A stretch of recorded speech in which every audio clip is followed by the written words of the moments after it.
Testing, testing, testing.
For those watching, we'll be starting in 3 minutes. You've got Andrew Bolt in the background.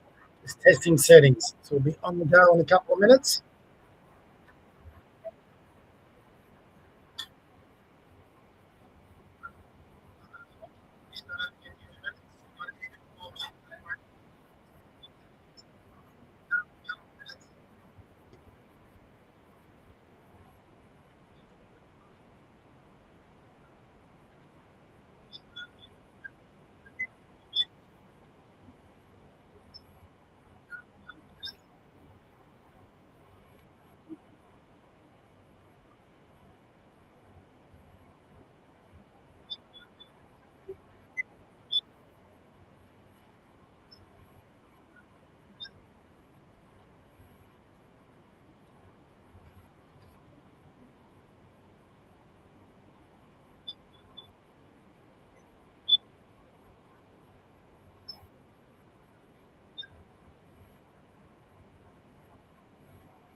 Okay, everyone, here we go.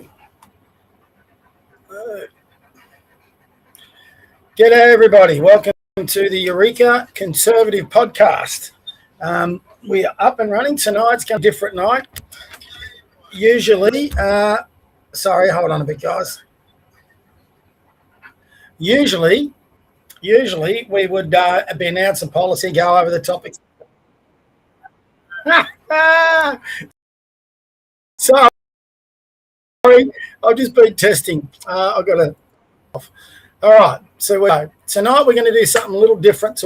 Inspired by Australia, this is the agenda. We're going to do something similar to them. We're going to sit on this and we're going to comment all the way through it on the Australian Senate. Tonight is, I'm not going to say historic, it's historical. I don't think it's going to be the most major thing that goes through the Australian Senate. But it's certainly something that we should all be looking at because it's reducing our freedoms and liberties and it's introducing more oppression onto us, the voting public and citizens of Australia. So what we do want to find out about this is which Australian politicians in the Senate are going to stand up for us. The issue we've got right now is we've had, and I've got to say, I'm so disappointed. I'm shaking my head in disappointment still today at Andrew Hastie. I cannot believe that 48 hours ago he was totally opposed to these laws, but now he's voted them through. And I don't cop his excuse for having greater powers now to address groups like what they call them, Israt Sahir or something, I don't know, terrorist group and NSN. There's other ways of combating those. And you could have introduced legislation later.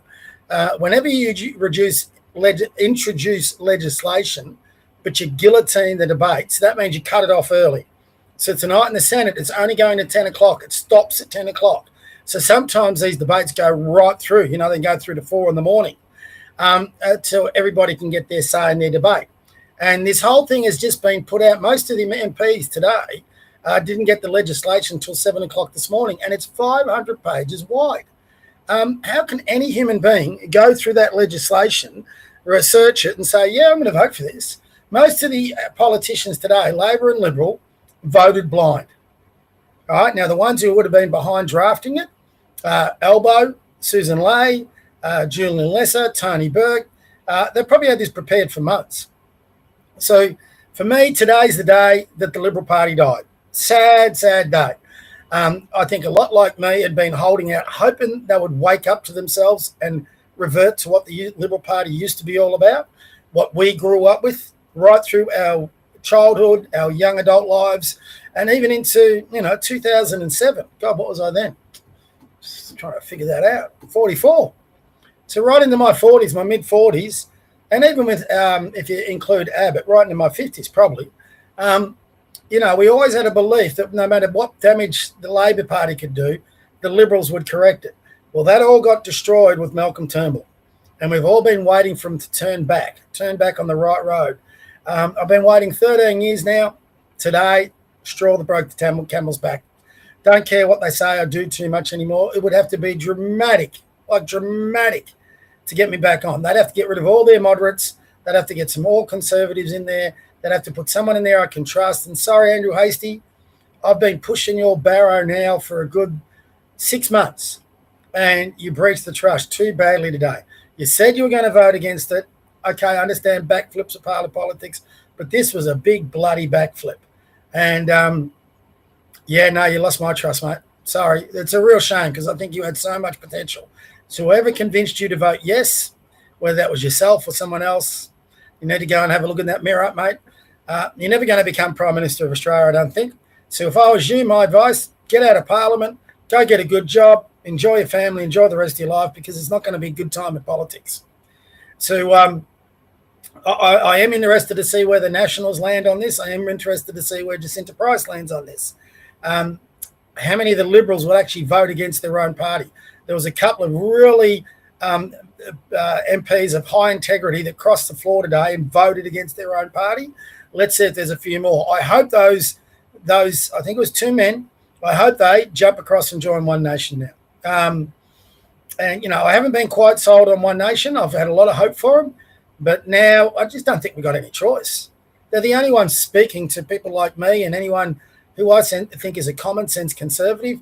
We've been waiting for the Liberals to come round. We weren't sure whether One Nation could be a party of government. For those who don't know what that means, well, they're in opposition now, but can they win enough seats to form government? I actually think that's pathways wide open now, wide open. So I don't have to hope that the Liberals turn it around. If they can't get it right, I'll go to One Nation.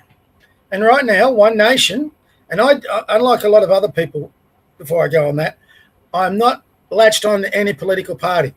I'm latched on to the Australia party. Whichever one that's going to be, that's going to serve Australia best, I'll vote for it. I didn't think any of them were serving our interests last election, so I didn't vote for anyone. But right now, it's One Nation by the length of the straight.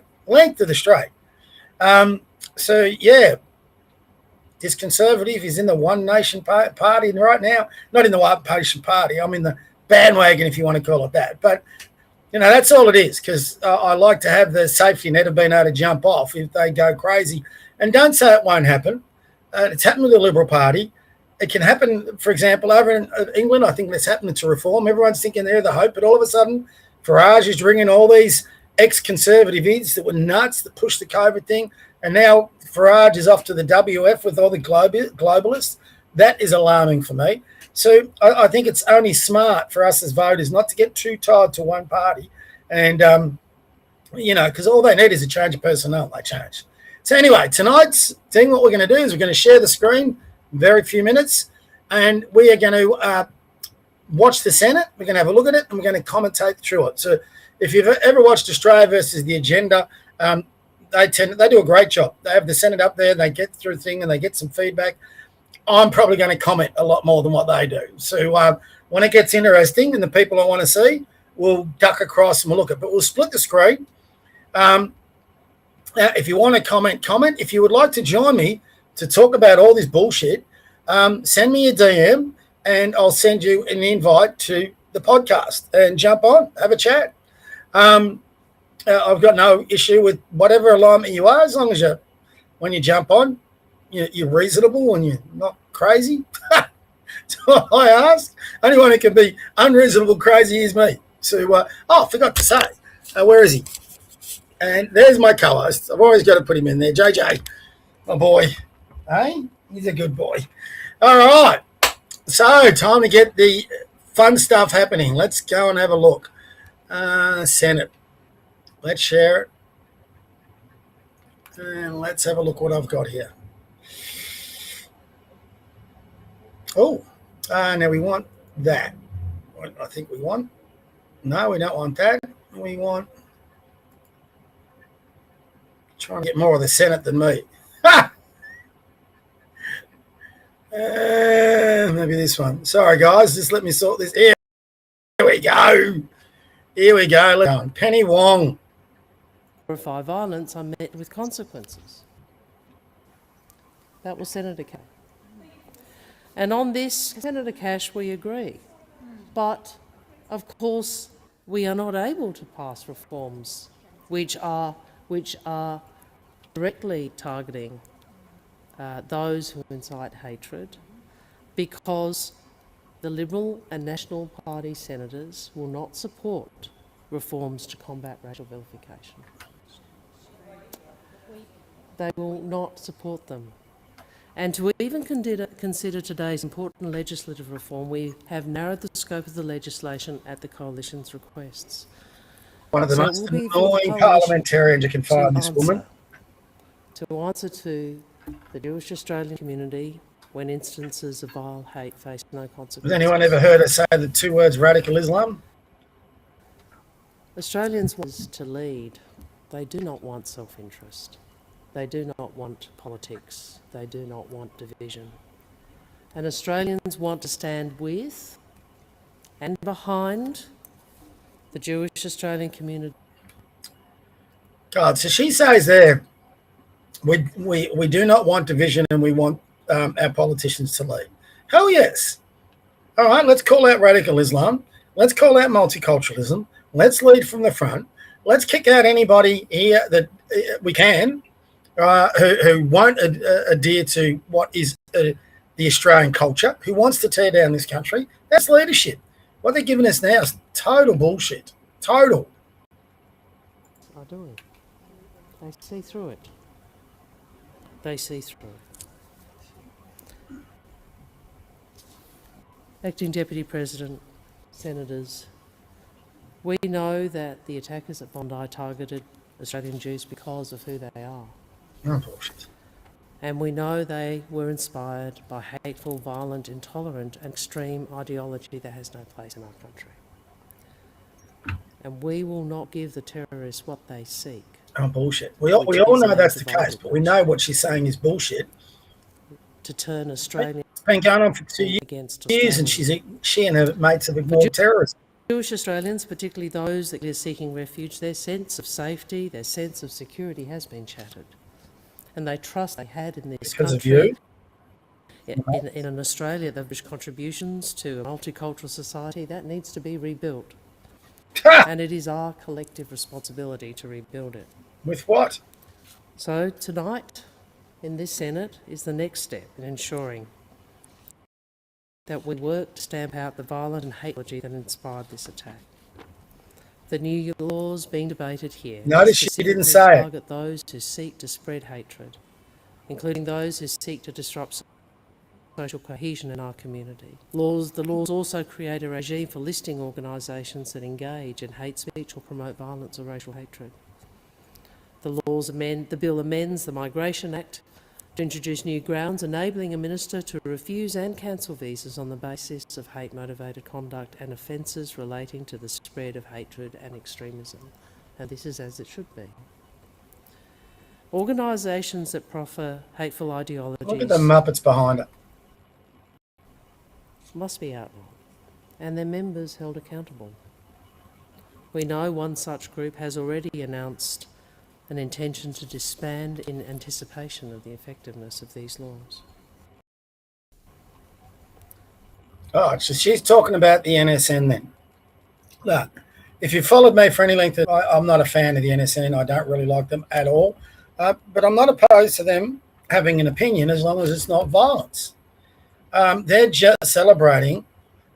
Whether you love the NSN or you dislike the NSN, if you believe in free speech, I do.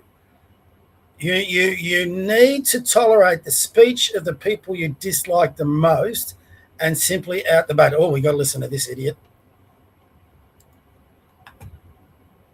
Our community. And this parliament just barely an hour Get a ago tie, you bum. directly respond to critical elements of that attack The Greens are so. by addressing some of the loopholes in our national firearms laws that allowed hate to be armed that day. And whilst it wasn't unanimous, we did get the majority needed to make the community safer. Much of this bill, however, includes scapegoating migrants and attacking peaceful protests and protest groups. And it's not a legitimate response to the Bondi attack. And it wrongfully conflates caring with... God, the Greens are hopeless, really. There was Matt Canavan was just on the Bolt report before, and he made a very good point. These new laws are going to allow whatever government's in, it doesn't matter whether it's left or right, to isolate those they ideologically oppose and even ban them. I put a post up today about Pauline Hanson and One Nation. They're now a serious threat. They are the second major party. I wouldn't be surprised if in the next poll they're pulling close to being level pegging with the ALP. They could easily become a party of government.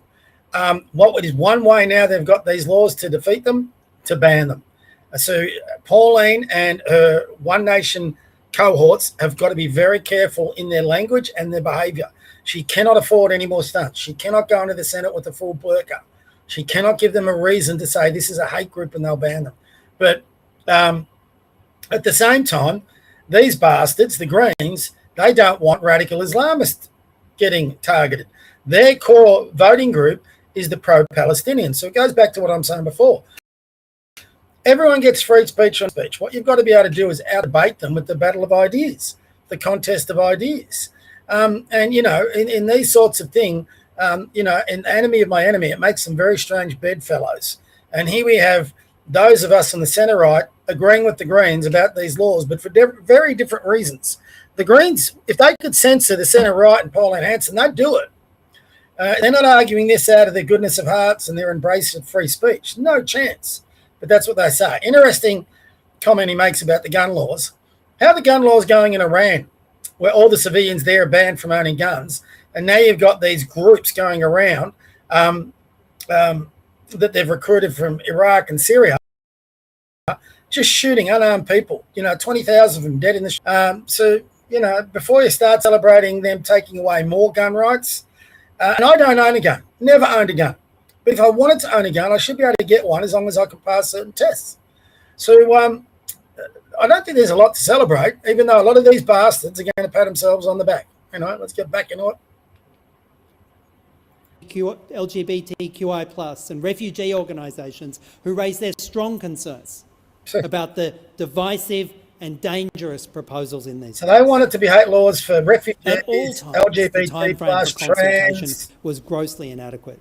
We'd all be in trouble. And we genuinely appreciate every group who's still made themselves available in these last few short days to talk with us about the proposed changes. Strange bedfellows. And every stakeholder we spoke to, every single one, raised new and more detailed concerns about these laws. And the overwhelming response from all of them is that the original Labor Party proposal was just too flawed, too politicised, too biased, too divisive to be fixed. And I agree with them. My party agrees with them. And millions of Australians agree with them. See my big cup? And we thank them for their time. All this talk and with your 10 o'clock, for those of you with me, we have prevented their vote broken vilification laws might be before, but I doubt that it. were biased in their application, broken in their reach and dangerous It only in their goes policies. to 10, that's a very short And I want to thank all of those Australians who joined with us in that. I note in particular the difficulty of this proposal for the many communities, including but not limited to the queer community and the... Enough of him. We know what he's going to say. So let's get a different screen too. We'll get him in a smaller screen because there's only so much of the greens I can take. Sorry, guys. Here we go. That's better. So, yeah. Okay. And actually, out of all the greens, if I'm being fair, he's probably one of the better ones. That's saying something because I don't like him. But McKim and all those other idiots, oh my God, Maureen Farquhar and all that, they have got some crazy people in their party.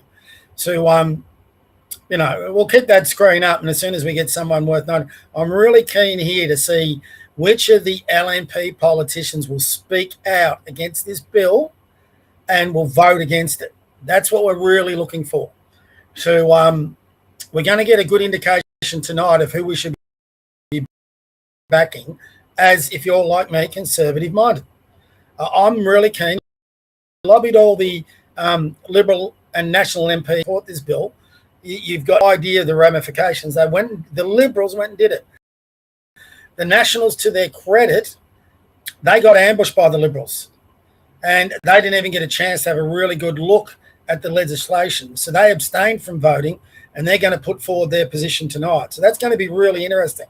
If their position aligns with One Nation more than it does with the Liberals, how can they stay in the coalition with the Liberals? They need to either leave that coalition entirely and stand alone, or leave that coalition and start talking with the One Nation about developing a coalition.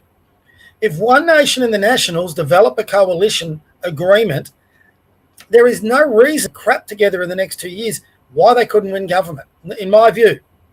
There is such a rising disenchantment with both major parties. Not only do I think they could win government, I think they could win with a...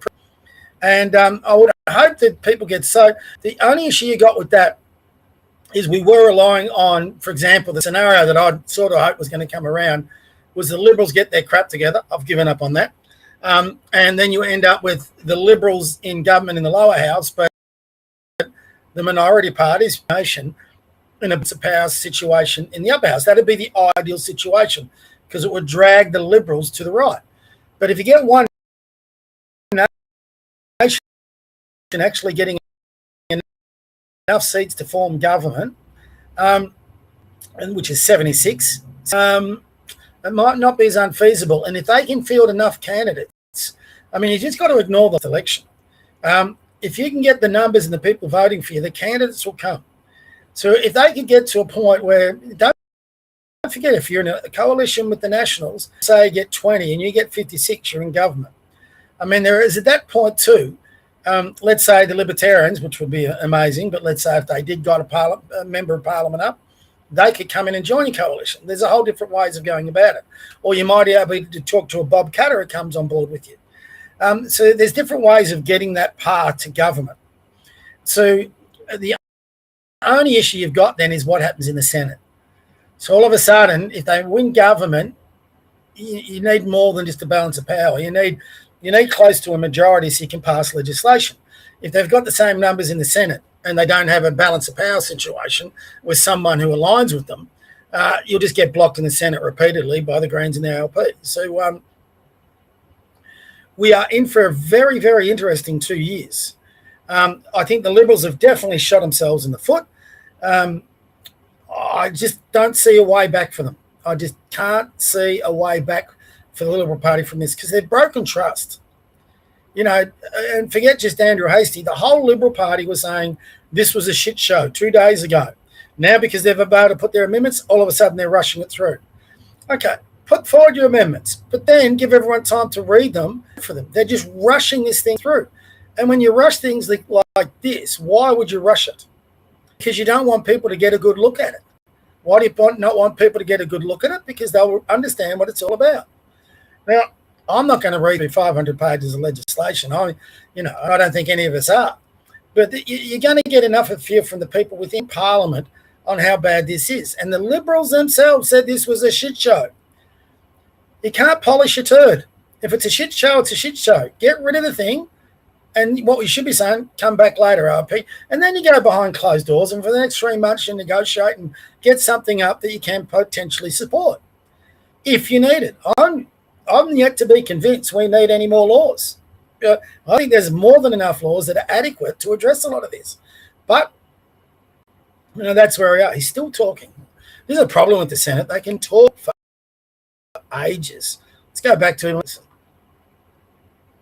Best and downright Trumpian at worst. We'll keep him in the spot. We've spoken in the last hours to a number of lawyers my and big experts cut. on the Look at that. changed prohibited hate group laws.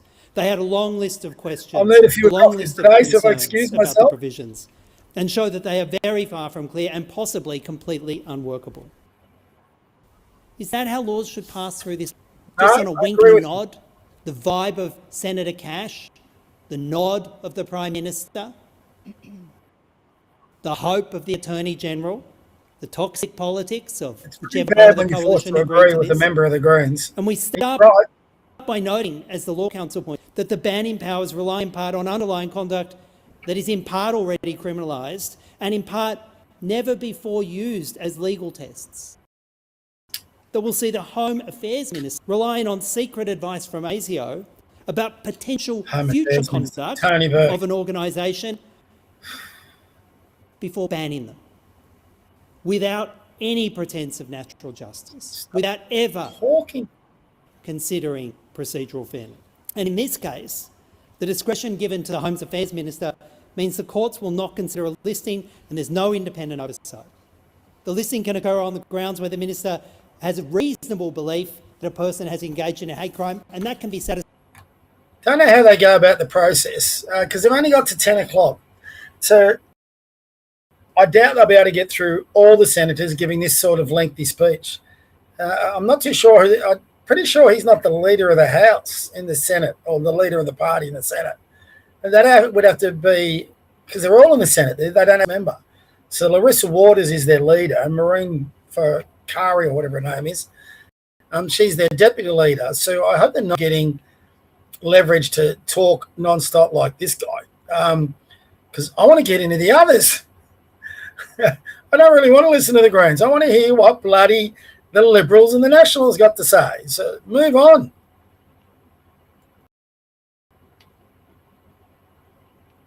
'60s and 1970s could have threatened thousands of anti-apartheid activists with jail, banned their organisations because of their strident, correct and pointed criticism of the South African government and its hateful apartheid policy.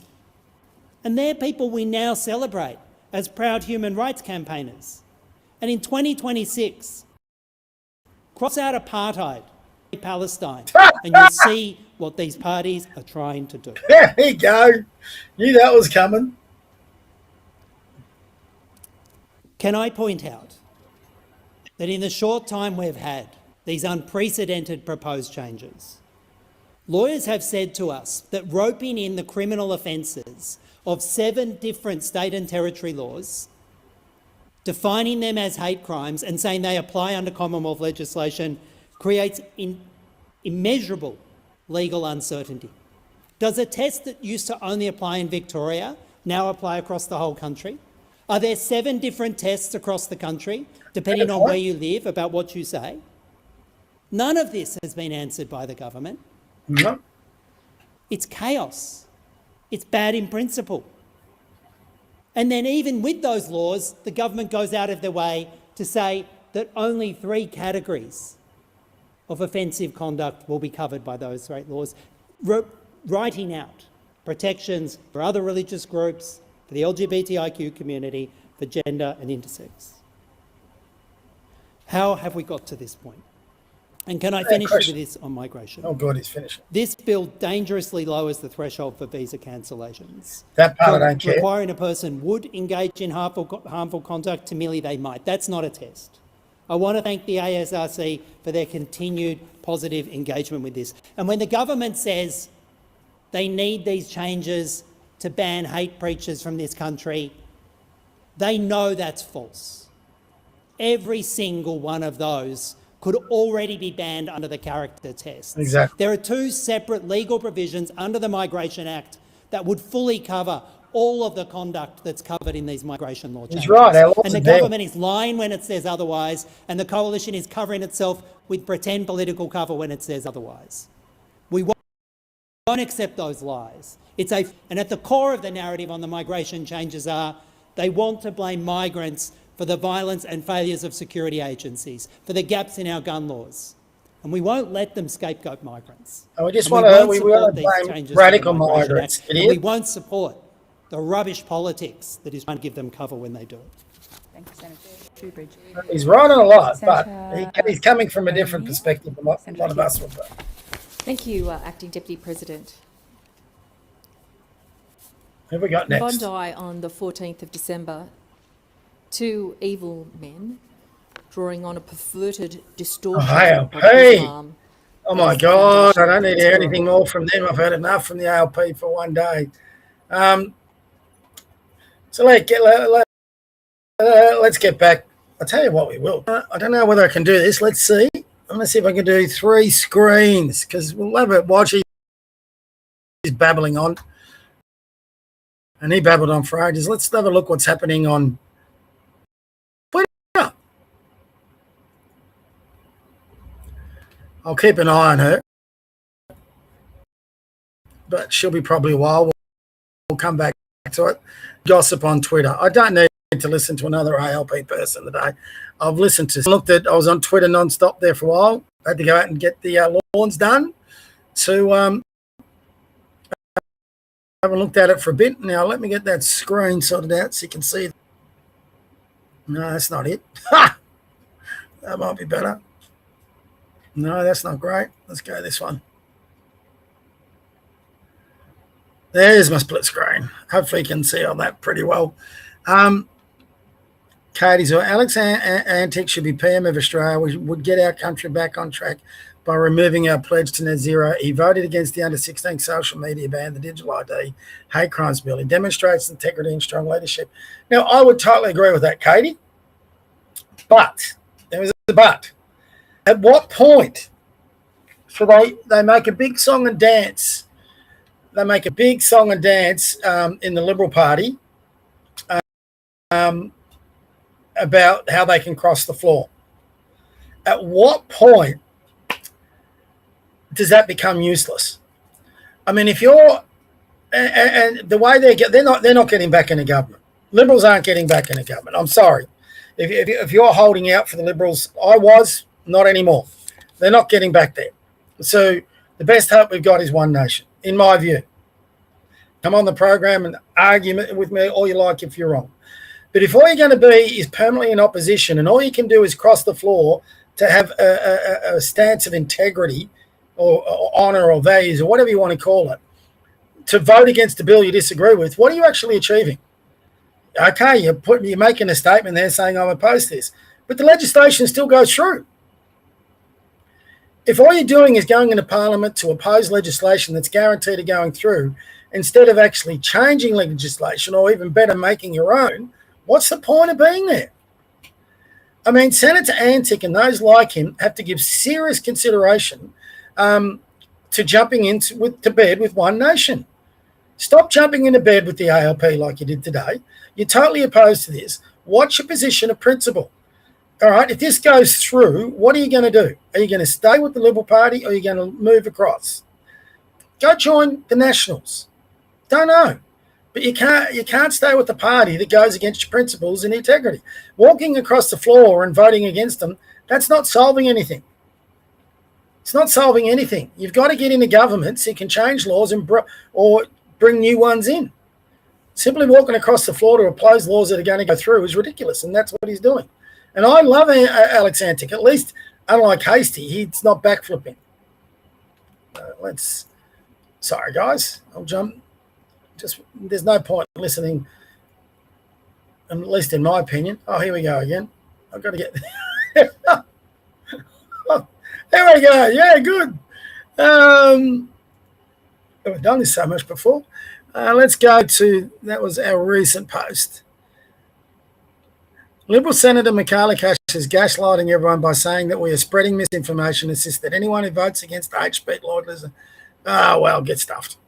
I've got a lot of time for her, but sorry, that's just garbage. That's just the party talking point she's been given. It's been interesting. I've noticed here's something that is really interesting if you follow politics for long enough, all right? And I'll get my ugly mug back on screen. So we want to comment into this. And she's still gone. It was interesting after they voted this through and they finished all their media appointments and interviews and they went all across there. Now they're starting to flood social media with the reasons why their amendments are better. This is why we did this. So they're trying to counter. They're obviously getting hammered in their inboxes about don't do this or we'll leave. It's not going to work this time. You know, the Liberals, I'm writing to them tomorrow. I'm ringing up Andrew Hastie's office because I've rung it before. So I'm going to ring it up. And people will say there I'm crazy, gets it off my chest. So you do what you've got to do. But they've already got their talking points going out. So what does that tell you? That tells you they were already ready for this. They had you just don't get, anyone who's done this, you don't have your memes and all that ready to go, bang, a push of a button. You just don't get it up that quickly. And they had them ready to go. They've been working on this. I don't know how long ago. They've probably been working on this before, and they knew if Albo came with a certain thing, they were going to come with amendments. So they had their amendments lined up. Hey, look at us. We're the good guys. No, you're a bunch of assholes. We don't need more laws. Anyway, remember which one it is. Let's get back into them. See what she's got to say for herself. Good on you, Australia. Congratulations. You saw through the Prime Minister. You saw he was trying to silence you. You had the support of the coalition and we successfully defeated that bill. So to the bill before us today, because there is a lot of misinformation out there tonight, let's talk about what it does in plain English. First, as I said, and this is why I'm supporting it, it makes it easier to kick extremists out of Australia using the visa system.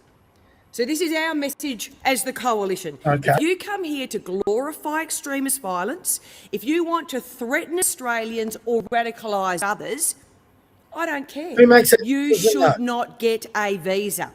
And if you're already here and you're doing that, I do think the minister should be given the power the minister to decides take that. your visa off you. So Tony but I Burke also now has think that the power. minister should be able to go one step further, which is what this legislation does. It says, guess what? You are never, ever coming back into the great country of Australia. And that is what this bill will deliver.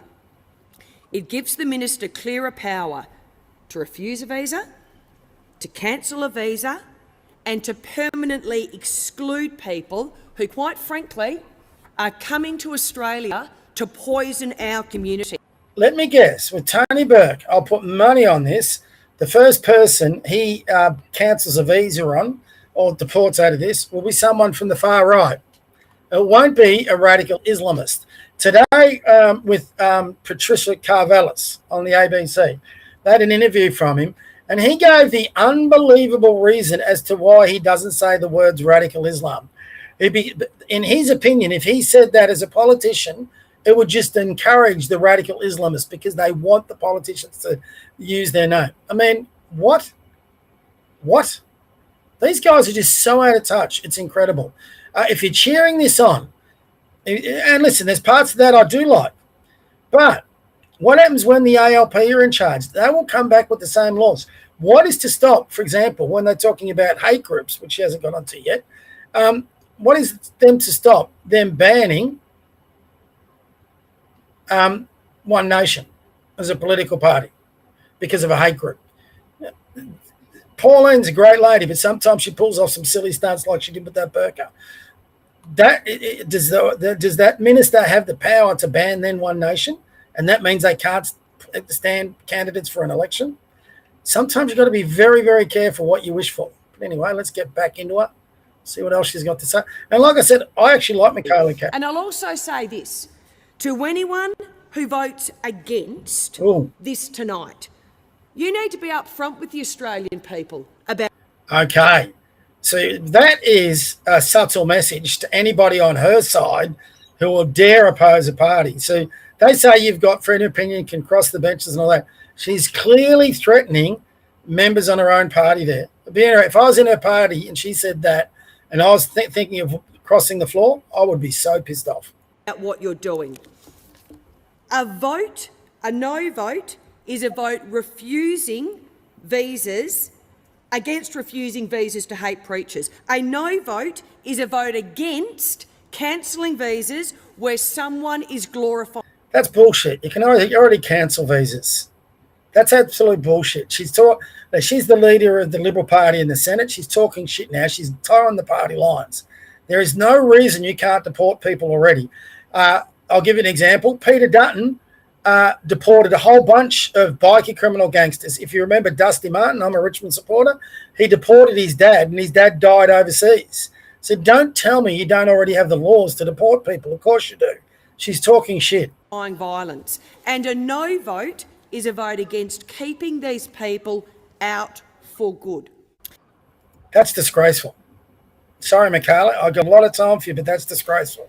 Many out there, again, there's misinformation, are claiming this is an attack on free speech. It isn't. It is. That was the Prime Minister's original bill. That was the bill Australians said no to, and we successfully killed.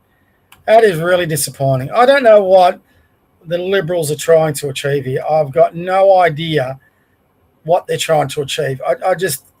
It's actually gobsmacking. Like I said, I've followed politics for a long time.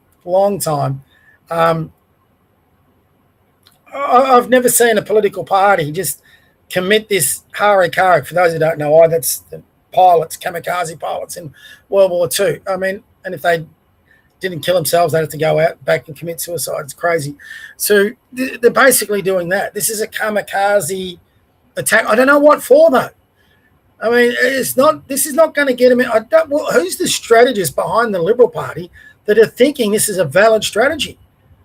It's gobsmacking. Anyway, our friendly, yeah, she's still talking. We'll go on the ALP one. Talking of, I'm not even going to play this. I listened to this video, and Allegra Spenders all on for these hate speech laws, all on board. What annoys me is our media. Sky News with Kieran Gilbert, this idiot, Andrew Clennell. When they bring on their people, it's always the same ones. All right? It's ones like this nitwit. Who else they had? Josh Burns, the Jewish ALP member from Melbourne. Used to coach him in basketball, actually. Then they had on Tony Burke. And all the same ones pushing their bullshit agenda. And these guys get them on and they just make them sound legitimate. It's just a joke. Gun buybacks, I think we're going to regret that one day. opposition leader Susan Lees claimed the Liberal Party stepped up for the Albanese government hate crimes laws despite opposition from the National Party. She's actually claiming credit for this. Incredible. This will be good. Let's have a listen to Mr. Hastie. Sorry, Andrew, you lost me today. What's it saying? I see why. I don't even know what this means. This person, Andrew Hastie, told you to your face he was voting no, and in the chamber voting yes. All right, here we go. The Combating Anti-Semitism, Hate and Extremism Bill 2026. I'll be voting no to this bill. I'll be voting against it for two main reasons. The first is this bill is an attack on our basic democratic freedoms. Freedom of conscience, freedom of speech, and freedom of religion. A few moments later.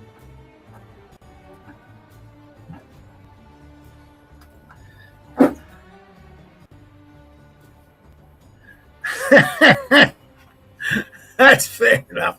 It's a bit of a pity because the Combating Anti-Semitism, Hate and Extremism Bill 2026 would have been good to have his reasons for that back to back with that.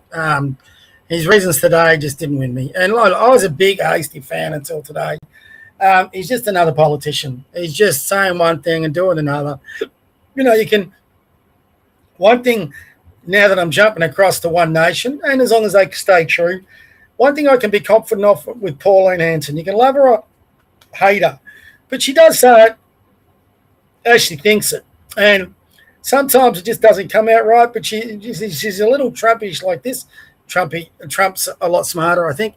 But Pauline stands by her values. You don't have to agree with them. And some of them I don't. But, you know where she stands. I had a bit of a I didn't have a tit for tat. I had a tit for tat with some of his followers. Ozpill, you're absolutely spot on. Your Albanese page needs to be deleted. He's one of the NSN boys. I'm not a fan, but that's a good tweet. I like that. That's pretty good. What do we got? You'll get a feel from this, no doubt. How many people? Oh, she's still going. How many people are pissed off with the LNP? It's crazy. Susan Lane, Andrew Hastie, you've betrayed our freedom of speech and have turned our country's future on its head. So true. Libs need Labor, Labor needs Lib, two wings of the sand.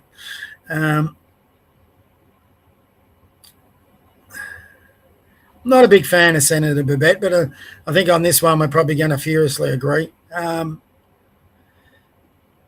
that is actually a fair point, Topher.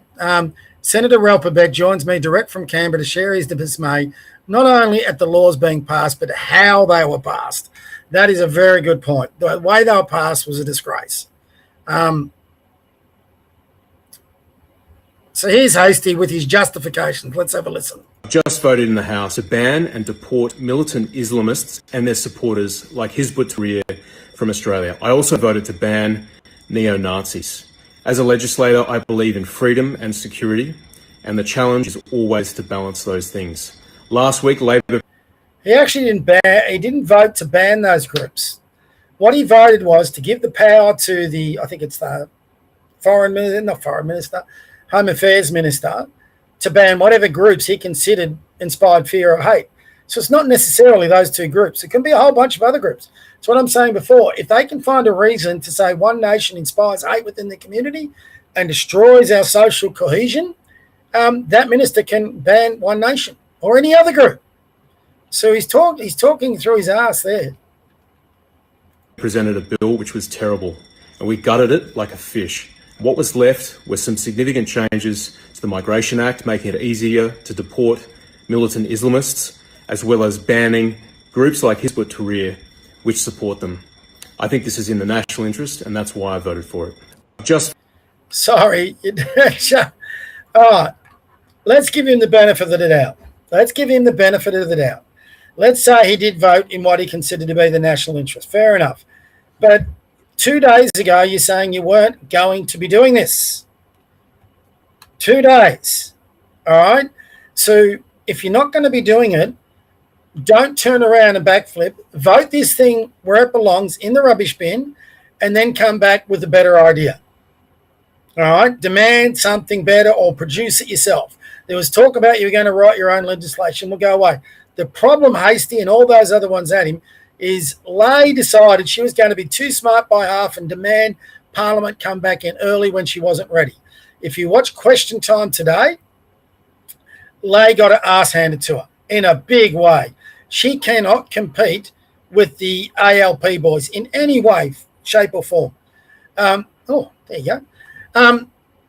And Lay tried to do that today. She had no chance.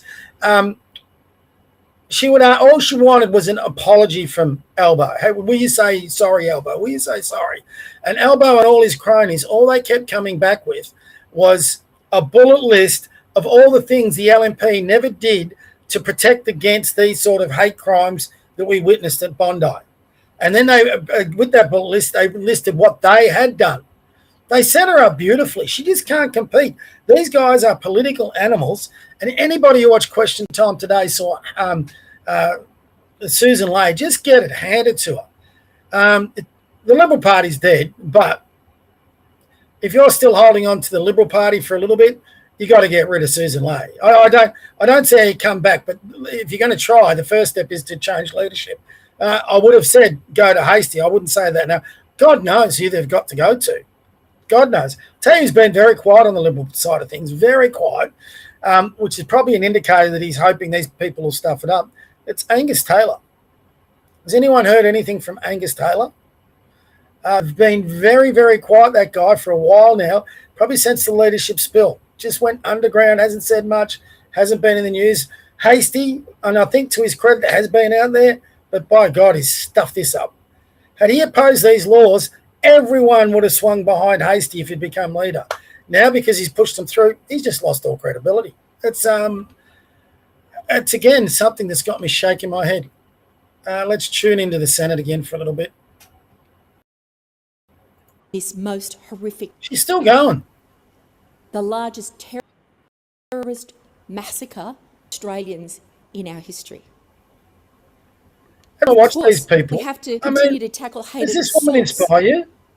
And I urge the Coalition and Greens to look to their hearts and deeply consider Her hairstyle whether doesn't even they inspire. will allow the filth to be espoused on our streets to continue. What we know is that hateful words metastasize into violence and into destruction. That's garbage. And in our actual Words don't kill people. Hateful words have been around since the dawn of time, since Abel killed Cain. Hateful words don't necessarily, as she said, metastasize or evolve into hateful actions. It's the absence of words that counter hateful words that allow that action to come about. I mean, that's been the problem for 2 years. The pro-Palestinian lot have been walking our streets for 2 years saying those hateful words, and our Prime Minister has done nothing. Our Premier has done nothing. These people, they rely on for votes, so they're not going to take any action against them. They could be all the time, but they're not. So hateful words do not result in hateful actions if they're counted. Oh, here we go. As the migration amendments in 2024, as with the electoral reform, as with the mandatory sentencing, the Liberals are governing from opposition. I have a range of concerns with these bills, some of which I outlined in my submission to the needlessly and dangerously rushed PJCIS. I made a submission to that. And to summarise, there's a few points I'd like to raise. Much of the hate speech changes are window dressing through increased sentences to existing offences and new aggravating factors for existing offences. The changes to the Migration Act would allow the Minister to cancel or deny visas to people who might incite I'm division. agreeing with that. Stopping hatred is one thing, and it's a good thing. But kicking people out of Australia based on a speculation is quite another. Visa Depends on holders the in Australia speculation. should be able to engage in peaceful protest freely as Australian. Okay, if they're speculating that these people could come in and kill Australians, sorry, you don't get in. If speculation means you're going to come in and spread that hateful sort of rhetoric like we see with radical Islam, sorry, you shouldn't get in. I don't care whether you can absolutely sure of it or not. If there is an ounce of suspicion those people are going to do that and lead to violence on our street and killing people, they should be denied a visa. Of that part, if that was what this bill was about, I think you would have overwhelming support. It should have isolated radical Islam. It should have isolated the immigration of those bastards that come in this country to kill, maim, rape, whatever. They should be not allowed. And even if you're suspected of it, no way, door shut. You're approved to come into this country. You're not a threat. You're going to be a good citizen. You're going to get a job. You're going to pay your taxes, have a family, and contribute to Australia. Then you're welcome. But if there's any semblance of doubt that you're coming from an area or you're coming from attitude or you might have been radicalised like the ISIS brides, you don't get in. Simple as that. Let's see what she's got to say. To enact laws for the peace, order and good government of the Commonwealth. It is the responsibility, however, of the entire apparatus of government to ensure that these laws are operating soundly. While we do not have the full picture yet, there are many questions that need to be asked of counter-terrorism officials and particularly... Going to interrupt her again because really, we'll have a listen to it. The thing going through my head, how does she get up so early to speak? I mean, she got into Parliament on the ticket with the Greens. She got on a minute amount of votes. Sorry, the ALP, I should say, not the Greens. She will stand by herself next election. She'll struggle to get in. Why? You know, it's one of the most important laws going through that we've seen for quite some time. Why is she getting up to speak on it? Does she have the right more than any other Australian? I don't think so. A few bits of paper down Don Russell Drive. It requires a whole of government and a whole of society push to not only foil terrorist plots before they occur, causes of terrorism, and to close off the pathways that lead people towards extremism. The Prime Minister has arrogantly decreed that with unprecedented haste, these bills will pass through both houses on the same day they were introduced. This arbitrary deadline will lead to this Parliament missing issues in the drafting that would have been spotted through a proper inquiry process. While I hope that this Parliament enacts wise laws tonight, history shows that a lack of... Here's another issue with this. It happened today in the Parliament. So in the lower house in question time, Albo got up and he had to have his... And they could have done this the next sitting session. Albo, had, as they do from time to time, Albo got up and he talked for 15 minutes about the fires and the floods and the volunteers. And then Susan Ley got up to do the same thing. I think it was a deliberate strategy. They wanted to get rid of as much question time as they could. Oh. Yes. Thank you. So you're moving that amendment in your name? Yes. Great. Thank you. Senator. Set it down, yes. Thank you, Acting Deputy President. I rise in support of this bill. There we go. And taking on board Payman's comments. I listened to Senator Payman's my speech. God. I do so because I believe this bill is in the national interest. I sincerely believe. Here's their talking point. This guy's a prick. Pass this bill, and I believe there's a great risk. Some people have been talking about the risks. He's a liberal moderate. The risks of the process, etc. I say, consider the risk of us not passing this bill. Consider the risk of us not including these additional offences in the criminal code. I know they're consider the risks of us back not on this. Strengthening the visa cancellation and refusal processes in the Migration Act. Consider how those risks could be manifested again in the future as they were on the beach at Bondi on 14 December. And that is a risk we have to all carefully consider. In doing so, and great careful consideration. This legislation doesn't even have radical Islam mentioned in it once. I mean, they've already got... I hate to say it, the little Payman, whatever her name is, Senator Payman, she actually made a valid point about the lapses in the security that allowed two guys that were on the watch list to get 6 guns that could kill so many people. All right, instead, they're coming for our freedoms. And this prick, he's an arsehole, Paul Scard. You can just see they're shitting their pants. They've come up with this talking point now of national security. You heard Hastie, now you've heard this bastard. And he is a bastard. This guy's one of the power brokers. He's a moderate. He's straight out of the Matt Keane book. And he was one who wants to push Indian immigration up to huge levels, all this sort of rubbish. He's a sellout. He's selling Australians out. I support this bill. We don't and care. on the other hand, making sure we protect all Australians. So we make no apology for discharging that duty, which is no our apology duty as members of this parliament. Second, I believe that the Labor Party, the Labor government, should have consulted with the coalition as soon as possible. What for? You just passed the same bloody legislation. Last Monday evening in relation to the proposed bill. Good. And I think if that consultation had have occurred earlier, I think there would have been better prospects in terms of us landing an agreed position with respect to that particular clause. Thirdly, it isn't just the opposition who has raised concerns with respect to that hate speech offence, that racial vilification offence, which is now out of the bill. It wasn't just the coalition. It was stakeholders across the Australian community. Thousands of Australians made submissions to the Parliamentary Joint Standing Committee on Intelligence and Security in relation to that offence, raising their concerns.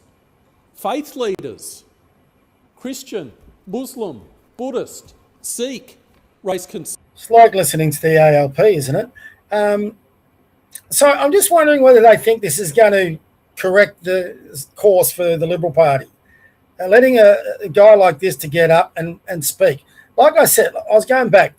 Elbow and Lade today, I've got no doubt they got their heads together. How much time can we waste to question time so this doesn't come back and but they already passed the legislation before question time. So I'm pretty sure Lade and all the Liberal Party colleagues were getting inundated in their inboxes with people pissed off with them.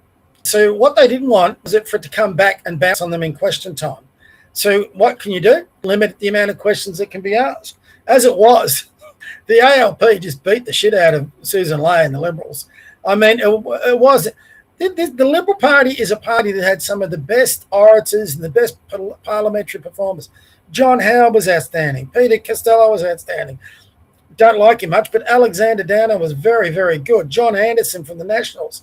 They had politician after politician that used to wipe the floor with the ALP. You know, that's why they got 4 terms in a row. It's just a shadow of the old Liberal Party used to have. And who would be ever convinced by this wanker? Sorry, he's the most unconvincing guy. He looks like a school teacher, and that's an insult to school teachers. I believe it should be. There are checks and balances in relation to these provisions, appropriate checks and balances, and it only applies and will only Sounds apply like a school teacher. in the most extreme of situations, in situations where it needs to apply to protect the Australian people.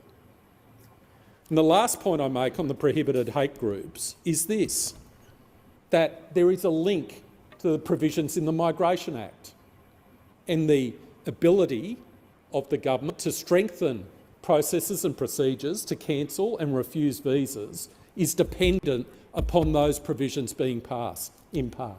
So you can't strengthen the provisions under the Migration Act without passing those other provisions. He's not sounding convincing. The third point I want to make is this law applies for the benefit of all Australians. All Australians. It applies equally to protect all Australians. Whatever their race, whatever their country of origin, whatever their ethnicity, this law applies equally to everyone. And that includes our First Nations people. Oh God, here we go. It includes the descendants of those who came to this country generations ago. LGBT. And it includes our newest Australians. It applies to everyone equally. Every law should. It doesn't matter what your nationality, whatever your race, whatever your country That's of not origin. a point. That's not a you get tick. the That's not a benefit of credit. these laws. And if it applies to everyone, what's it I called? want An to say anti-Semitism something bill. about Islamic State. Oh, And there have been references to the ideology which appears to have inspired those responsible for the Bondi massacre. And the reality is that the Islamist extremism that underpins Islamic State is a scourge around the whole world. It's a global phenomenon. And let me give you the list of terrorist acts which have occurred around the world as a result I think we know all this. extremist Islamist ideology, that extremist ideology that underpins Islamic State. There have been terrorist attacks in Iraq, Belgium, Canada, United States, France, Saudi Arabia, Libya, Denmark, Tunisia, Yemen, Turkey, He's actually making Kuwait, an argument Egypt, against Russia, this bill, Lebanon, because this bill should have been Indonesia, targeted against Nigeria, radical Islam. Bangladesh, Kazakhstan, Israel, So Malaysia, frustrating. Jordan, Sweden, Spain, all over the world. And the victims of those terrorist attacks have been people of all races, all ethnicities, and all religions. Okay, that's actually a valid point. But why then is this bill called the anti-Semitism, called the Counter Radical Islam Bill? Why is everybody in Australia now suffering because they won't address it? They're not addressing it. It's crazy. He just identified it in his own argument. They've attacked hotels, tourist sites, the Supreme Court in Afghanistan before the Taliban retook Afghanistan, attacking women and girls attending universities and schools. I'm listening to this guy because I want to see what the Liberals have got to say. Afghanistan. He's annoying. Attacking voter registration centres. The extremism which underpins Islamic State is a scourge. We've had about And we 4 need speakers, the- and it's the already 9 o'clock. ability to do everything At 10 that we o'clock, can no one to else can protect speak. all Australians, So if it goes at this regardless of current their rate, race, we're only going to hear their from country 4 of more origin, MPs. their ethnicity or their religion. All Australians. And this bill achieves that purpose in the Who national decides who interest. gets to speak? The leadership of each party? The fourth point Oh, I'd God, like to fourth make point. is this issue that's been raised about the Migration Act being amended Oh, my God. to change the word would to might. And I want to put this in context, and I want Oh, to my read the God. particular section. And those listening to this debate, listen to this very carefully and tell me what your views are. Okay. My view is This you're is a the wanker. character test. So this is from section 501, subsection 6. Character test. For the purpose of this section, a person does not pass the character test, which means there are processes so that their application for a visa is refused or a visa can be cancelled. And one of the subheadings is this: if, in the event the person were allowed to enter or to remain in Australia, there is a risk that the person would engage in criminal conduct, harass, molest, intimidate or stalk another person, vilify, etc., represent a danger to the Australian community. At the moment, that provision says to trigger the character test, the Minister or the Department has to form a view that the person would do those things. Is that the appropriate standard? I don't think so. I don't think if you ask the Australian people whether or not it should be would or might, 100% just about of the Australian people would say it should be might. That we shouldn't take that risk. Why should we take that risk? People come to this country from all over the world because of our values. So all this has been about whether, about a word, would, if, it doesn't, and it's not making sense. Sorry. Rewrite the whole, he's changing the whole legislation to oppress all of us in many ways with this hate group stuff. I'm struggling to understand their strategy. For safety. And the Greens and others are telling us that we should have to make a positive decision that that person would actually pose a risk instead of might. I think it's plain. We can't afford to take those risks. We're talking about the lives of Australian people, and we saw a manifestation of what happens when people are in this country. Just actually pointed the part out of the legislation where we can stop people when they from coming actually in this engage in country, this behaviour. but our So I politicians think it is reasonable and haven't got the proportionate guts to do it. that that word would should be changed to might. No. And if there is a red flag with respect to someone who is seeking the privilege to come to our country, and if red flags are raised, then there is both a preventative element to our responsibilities to make sure that person doesn't have the opportunity to come to the country if they might have an impact on the lives and security of Australians. And there's also a protective element. If a person is in comments, guys, send them through. In our country. Had a few on the roads. Don't let me be the only ones who have a crack. The segment which is proposed is reasonable and proportionate, especially as Senator O'Neill said, in the context of what happened at Bondi, which has brought us all together. Sorry, guys, just texting my text. I just wonder again, what do you expect he's gaining with this sort? So, or is it just as a filibuster to waste time so those who are opposed can't vote for it? I get their saying, sorry. To the vast majority.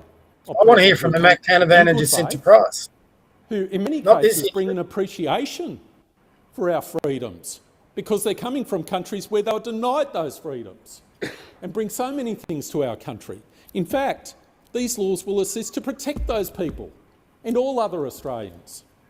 So I believe these laws... Why did they sit down Senator Patman and not this guy? ...reasonable and proportionate. All right, get off. We shouldn't have to wait. Get off. We shouldn't have to wait for someone to commit a crime and to cause harm to Australians before we act. We shouldn't have to wait for that harm to occur before we act. We have to adopt a risk-based approach in relation to immigration. That's not covered by this legislation. In relation to cancellation and also refusal of visas. I note that the amendments proposed to the Migration Act reflect the Special Envoy to Combat Anti-Semitism's recommendations with respect to change to migration laws. And the Coalition made a promise, a commitment, that we would do everything we could to see those recommendations enforced. And Ms Siegel, in her report, recommended government action to screen visa applicants for anti-Semitic views or affiliations consistent with a risk-based approach. And as I've set out, the amendments he is just looking to waste time here.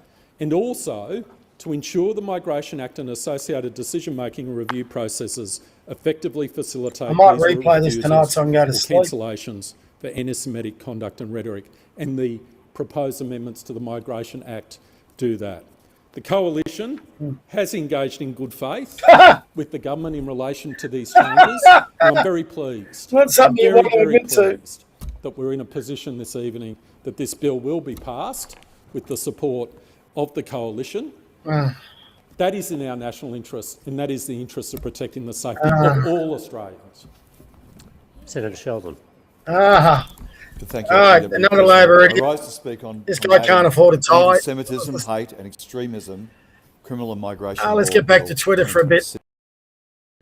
That's a Labor idiot. Look at it. Is a date that forever be etched in the story. I'm going to mute him because he's annoying. It was the first night of Hanukkah. This is the American version of a filibuster. So they've guillotined it until 10 o'clock. People can only speak up to 10 o'clock. But these bastards are taking 5 minutes each. So the people that we really want to hear from, we're probably not going to get a chance to hear from. And look at this bum. He's a bum. He's been given the privilege of sitting in our parliament. He can't wear a tie, and it's not because it's the evening. He was like this today. Doesn't brush his hair. Looks like a total bum. You know, I mean, there should be a dress code for sitting in the Senate. You know, you're representing your country. And he can't even look like I mean, look at him. Looks like he's about to head down the pub. I mean, I'm coming from my own house. You know, I've got the right to dress in my T-shirt with my dog, whatever. I'm in short barefoot. That's my right. I'm not in the federal parliament. I'm not in the chamber of the federal parliament. If I was, I'd be having a suit and tie, a proper suit and tie. That jacket looks unironed. I mean, this is how much they respect you and I. You know, you might think that's a small thing. I think that's a big thing. You know, I run my own company, all that. If I'm going to go, for example, an interview to talk to an investor, hopefully, I'm trying to get some on board now, and I want to make sure I can secure that investor, I'm not going to show up looking like this. I'm going to get a tie and suit on. I'm going to go and try and make a proper presentation. I want to make a good impression. But this guy obviously doesn't think that's worth the effort to represent his community, our community, in this parliament where he gets the opportunity to express his beliefs, to speak on one of the most important bills you can to get paid a small fortune, to get all the benefits that go with it. He just spits in our face by turning up to parliament like this. I know there's a lot of other reasons to get upset with him, but this straight away sends an indicator of how much he disrespects what we pay. He's sitting in a chamber that our taxes paid for. Millions and millions and millions of dollars. And he can't even present himself properly. What a wanker. So anyway, let's get away from him and get back on. See how it goes on. And I don't need to. The ones I'm interested in is the coalition members. We're probably finding it more. Pauline answers, hey, and as she should. Come on, Pauline. But this is what I'm worried about. You're right on bearing. They'll try to ban Pauline Hanson's One Nation Party for some imagined hate speech infraction under a newly introduced piece of legislation before 2030. The only part I disagree with there, it'll be well before 2030. It'll be before the next election, especially if she keeps rising in the polls. Take it to the bank. They are going to try and get One Nation cornered so they can ban them from the next election. I'll put money on it. Aussie Bot. Don't know who he is. Let's have a listen. Let's see what he's got to say. Hey guys, Aussie Bot here. I'm not an influencer. I'm not a politician. I'm a business owner. I'm a fucking dad. I pay rates. I pay taxes. I don't get taxes back. I actually have to fucking pay them and then watch them go fucking use them to screw everyone else out of their fucking dreams, out of their fucking goals. Tyrant fucking Marxist cunts. Stop obeying them. Stop fucking bowing to them. Stand the fuck up. I spent 5 years in fucking court, lost. All right. Don't need that one. I feel for him. I can, but we just don't want to. They are both on the same side, both pure satanic deep state. Possibly. I'm not too sure. I just think they're dickheads. You're giving them too much credit. These puppets have been given orders to force through the laws and prevent speech, criticising the consequences of mass immigration. Why genocide is the goal? Yeah, maybe. Seen that one already. Let's go to the top. See what they got. Australia versus Agenda. They do great work. My reaction to the Groper. The Groper escapade over the weekend. If any of you, I'll keep an eye on this guy on the Senate. Shelton, idiot. This guy here, I mean, it's amazing he claims himself to be a Nazi. He would be the first one to go to a camp under Hitler and be killed. Does he not look at the history books? They're so pathetic. Anyway, we won't concentrate on them. Okay. Marco makes a lot of good points. Does he follow me? Might have to follow him. I'll give him a follow because he makes a lot of good points. Oh, handsome young fella. He's got more hair than me. I'm jealous. Yeah, but I've noticed a lot of good points. I'm trying to see the Liberal strategy in supporting the hate speech bill. Absolutely. Who can understand it? I don't get it. Who are their strategists? It's still dangerous dog water, even after amendments. Hallelujah. And it's deepening the rift with the Nationals and within the Liberals. Absolutely. Societally, this is a loss for all of us. Politically, this is a win for Labor. It's also politically a win for One Nation. Lay's leadership is untenable, but more importantly, might have just shot down any chance at rebuilding the party. 1,000%, Marco. And for all of us who are hoping they would be able to get there, we all thought it was going to be that's what was going to happen. Hastie would come in, White Knight, take over the party with Angus Taylor or Jacinta Price and bring it back to the golden era. They've just shot all that in the foot. So it's One Nation or bust for all of us. So we got to hope One Nation can get their shit together. 5 10-year-old boys walking the air saw this. Absolutely unacceptable, but the boys called 000 were put on hold before police answered. The attackers returned and the boys were forced to hang up. They were screamed at with Harley to almost run over today. told they would be stabbed, and threatened that attackers would come back the next day. Well, that's horribly wrong, as in bad. Imagine that happening to you or your children is terrifying. Australian federal and state governments allowed their, well, all of them. You can't just put ALP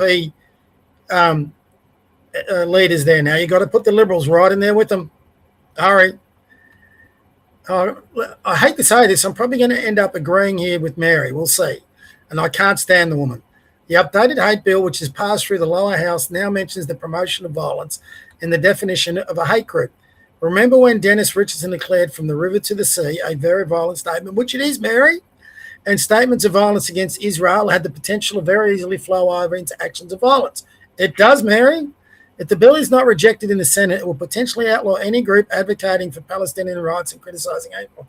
Well, that means we don't get any more marches from the pro-Palestinian mob, and I'm all for, speech, but not every weekend or whatever they do. That's one of the side benefits of it, I suppose. So I'm not too fussed about that.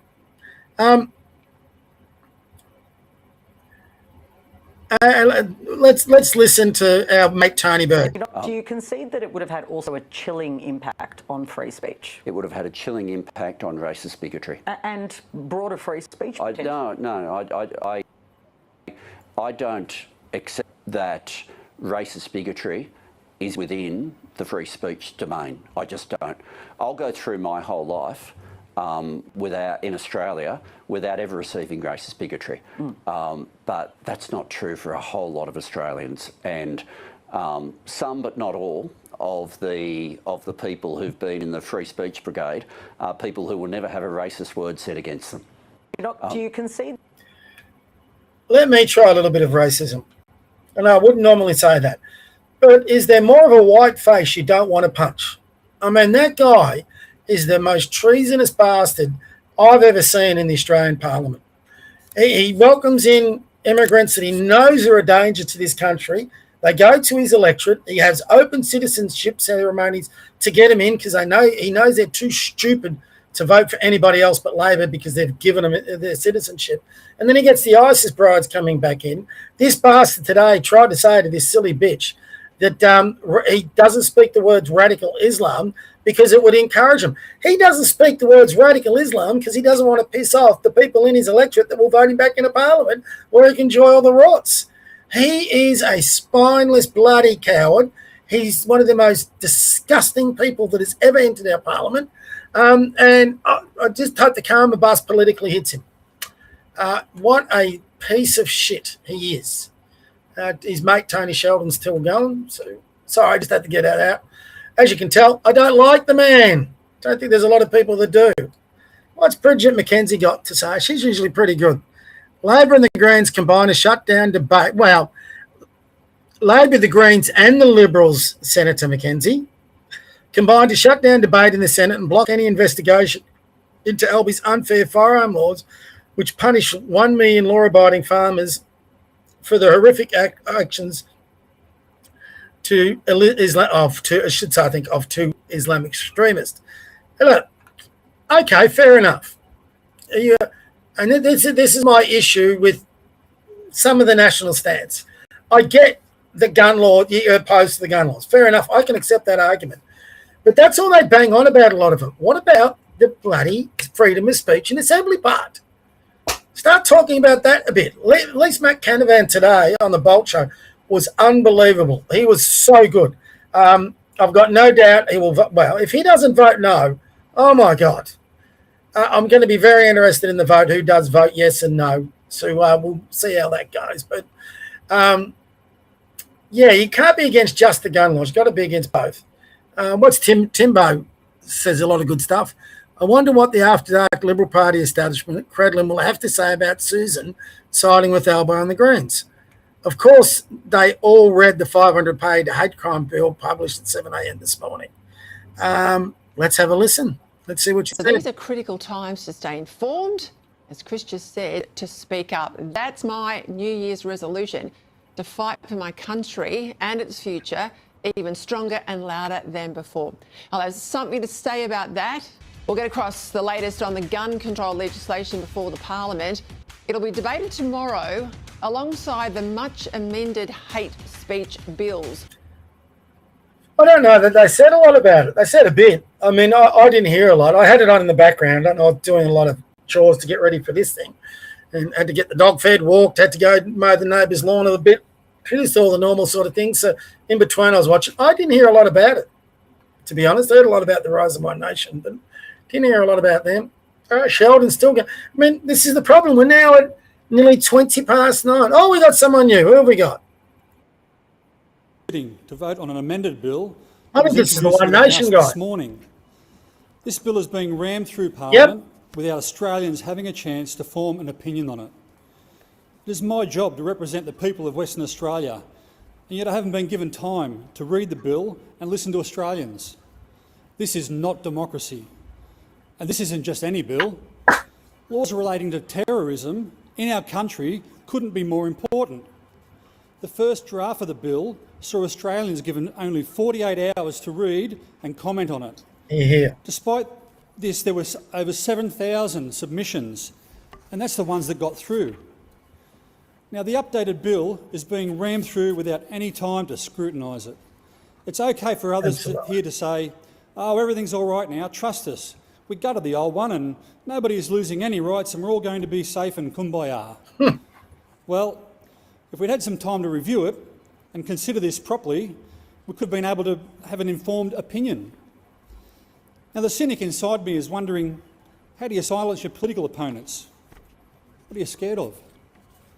One Nation has been warning against the rise in anti-Semitism and radical Islam for years. Anti-Semitism has surged in Australia under the Albanese Labor government. This bill does not fix the problem. The gun laws don't fix the problem. This bill is a dog's breakfast and won't stop anti-Semitism. And it won't stop radical Islam. What it will stop is legitimate criticism and nationalism. The bill barely mentions anti-Semitism other than in the title. It is a facade. We know the government already has the powers to stop Nazis and deport them and stop anyone they want coming here. Even world-class tennis players or political commentators they don't like, because they have done it. This bill is being rushed through this parliament without proper scrutiny or debate. We've come to expect this from Labor. It seems the least transparent government ever is at it again. It seems there have been a lot of backroom parties and One Nation wasn't invited. And now we will be told we didn't support the bill. Well, the bill is fundamentally dishonest as it diverts attention away from Labor's incompetence. Australia doesn't need new laws. We need a government with the courage to enforce the current laws. As this government has already proven they can't enforce our current laws, we have no confidence in them being able to enforce this bill. Labor's incompetence has led to this mess, and now they are using it as an excuse to rush through a vague bill that doesn't define the very matters it should be addressing. The bill is so vague and rushed that the Australian Jewish Association was urging all members of Parliament to reject it. This bill, if passed, represents the greatest ban on free speech in Australia has ever seen. It will result in drastic and draconian restrictions. Malcolm, get Hate a speech has tie. always been about preventing discussions and censoring opponents. Banning free speech is not the answer. Banning more of our rights is not the answer. Banning more guns is not the answer. Banning terrorists is the answer. Absolutely. At a time when Islamic terrorism is on the rise, Labor keeps importing more of them. Yep. ISIS brides ring any bells? This is what is putting our country in danger. Sad, isn't Every it? Australian needs to push for deportation of the small number of radicalised terrorists that the government have allowed to migrate here. We must stop bringing in any more. Who's Malcolm staring at? The Department of Home Affairs has someone. revealed there are 230 potential terrorists living in Australia. They are taking part in anti-extremism programs. Taxpayer funded, I'm guessing. 1/3 of them are under 18 years old and 40% have primarily ideologically motivated violent extremist ideology. Excuse me. They must be deported. Australia cannot be a home for terrorists. The Labor government is deliberately creating this dangerous situation because it fits their global agenda. This bill fits their globalist agenda. Just one day after the massacre, Labor went to the top drawer of their pet projects and pulled out their censorship and gun laws. The Commonwealth Criminal Code already criminalises the urging or advocating of violent individuals, threats of violence or property damage, already got the laws. and conduct intended or reckless as to causing serious harm. These provisions have been in the Criminal Code since 2010. They are not new. Nobody has been prosecuted under sections 80.2A to 80.2BE ever. Not once. Prosecutions have been made under state criminal law, but not federal. Getting bored. Now, the penalties are being increased for provisions that have never been used. The constitutionality of this bill is in doubt. It will result in a referral to the High Court. Good. It seems to be the modus operandi of this Labor government. Write a bill that isn't constitutional and ram it through the parliament, guillotining debate and silencing dissenting voices. The Australian CDC bill and the environmental reforms bills the Greens been are examples of this. together in opposition to this. And now we have the Fighting Anti-Semitism, Hate and Extremism Bill 2026. Split, redrafted and forced through in one day. Australians are being force-fed globalist control. In the House of Representatives today, Labor voted against an amendment to the proposed bill to make the burning of the Australian flag a crime. Who do you people represent? Good question. Prime Minister Albanese and the Labor Party have decided to deflect any and all responsibility at a time where people are at the depths of incredible grief and loss. One nation are not going away and vow to expose this gullibility. Hear, hear. Albanese's got to go. Hear, hear. At last. I move the amendment standing in my name as circulated in the chamber. Senator Whitten, you're not able to move an amendment because one's already moved, but you can foreshadow a second reading amendment with Jay. God, I can't. What's his name? The Speaker? Oh, Thank my you, Senator God. Whitten. Understood. Senator Mackenzie. Thank you very much, Mr Acting Deputy Oh, this will be President. interesting. Bridget. The Parliament is sitting tonight because Australia experienced an act of domestic terrorism on our shores. This was the worst terrorism event in Australia in our nation's history.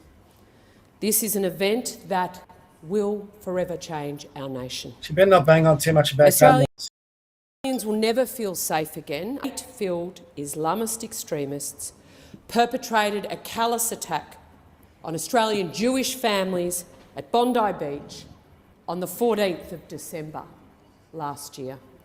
This attack on Jewish families on our soil is an attack on all Australian families. Damn straight. An horrific event, as such as occurred on December the 14th, calls for a demonstration of unifying leadership from our nation's government. And unfortunately, it's what is likely to be the defining moment of Prime Ministership under Mr Albanese, as he has systematically failed to rise to the occasion again. He failed in the immediate aftermath of the attack by refusing to call out Islamic extremism and anti-Semitism in our country, and instead sought to create a political diversion. Will she call out the Liberals? This attack on 1 million She should. law-abiding firearm owners. Australians have seen through that diversion, whether or not they are law-abiding firearm owners, and unfortunately, the Senate, with the Greens and the Labor joining together, has passed that. Oppose the gun laws, but first oppose the The Prime Minister initially refused to call a royal commission. He needed Jewish families to be publicly crying and begging him before he could bring himself Australian legal fraternity, sports stars, community members and the opposition, crossbenchers, for a royal commission so that our country could understand how such a thing could happen in our corner of the earth, place of solace for the Jewish community. He refused to call a royal commission in the same way that he refused the glasses on, guys, because we have the responses to Andrew Hastings' post on Facebook. the October 7, 20. attack on Israel by Hamas and the slaughter of Israelis and the spike in anti-Semitism is unparalleled. He instigated under pressure an anti-Semitism envoy who handed him recommendations for action 6 months ago. They are not in place. We've debated in this chamber his inaction ad nauseum for 2.5 years. We've borne witness to the anti-Semitism in our own communities, whether it be Sydney, Brisbane, Melbourne and beyond. And it has fallen on deaf ears with the Greens, and it has fallen on deaf ears with the Labor Party, and it has fallen on deaf ears of this Prime Minister. The real tragedy of the Bondi attack is that the government had 2 years to respond to and take action, and it has failed to do so. There are many things the government could have done to protect our Jewish community, which don't even require legislation in this place. I've sat around a cabinet table, a national security committee. You can make decisions in government. You can actually make things happen. This government could have assisted Jewish families in the aftermath of that and assisted them to pay for the armed guards that Australian Jewish children have to attend school with. That didn't require the Senate to come back. That didn't require action to take practical action to protect Australian children going to school, because right now, because on Jewish Facebook, community Andrew Hasey's getting paying paid for armed guards at kindergartens and schools Rightly right so. across this country. That is unacceptable. Come on, Bridget, get to the point. The You government voted could have yes or called not? out anti-Semitism and Islamic extremism without on every single occasion drawing this false equivalence with Islamophobia, as if it is somehow equivalent. The data says no. Mosques are not being bombed. Children attending Islamic schools are not being spat on. And our wonderful Muslim community in this country is not being shot as they celebrate Eid. Instead of taking the invitation of the coalition of bipartisanship to come together in the face of this tragedy, on the very next day to sit down as the parties of government to say, despite our philosophical and political differences, how do we address this scourge? Me too. And how do we address it in a way Not many that meets speakers to community go. expectations? She's filibustering too. But Just instead, this get to Prime the Minister point. chose to play politics. Are you going to support the bill or He what could have against brought it? the opposition into his confidence to develop and agree on legislative changes to protect our Jewish community and the wider community. I know all this. The evidence of this failure has been writ large over the last 5 days. Little crowds in there. Poorly drafted legislation has Interesting. been rushed through this parliament, and parliamentarians in both houses of all creeds and colours have made this point. This is a bad way to legislate, and it is a shame for our parliament to behave this way. Still hasn't We don't criticised the always Liberal agree, Party. but we're in this place because we think Doesn't she Parliament loses credibility matters, as well? and the Australian people's views should matter. And it's our responsibility and job to bring the diversity of views to the table in order to find solutions. We've had poorly drafted legislation rushed through the parliament, guillotined in the House, guillotined in the Senate.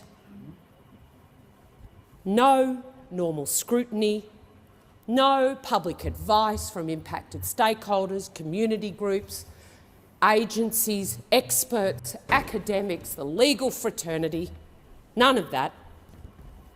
Last week, the government's legislation was effectively friendless in the community, and that forced the Prime Minister to split the bill. He said previously that couldn't be separated. When the Parliament rises tomorrow, ahead of Thursday's day of mourning, a sad reality is neither of the bills set to pass the Parliament enjoy bipartisan support. As an Australian who has strongly supported and been a close friend of our Jewish community for many years, I am a proud Zionist, and I'm sure the haters will hate on me online as they do every time I say that. Witness the way this government is trashing the normal process of parliamentary scrutiny in a vain attempt to secure a fleeting of the grief of our Jewish community. Of the opposition, Susan Lee, and the Shadow Minister for Home Affairs, Senator Duniam, and the Shadow Minister for Foreign Affairs, Senator Cash, for the good faith way they have conducted negotiations with the government on this bill. Kidding. It's been a terrible example of legislative process with over 500 pages of documents. Listening to that, they're going to vote yes, the Nationals. Subjected to committee investigation with almost no notice, and critically important stakeholders provided no genuine opportunity to scrutinise the proposed laws. The report of the our Intelligence and Security Committee, which I've had the great honour to sit on in the past. If you can't scrutinise the bill, you should vote no. And the report was tabled far too late to contribute meaningful amendments. This is not the way it's supposed to work. How are you going to vote? And that is why tonight, in a guillotine debate till tomorrow, so all senators could have their say on this legislation, the bits of the legislation they agree with. Come on, get it out. Outline the pieces that they don't. Ask questions of ministers, which communities expectantly expect this chamber to be able to provide. All of that's been guillotined. All of that's been guillotined. How are you going to vote? And however, given the potential serious implications for freedoms of Australian here we citizens, go. They're going to vote national yes. security legislation deserves to pass a very high bar of scrutiny and expert development. And unfortunately, despite the many positive elements of this legislation, the government has not been able to convince my party room, the National Party, that adequate safeguards are in place for the proposed hate crimes. We do want to ban extreme organisations that would seek to do our community harm. We would have liked to have been able to have the opportunity to participate robustly, in a timely way, with expert advice to get to that place. Say it. It is for this reason that I will be moving an amendment to the second reading. I will foreshadow an amendment to the second reading debate on this bill to refer this legislation to the scrutiny of the Legal and Constitutional Affairs Legislation Committee of the Senate for inquiry and to report swiftly by the 2nd of March 2026. This public process, unlike the sham PJ Sis inquiry that was run, where submissions have not even all been uploaded, and as the bill in the House of Representatives. She's starting to confuse me here. Stakeholders across this country took the time, in the limited time they had, to put in their views. And the public and senators haven't even been able to avail themselves of that wisdom being made public in time for votes to be cast. Why do they talk like this? This government makes a mockery of their Bondi response and how they treat this parliament, how they treat the parliamentarians that Australians have sent here. We've got a few with us tonight. Work hard. Welcome any new viewers. Everything you need to know about this Prime Minister is writ large in the last month. It's all about the politics. Still Sydney University student politics. And it's an affront to those killed, the Bondi Islamic terrorist attack. It's an affront and an abuse of power against law-abiding, a million law-abiding firearm owners. Taking the hit because it sounds tough to get tough on gun laws when they're not the issue, because you're too gutless. They're going to have it's time for one more speaker. To even put the words Islamic extremism in the bill that's supposed to deal with it. Of course the National Party supports tougher migration laws. to get hate preachers off our streets, on a plane and out of our country. Yep. To stop the harm of radicalisation. Yep. Well done This for Prime saying it. Minister has used this opportunity to divide our country. He has.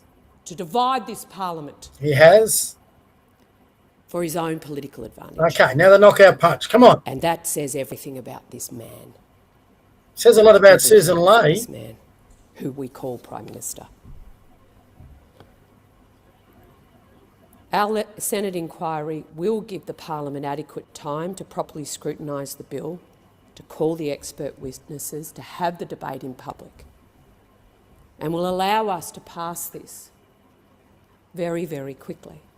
I urge senators to do the right thing, to support our push for a Senate inquiry and more time to get this right, because as you've heard tonight, it's not right. The inquiry could allow community organisations to put forward their views and ultimately So they're asking for an recommend inquiry. any They amendments don't want to pass the that bill in might its be current necessary form. to protect Australia's Jewish community. Still doesn't make no vote. I No. will also be moving amendments circulated in my name to the bill, and Senator Canavan will also be moving amendments which have the support of the National Party. These amendments in their totality provide National Party MPs and senators with further comfort safeguards are in place. In closing my contribution so other members can participate, I reflect the deep disappointment in a Labor Party government who's not able to bring the Parliament a genuinely bipartisan set of legislative proposals. She's letting the Liberals that would off the have hook. done justice to our Parliament, our people, The Liberals and the slain. pretty much took credit for these this new legislation Islamic terrorists. and amendments to it. Thank you. So she can't be just critical of the RP. She's got to be critical of the Liberals. She's got to be Thank you, critical of Acting Susan Ley. Deputy President. This bill is being debated in extraordinary circumstances. It comes after the anti-Semitic terrorist attack at Bondi. She looks like an ALP carried out member. On the first day of Hanukkah. A deliberate act of targeted hatred, innocent lives, traumatised survivors. And she is Carol Brown, ALP, Senator for Tasmania. Oh, this is and the nation. Oh my God! In recalling Parliament, our first action. So they're going to give a turn this at 10 o'clock. Condolence motion to honour those 18 minutes to go. who were killed and those who. I reckon she'll go close to the whole 18 minutes. Our next act, our next My responsibility God. is to act. This bill is about drawing clear lines around what Australia will. I don't mean to try and be biased, but I've heard all the It's about ALP ensuring that bullshit those who on spread this. hatred, I'm radicalise going to others, go back to or Twitter. It's exploit more entertaining. positions of authority, I'll keep anyone else gets on before the vote. Let's get back into Twitter. It was a bit. We'll mute her. Bye-bye. Let's get in our Twitter feed. We'll go back to the top of the page. I might show you, actually, tell you what I will do. Andrew Hastie's post on Facebook. So this is his Facebook post, and these are all the responses. So if you remember at the start, I'll play it again because, or maybe can we? This is why am I voting? Here we go. So this is the two posts. This is crazy. Will this work? This is Andrew Hastie. The only thing that was jihadists from killing more people was lethal force. And it was brave New South Wales police who closed the distance and using 9mm rounds terrorists down. Now, when I look at the bill that's going to be debated in Parliament next week, I ask the question, will this stop a future Bondi attack? And I can't see an urgent capability gap that needs to be AFP, ASIO or any other Commonwealth agency responsible for counter-terrorism. So the question is, why the rush?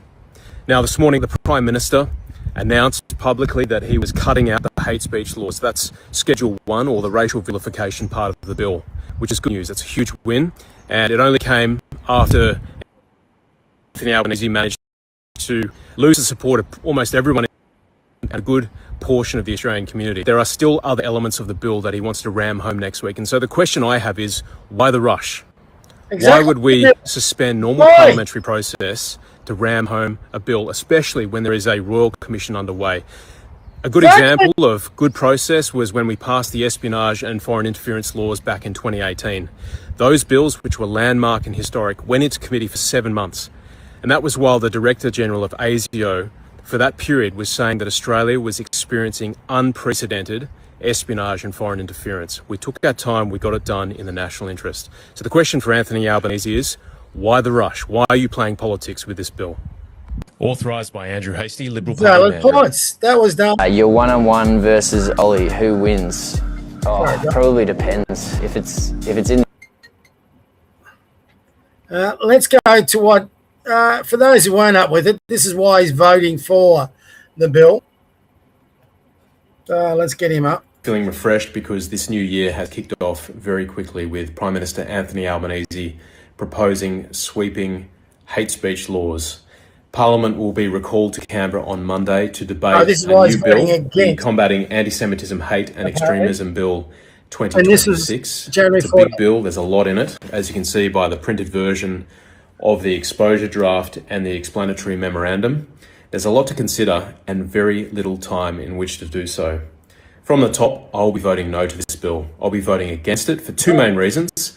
The first is this bill is an attack on our basic democratic freedoms: freedom of conscience, freedom of speech, and freedom of religion. Those three freedoms are fundamental to any democratic society. They're hard won, and they've served Australians well for more than 100 years. This bill will reduce them, and that's why I'm voting no. But secondly, the Prime Minister is showing absolute contempt for normal parliamentary process. For a bill of this size, we would normally take a few months to consider it. It would go into a committee process. Why the change? And the public would have an opportunity to make submissions. There would be public hearings. MPs and senators would debate it, and they would consider fully the unintended consequences of this bill. Instead, the Prime Minister has reduced that process to a couple of days.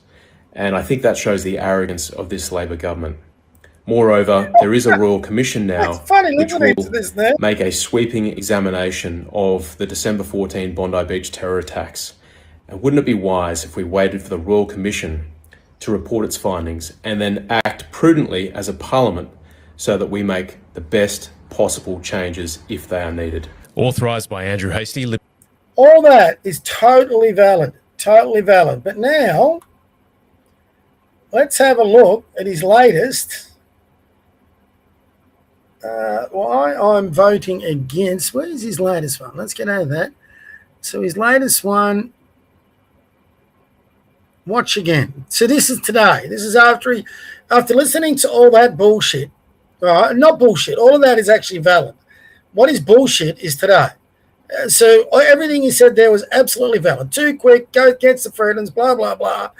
And this was only over the last 48 hours. Now, his stance. And deport militant.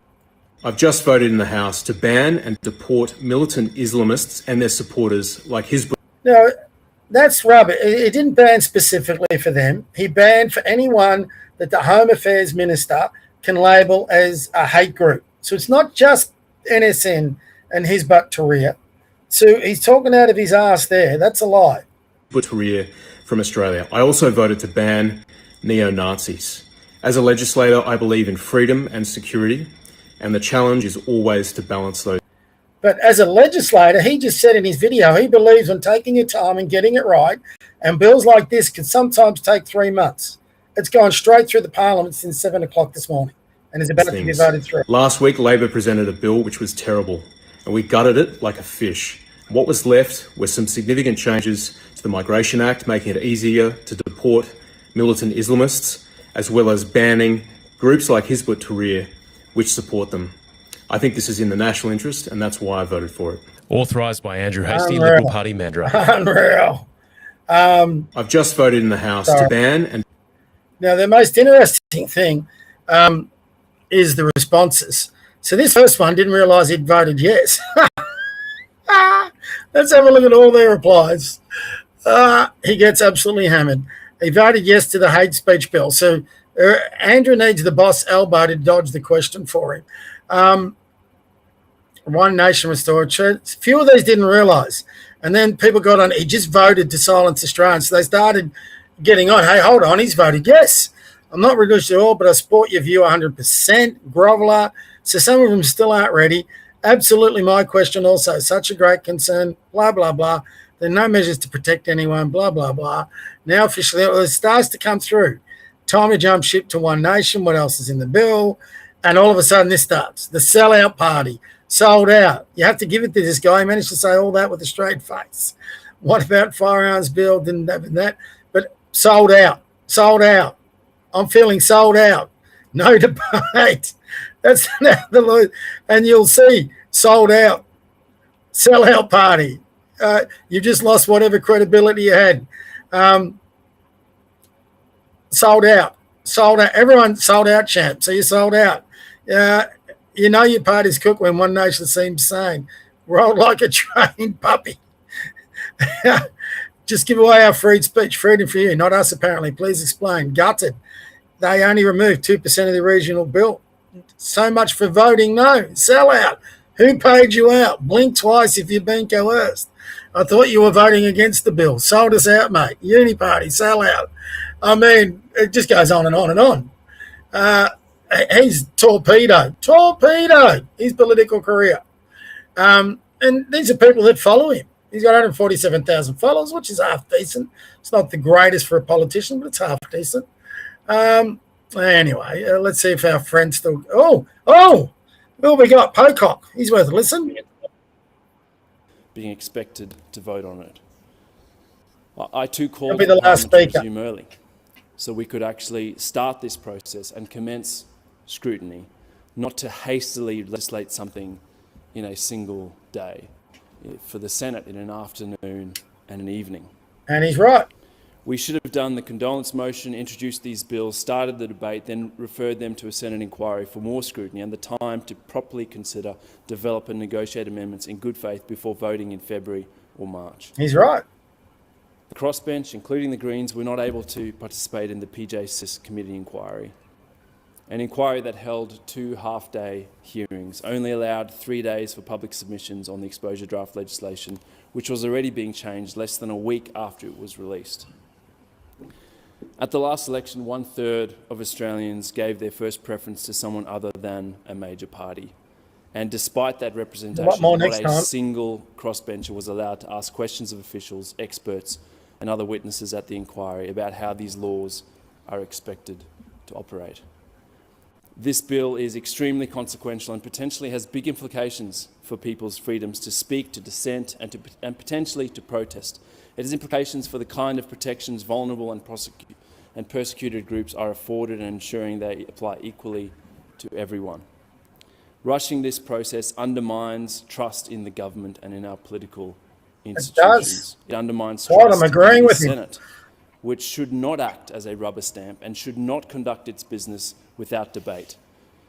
Giving people a chance to be heard, coming together to work out what we can agree on and getting better at disagreeing well is so important when it comes to rebuilding social unity.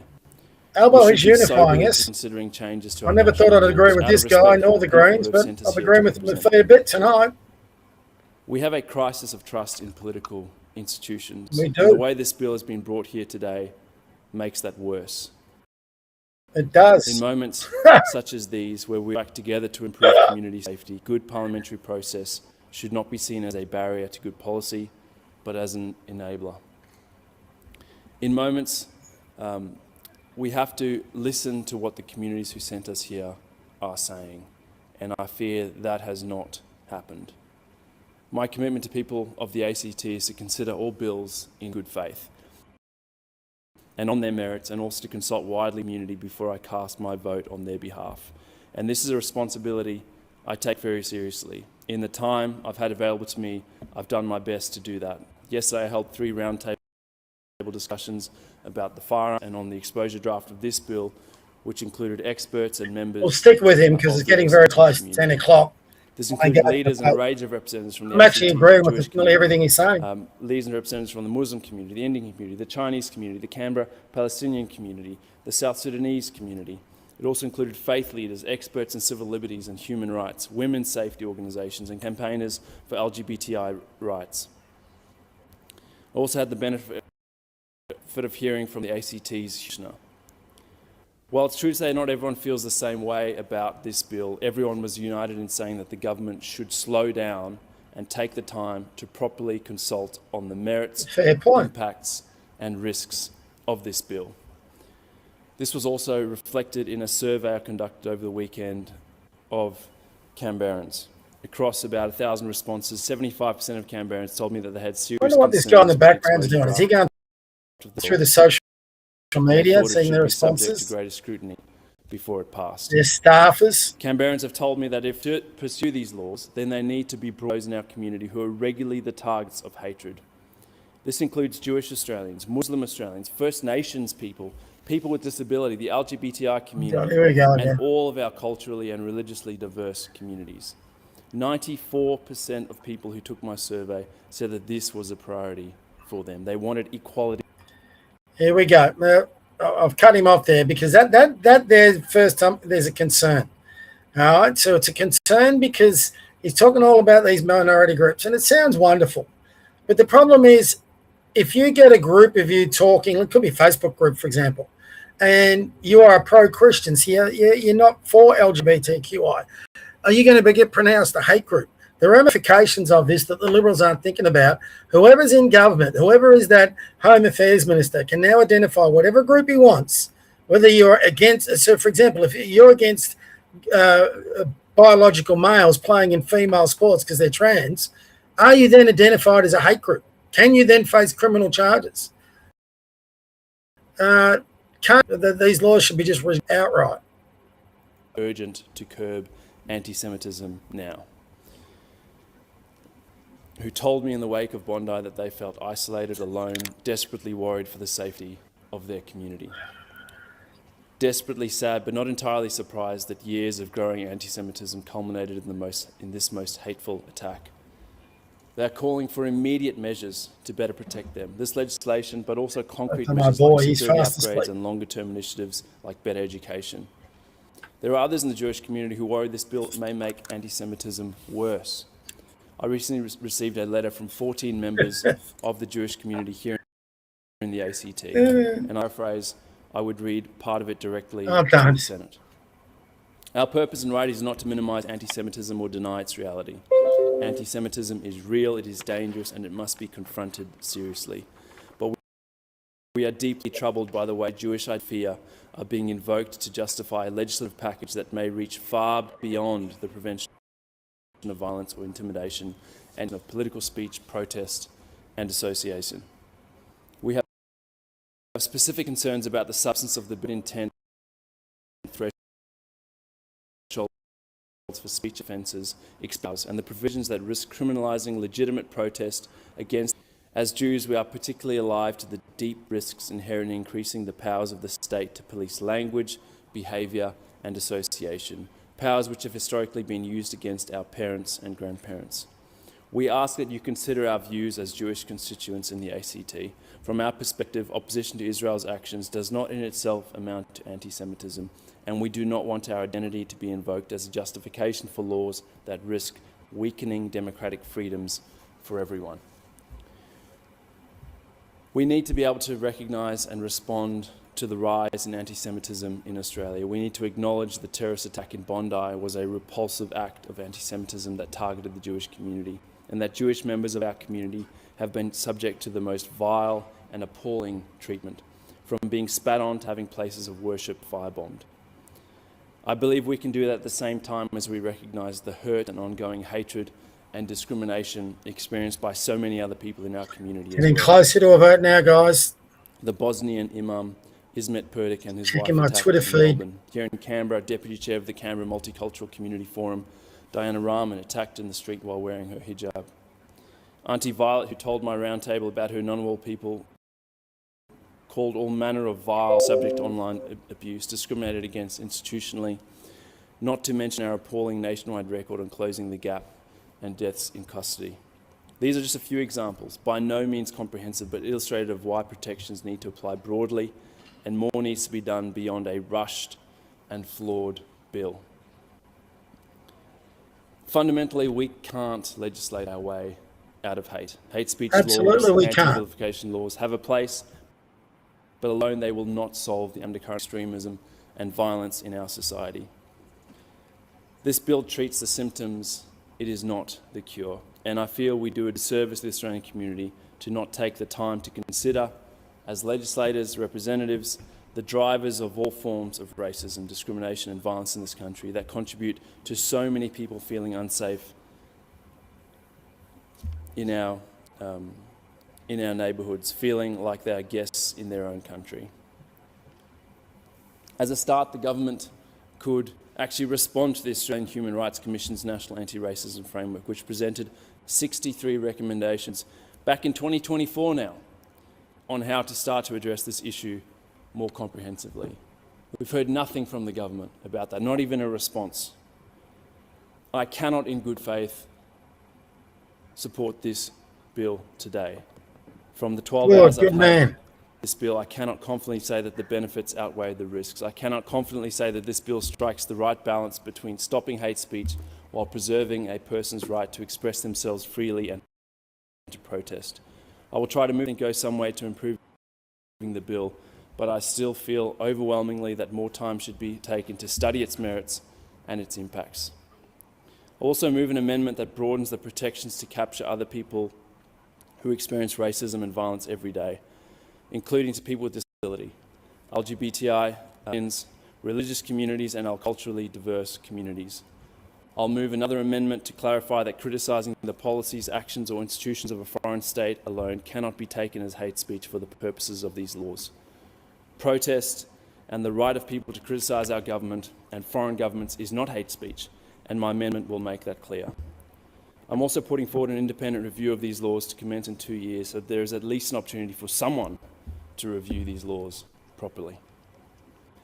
Finally, I'll be moving an amendment to remove the mandatory minimum sentences for the hate speech laws, which were shamefully passed last year. There is no evidence that they work, and it is actually against the Labor Party's platform to support mandatory minimum sentences. They are. It's amazing. This guy and the Nationals sounding very similar. Albo and Susan Lane have united Australia, at least on this subject. And they should never have passed this place. Both last year. It is a great shame that in 2025 we introduced mandatory minimum sentences in Australia. I thank those of my independent Senate colleagues who have agreed to co-sponsor these amendments, and I hope other senators can see fit to vote for them on their merits as well. Thank you, Senator. And that is 10 o'clock. Senator Collins. Thank you, Madam President. Keep going. The Combating Anti-Semitism, Hate and Extremism Criminal and Migration Laws Bill 2026 is the first of many steps the Coalition is taking to make sure that the national tragedy at Bondi never happens again. Now, let's get the facts straight. The intent of this bill is to designate and disrupt extremist ideological organisations that are radicalising Australian people to commit terror on our land. And it will increase border control by deporting or refusing visas to people posing extreme risk to our national security. New South Wales, she'll be a In moderate. short, this bill is a response to the worst terror attack on Australian soil, an attack driven by extremist ideology that is fixated on the violent destruction of a group of people in Australia that have done nothing but exist and contribute to Australia in a peaceful way. We are here because the Labor government's approach to combating anti-Semitism has been woeful. Thank you, Senator Collins. The time has expired. Pursuant to the order agreed yesterday, time allotted for debate. There you go. Just guillotined it. I will now put the questions before the chair and then put the questions on the remaining sections of the bill. I will deal first with the second reading amendment. Excuse me, I'll keep my glass. Moved by Senator Payman. I need the glasses. One-sided on fine, short-sided I'm a bit of trouble. So the question is that the amendment on sheet 3612, Senator McKim. President, on behalf of the Australian Greens, I request that Part A be put separately to Part B, and I can confirm that we'll be voting differently on those two parts. Thank you. So that the amendment on sheet 3612 be agreed to. I'll just confer with the clerk. My intention is to put A first, so the question is that Part A of that the ALP and Greens vote for to. Those just of that through. opinion say aye. Don't stop it. Against? I believe the noes have it. Division required. Ring the bell. There they go. They're going to count it. So they've got to get through all these amendments now, and then they'll vote on the whole bill. So they're ringing the bells to get all the senators to come back in, if you haven't seen this before. So a lot of those people that spoke passed amendments, so they're going to go through each amendment and vote on it. So this is going to take a while. Going to have 10 amendments maybe. So the Greens have just said they'll vote for these amendments. If the ALP agree to it, then they're through. So the Greens and the ALP combined, and this is where people have got to take far more attention to their preferences. If they all come in, if the Greens and the ALP combine to vote together, they'll just pass through whatever legislation they like in the upper house. I've been a bit surprised this Parliament that they haven't worked together more because, their ideology is very similar on many of things. But the Greens will just rubber stamp most things. But the ALP have done a good job to get them offside on a few things. So anyway, we'll see where it goes. What's going to be interesting here is how many times the Liberals or the Nationals sit on the same side as the ALP and the Greens. And even when it comes to passing the bill, I think you'll find the names and One Nation will sit on the opposing, the no side. We'll see where it goes. This could be really interesting. But at that point, the Liberals will go sit with the ALP to pass this bill, and it'll go through because the Liberals and ALP combined will also have the majority in the Senate. So this is the Parliament we have. We have this Parliament because not enough people understand the system or the voting. It's a bit disappointing, but it is what it is. So there's a lot of people, looks like I'm pretty sure if they sit on the right side as you're looking at the screen, that's a no vote. So it looks like they're voting no. And looks like so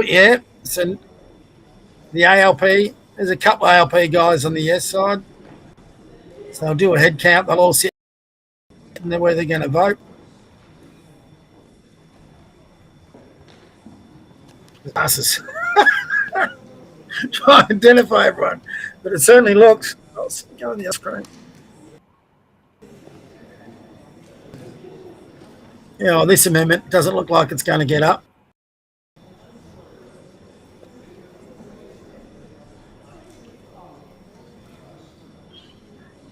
It might only look at 1, 2, 3, 4, 5, 6, 7, 8, 9, 10, 11, 13, 14 yeas. And you've got 1, 2, 3, 4, 5, 6, 7, 8, 9, 10, 11, 12, 13, 14, 15, 16, 17, 18, 19, 20, 21, 22, 23, 24, 25, 26, 27, 28, 29, 30, 31, 32. Yeah, so the nays will get up. This amendment won't get up. And they ring the bells. That's to get everyone in. And once they close the doors, no one else can come in. So if you're not back in by the time they close the doors, you can't vote. Just a quick rundown if you haven't seen this before. And yeah, all the ALP guys are jumping in with the Liberals and Nats. Just curious as to where I can't see One Nation, which is a bit harder. They've got a few. Don't forget, Senator Hanson can't vote in any of these because I don't know whether she can pair them, but she can't attend because of that thing she did. She got banned from the Senate. So whether she can pair up with another One Nation person, which she should be able to do. She should be able to get a vote done, even if she can't speak. I'm looking for Malcolm Roberts. I can't see him.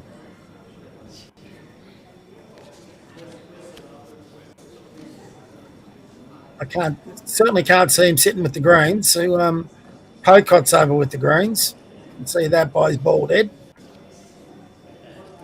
Can't tell who the two ALP guys are. Lock the doors. So the question is One Nation actually, the amendment on sheet 3612 be agreed to. The Greens have requested that the amendment be split. So we are dealing with part A. So those of that opinion will move to the right, and the ayes shall move to the right, and the noes shall move to. So the noes have the majority. I think One Nation's on with the Greens. Pocock on behalf of the ayes, and Senator Grogan on behalf of the noes. Don't know why I have to do all this because it's so straightforward. I think that's actually Malcolm Roberts and his One Nation buddy are voting with the Greens. So there you go. So they're for this amendment. Don't know what the amendment is. I didn't hear it, I don't think. They should actually be able to, they should understand that people are watching. They should detail what the amendment is. But anyway. I trust the One Nation guys.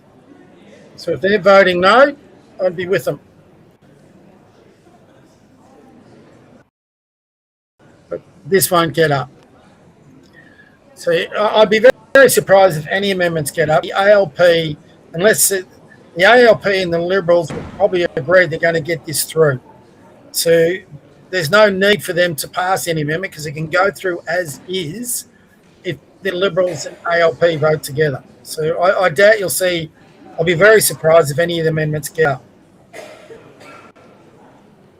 Because don't forget, the Liberals are already claiming they've drafted this bill. So why would you make amendments to legislation you've already devised? So I doubt any amendments will get up. So we've just got to go through the process and then I'll finally vote the bill. But it is going to be interesting to see who's where. So One Nation is winning with a very unlikely alliance with the Greens and some of the other crossbenchers. The ALP senators will vote as they're told. In the Liberal Party, you can cross the floor and vote against your own party, but that doesn't look like it's happening here. Very hard. I can't tell from this thing, but that's what it looks like. I should just log on to.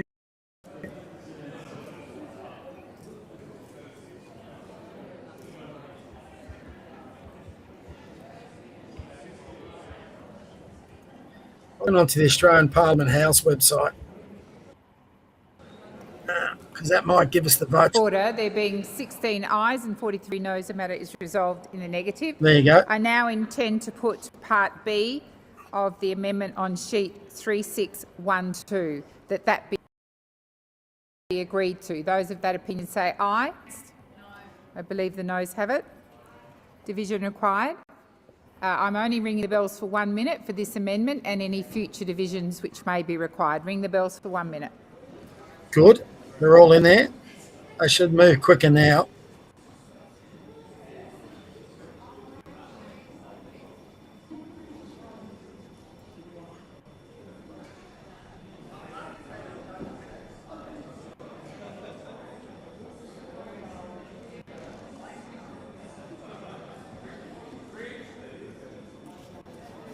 Trying to find the part on the website about their votes.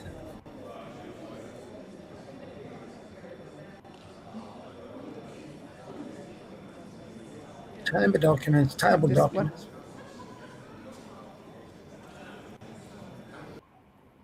Oh, he did it last time.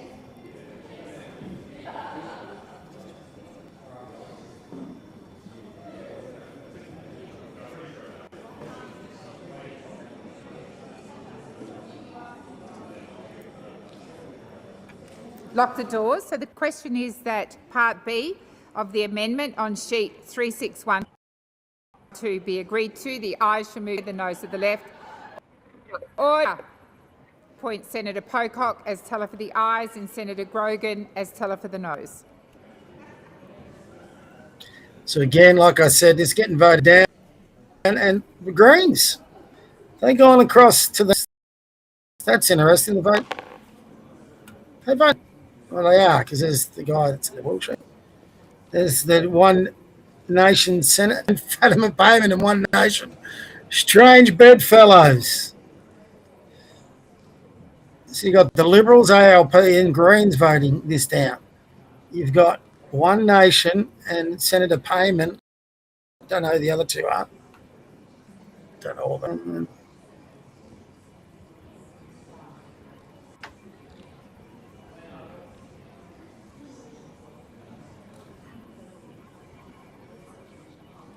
Oh, yeah, I'm looking at proposed amendments.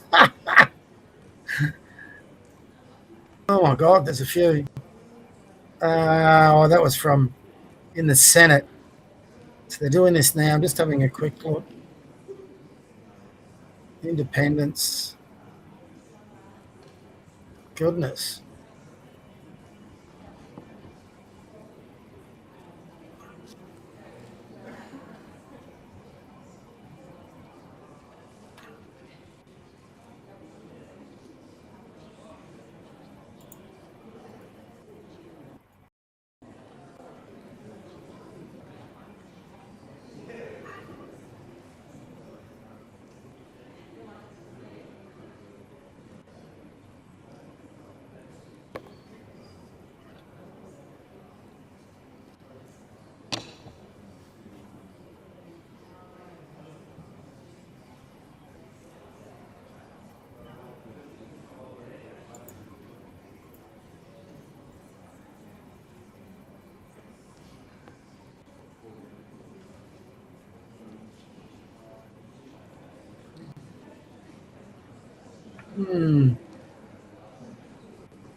Order. There being 6 ayes and 52 noes, the matter is resolved in the negative.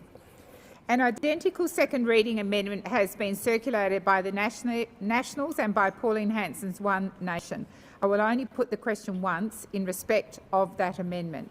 The question is that the amendments on sheets 3621 and 3625 be agreed to.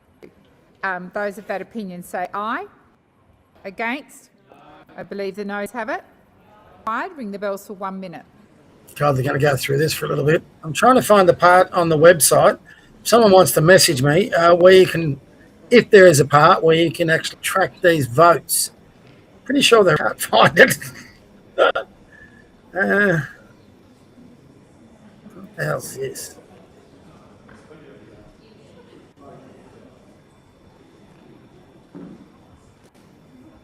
No, that's not it.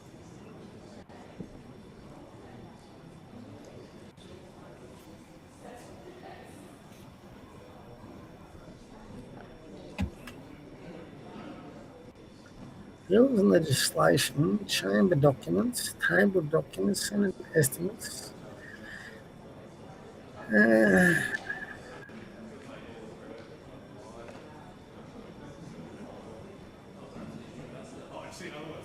That's where I need a producer, guys, someone who can do this better than me. But all the amendments are getting voted down. I'm just trying to find out who's voting for who. Lock the doors. So the question is that the amendments on sheet 3621 and 3625 be agreed to. The ayes shall move to the right of the chair, the noes to the left. I appoint Senator David Pocock as teller for the ayes and Senator Grogan as teller for the noes. Again, will get voted down. Same thing. There's Senator Pocock, I did appoint you, but I do appreciate it's not your amendment. I'm happy to... Okay. So it looks like, yeah, there's all the eight all together. And is this the Nationals? Can't tell. Could be. Could be Bridget McKenzie. There's Malcolm Roberts. So One Nation. Payment again. So One Nation and Senator Payne side an awful lot. Is that Matt Canavan? I'm not too sure. Well, that is really interesting. Right? So the amendments, they're on a bit of a unity ticket here, One Nation and Senator Payman. Again, that screen just down here is Senator Payman if you can't see it on our screen. But there's you got your One Nation. I think that's Bridget McKenzie. I could be wrong. But you've definitely got, there's all your One Nation. ALP's in there. Liberals are in there. They're all voting together. The old uni party, call them. I'd resisted that in the past. I'm starting to come around to it now. News events. Watch, read, listen. Events can't send it to news about the Home Office, about Parliament, visit Parliament. I'm trying to find out where they keep track of the bills. Bills and legislation. You'd think that's where it'd be. Legislative instruments, tariffs, surge bills, latest. current Senate. Order. There being 12 ayes and 49 noes. It's the matter going is down resolved too. in the negative. The question now is that the bill be now read a second time. Those of that opinion say aye. Against? Division required. Ring the bells for 1 minute. We're getting closer, guys. They said they'd have this done by 10:30, so they're pretty close. I'll figure this one on the Australian Parliament. I'll have to do that later. We'll just stick with the coverage for now. So they've done their amendments. They've voted them down. They're going to read the bill a second time. I'm hoping that doesn't mean all 500 pages. But they'll put it towards the Parliament, and this is where they vote yay or nay. This is where it's going to get very interesting as who votes this thing through. Which of the coalition MPs will go across?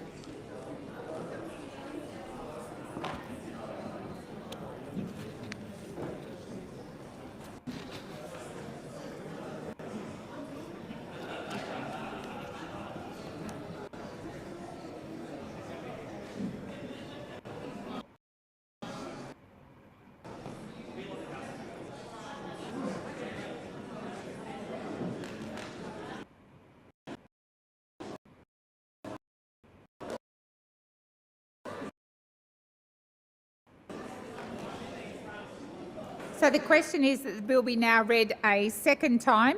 The ayes shall move to the right of the chair, the noes to the left. I appoint Senator Grogan as teller for the ayes and Senator McKim as teller for the noes.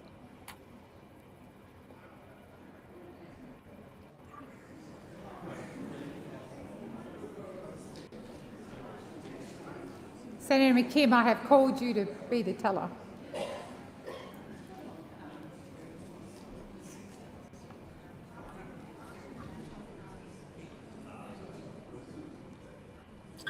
My goodness.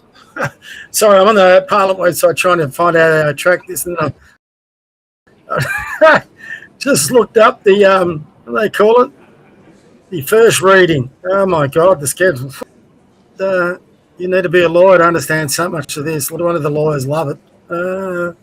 First reading, third reading, explanatory, revised, proposed amendments. A lot of those are in the lower house. Don't know what they're in there. In the Senate, it's like a bunch of bills left. Combating, trying to track it. They've got here the progress. I'll just share it just quickly. So this is off the Parliament. So introduced and read a few times. Second reading move, which they're doing now. Second reading debate. Second reading agreed to. So they're up to that second reading here now. And consideration in detail. So third reading. So there's all that to go through. I'm just trying to find out whether they keep a record of the votes. So go back to this. Okay, so this is going. They're now voting for the second reading. That's obviously going to get up. The Greens are against. I dare say the One Nation boys, that'd be them there. They're against. Where's Senator Payment? She should be against, you would have thought. Maybe is that her? Looks like she's asleep. If it is, oh no, it's just too far away.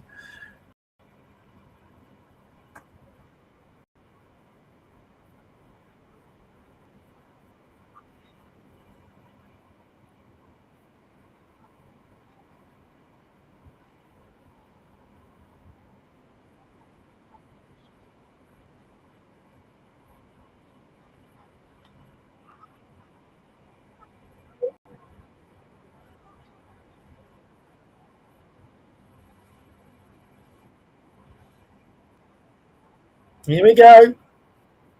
Another division with all these silly amendments.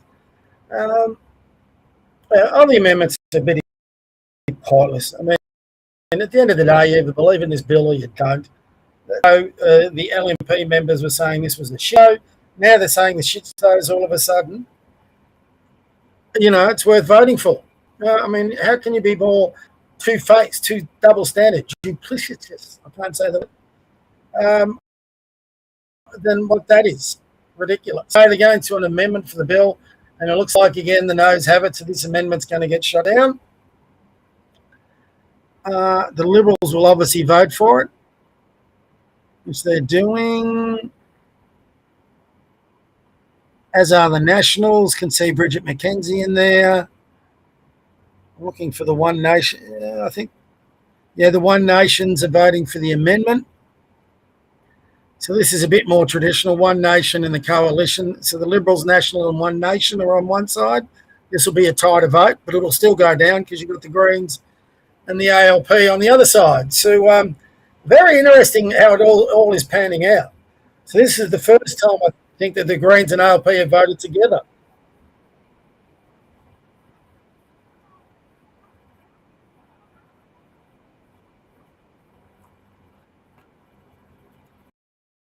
Excuse me for yawning, guys. I'm usually out snoring my head off by this time of the night.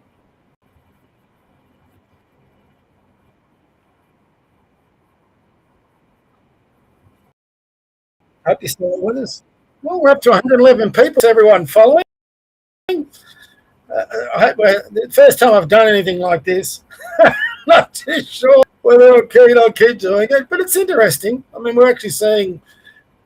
I was going to say we're seeing democracy in action, but I don't know whether we are. I mean, is this really truly representative of what the Australian people want? Let's have a look. Yeah, Senator Payman's in with the Greens, so she's voting against the Liberals' amendment. That's interesting. Why have the Liberals put forward an amendment when they helped draft this bill? I don't get that. Surely they should have fixed that up earlier. So I don't get that. The Liberals, Susan Lay's been taking credit for this new legislation. I thought they went into cahoots with the ALP to amend their bill, but here they are moving another amendment, and it's about to get voted down. Doesn't give you a lot of confidence in them, does it? So I'm just trying to see who's who here. But yeah, the ALP is definitely winning it. ALP is in for a good night. They've won all the votes to knock away the amendments, and they're winning this vote to knock it away again.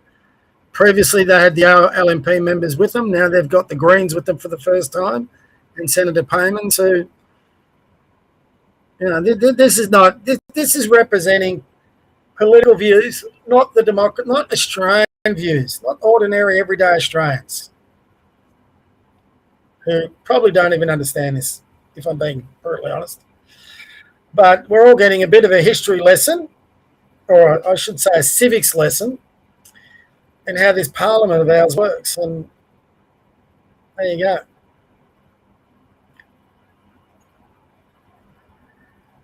So I couldn't find on the Australian Parliament website what the amendments were or whatever. I don't know myself. I'm going to have to do a bit of research on how to go about this. All second reading, minutes of second reading, while they're doing this, independence, divisions. Let's go David Pocock. Listen.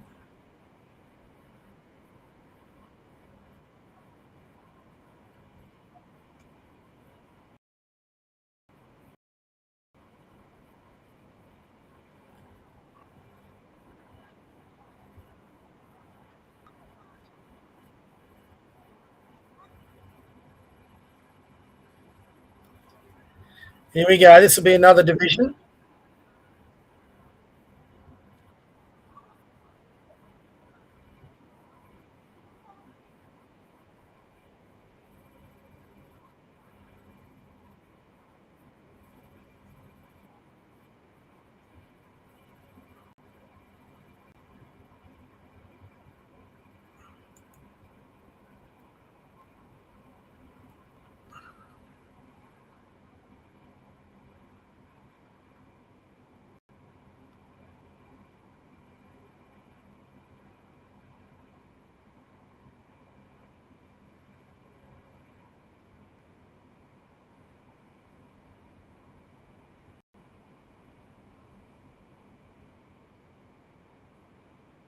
Oh, this is a tad annoying. To see these amendments, you've got to download the document.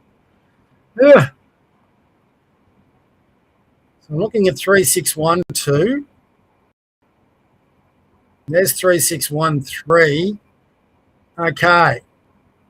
I see. So it doesn't take you to another page. You just download the document, and then it'll list the amendment. So at least I can now have a look at it. So what we were looking at, 3613. Ha! Oh, you do need someone to help you.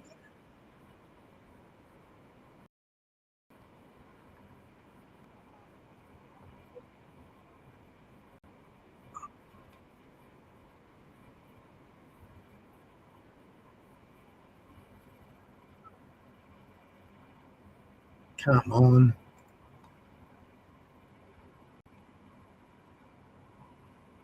So I'm trying to download it, but I'll download when I'm complete, just to see what the hell they're voting for. But it's going to get voted down. And looks like you got the One Nation and Nationalist side, and that's it. So Bridget is looking very alone. This is going to get well and truly voted down. Where's Matt Canavan?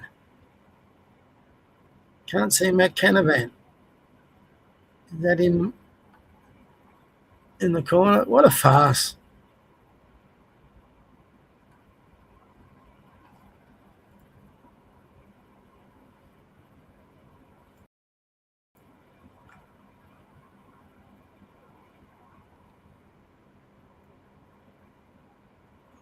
There you go, it's coming up. I want to share this with you, but on the Parliament website, and I've sort of gone through. I found on bills reconciliation you can track a bill, and they've got the amendments, but when you click on it, it doesn't take you another web page. You've actually got to download it, and then you're relying on your internet connection, for example. So I've just got it here. My God. Okay. So obviously prepare this before they go in. And you would assume this obviously gets distributed to all the senators. And so this is 3.6 by Bridget McKenzie, combating anti-Semitism bills, Schedule 1, additional safeguards for prohibited race groups, additional safeguards for prohibited race to 6. So this is amendments 4, and they've highlighted it, and additional safeguards for prohibited race groups. So, you know, they're adding, when they're saying amendments, the legislation's in front of them, and they might be proposing something to be added or taken out of that legislation they're voting on. And it just got trounced.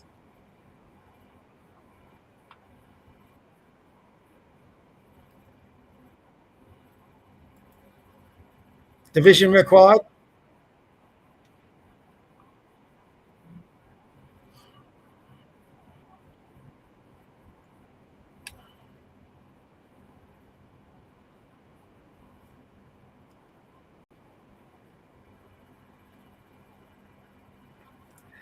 So let's see what that says.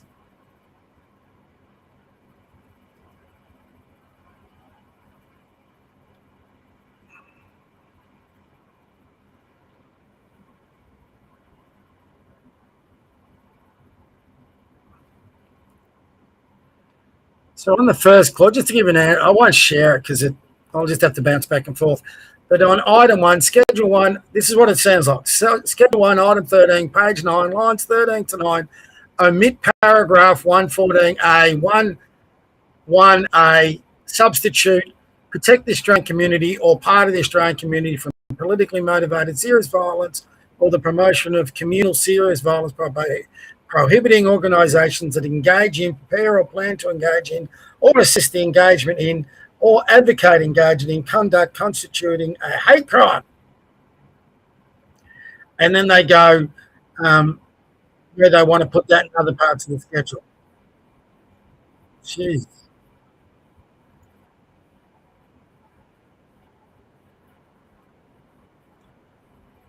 You certainly need to be a lawyer. When they're finished with this, I'll show you one of these amendments.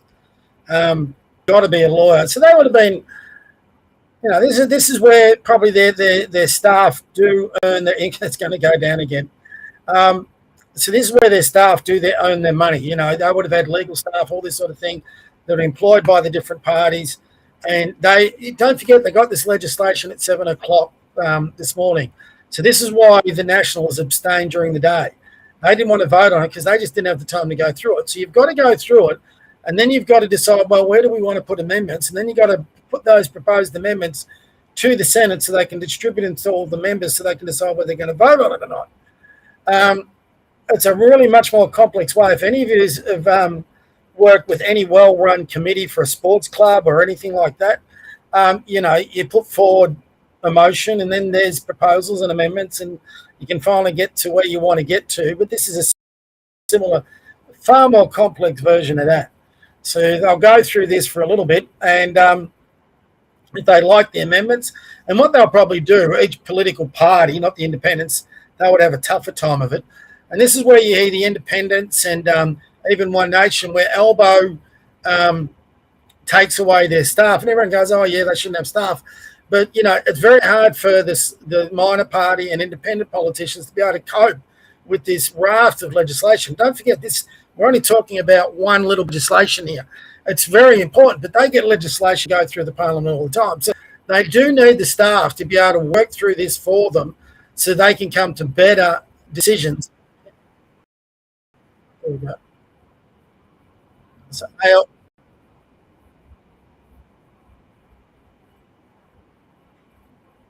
well, that'll get voted down.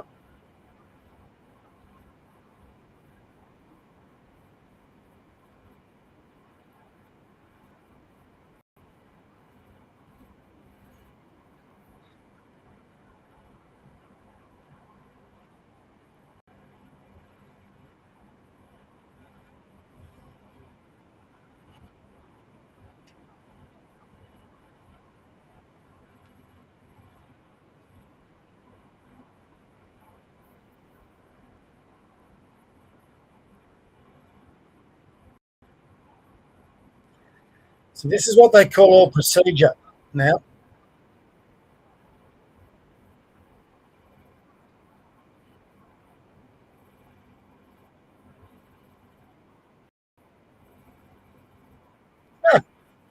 What a nightmare. At least I've been president of a few sports clubs in my time. And in as few sports clubs, if you keep getting these amendments up and all that, you can just bat them away, and you certainly wouldn't be going division required every single time. If I was president of anyone and someone moved a motion, we had this, I'd say, basically say, God, that sounds like bullshit. Can we move on? And everyone would, yeah, well, let's move on. Yeah, okay. Division required. You've got what? God knows, 60, 70 senators in here, and they're all going through these different amendments, and they've got the staff going through it. And like what I was saying before, if you're part of the parties, we've got a lot more senators in there. You've got a much larger group of staff who can go through it, and you can very much quickly, in a very much quicker time frame, you can get to the policy position you want to get to regarding amendments, more so than the minor parties. So when the Prime Minister is responsible for allocating staff, God, she's quick, I'll give her that.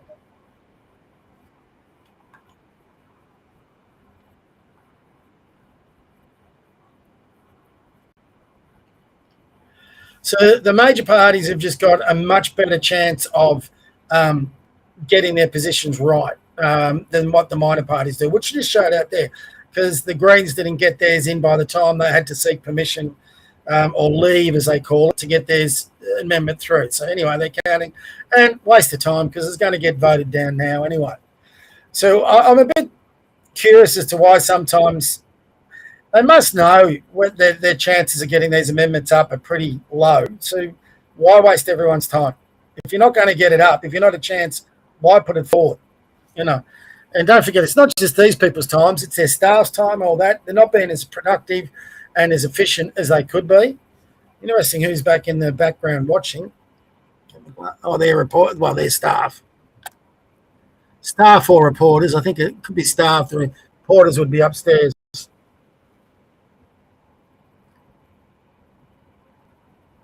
Wow.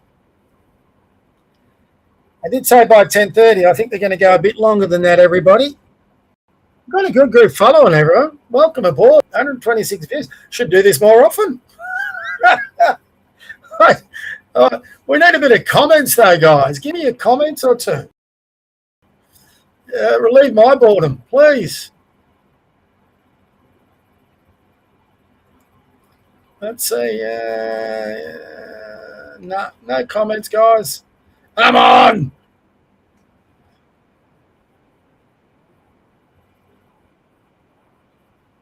Again.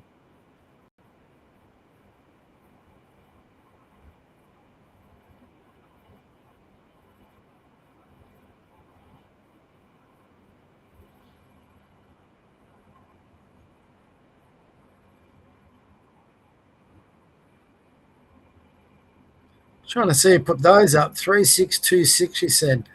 So that looks like a combined one with Senator Pocock, Senator Lambie. Has anyone seen her in there? I haven't seen Senator Lambie. Senator Thorpe, I haven't seen her. But then again, they probably didn't get the chance to speak.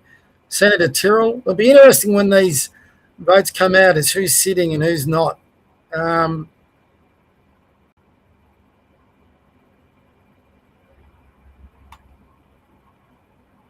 I've really got to get my way through this so I understand it a little bit better. So if we ever do this again, I'll get it better.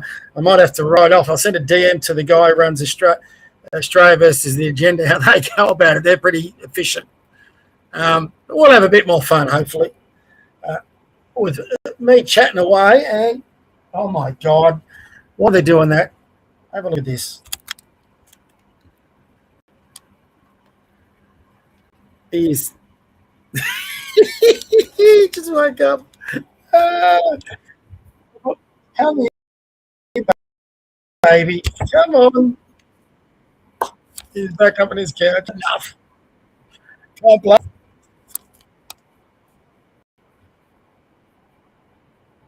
I think this is the last lot of amendments. So we'll get to where the rubber meets the road, and they'll vote on the legislation. And again, it's going down in flames. So it's going to go through with no amendments by the looks of it. So again, you got your One Nation people on there. Senator Babette's on that side. Could be all the Greens too. That's interesting. So One Nation, all the Greens are in their seats. Is that Jackie Lambie? Could be Jackie Lambie there.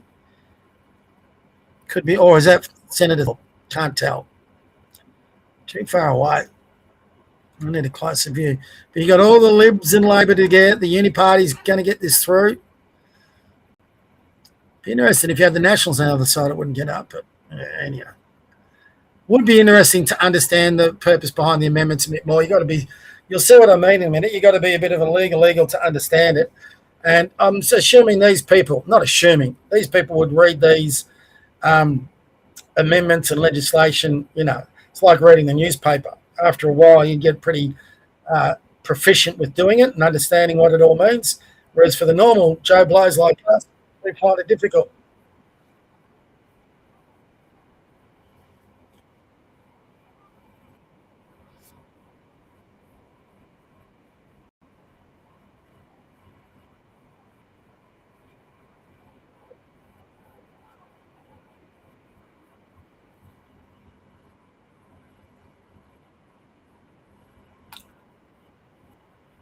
Got to say, his speaker's very good.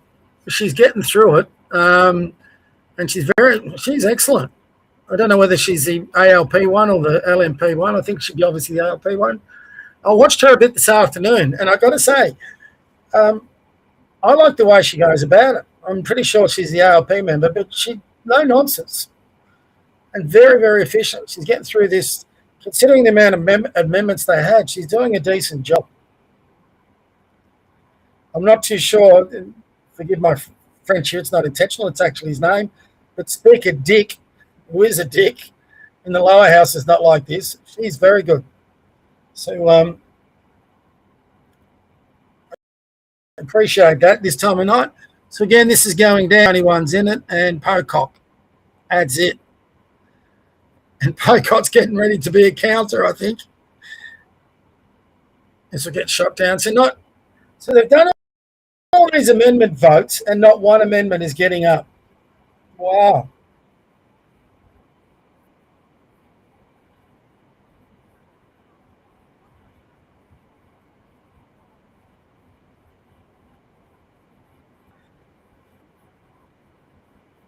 Senacott's taking a busy night. He's been up and down counting votes all night.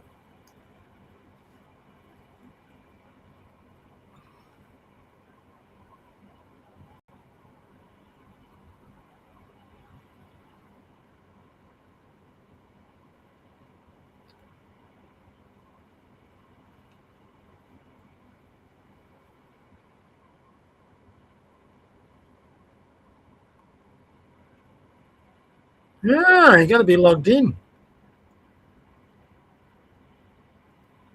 I wonder.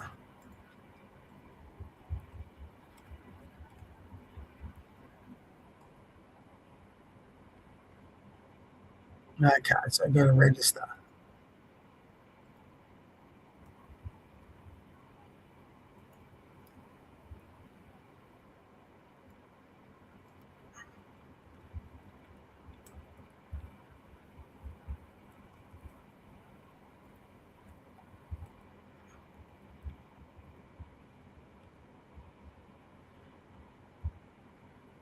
Sorry, guys, just found out you need to be logged in to track items of votes. And I'm not registered, so I'm just registering now.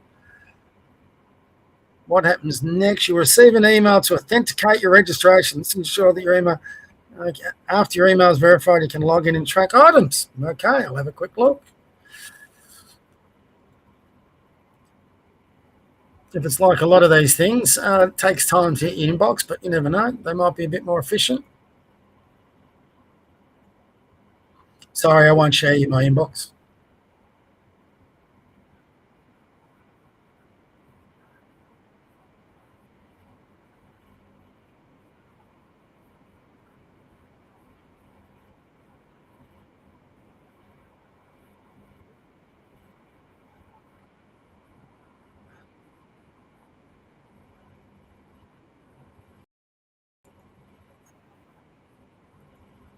Oh, it's a change.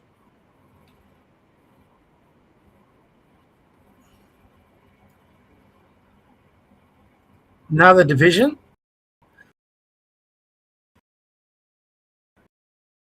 Still waiting for that email to hit 10, and we're still, the numbers are growing. We've got 2 viewers with us. Trying to be as entertaining as I can here, everyone. It'd be interesting if I get on to, I've registered. So we're learning all together a little bit more. So to track these votes, you've got to be log on to, if anyone ever wants to do this. So this is going to get up. They're all going to the yes side.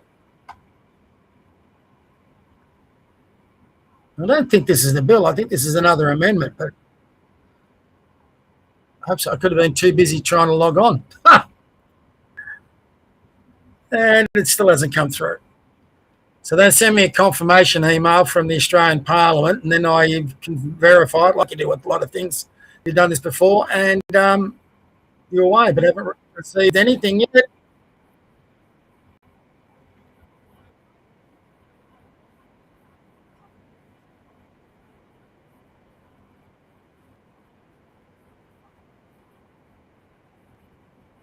Okay, so this might be the legislation,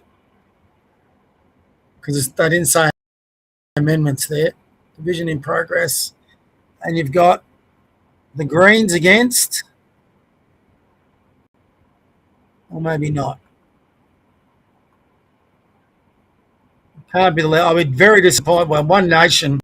There's the One Nation guys. So this is not the legislation, because they would definitely be voting against. Oh, here we go. I've just received my email. Complete my Parliament registration. Click here to confirm your email address and activate your account. Woohoo! All righty.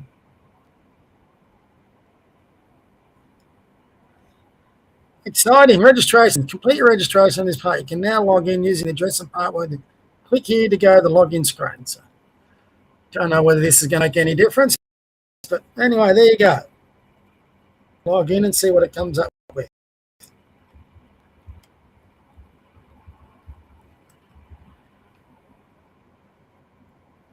So I'm logging into Parliament website to track things.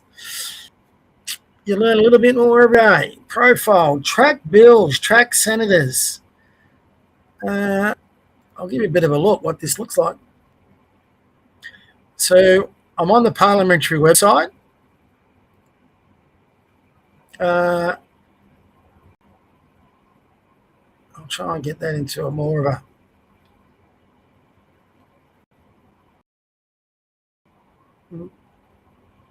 where am I? We'll get it so you can see this a bit better. Sorry. So that's the Australian Parliament website.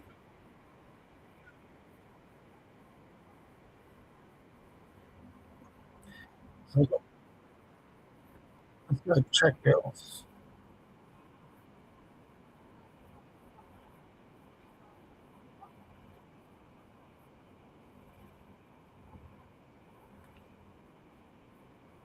Track senators.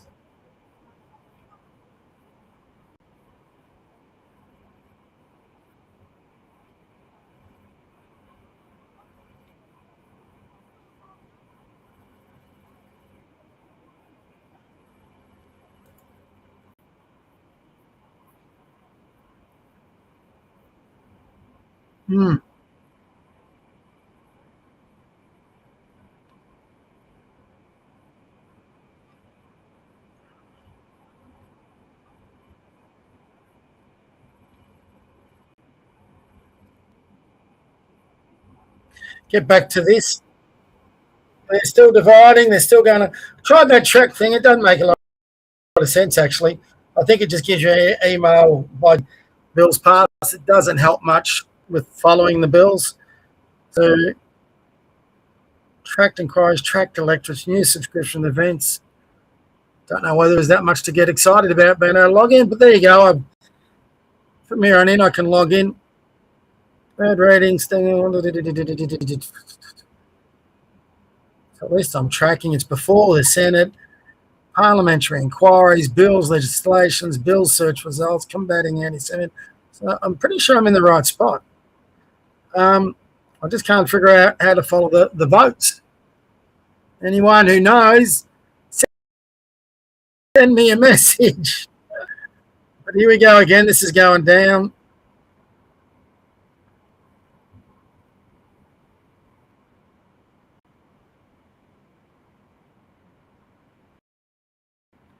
There's the Nationals in the bottom left corner. And One Nation.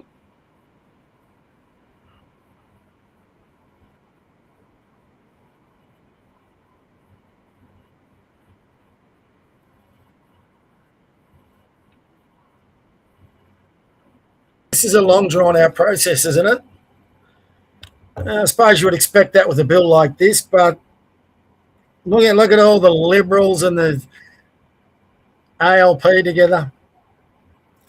So you got the Nationals and One Nation pretty much there. I'm trying to see if I can see any other maybe independent senators. So, like, I don't think that's Pocock. I could be wrong. Could be him. Don't think that's Lambie. Very hard to tell from this angle. But it's going to go down by a considerable margin again.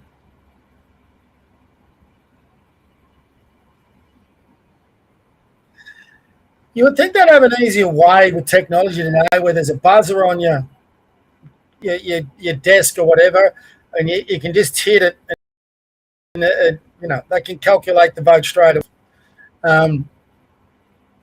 There would be those who argue, or conservatives like me, that, you got to follow through traditions, which I could get, but it's not very efficient. I think the speaker, like I said, has done it not very efficient. Anyway, this is another one that's going to go down.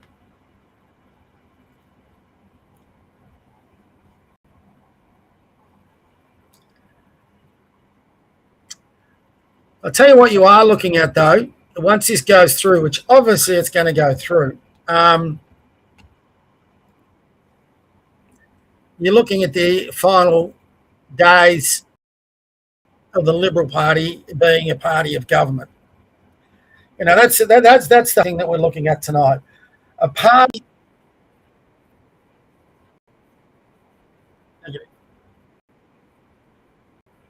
Oh, more amendments.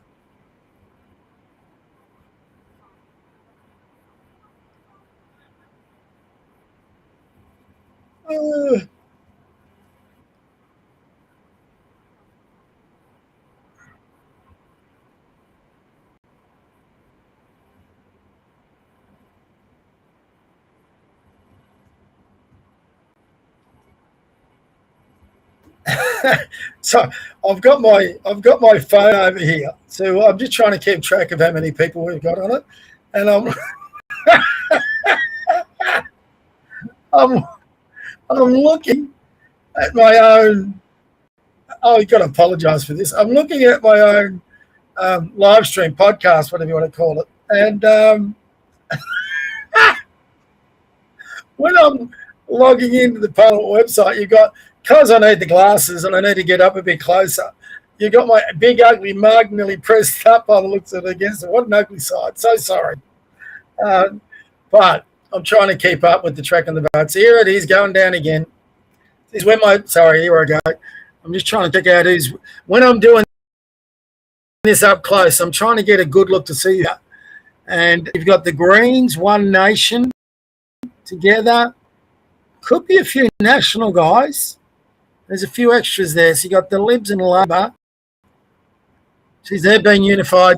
Votes, haven't they?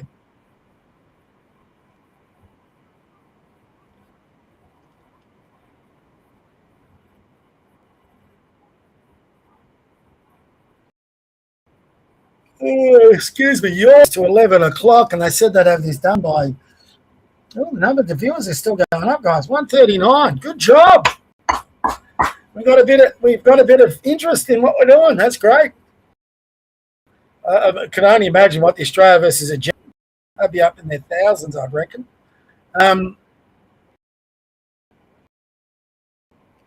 have a quick look.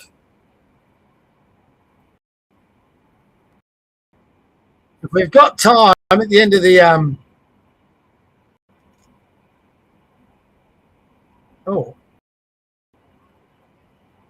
at the end of the night, we'll go through the social media feed because I think it'll be quite entertaining after this vote.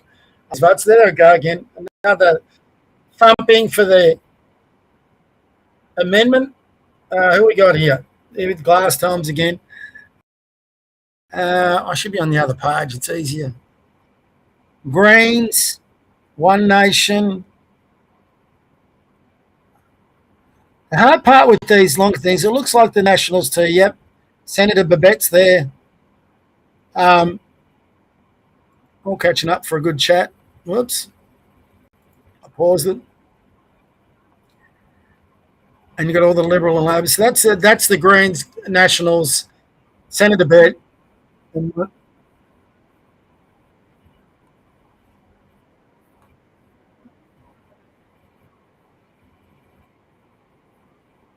Senator Thorpe. Yep.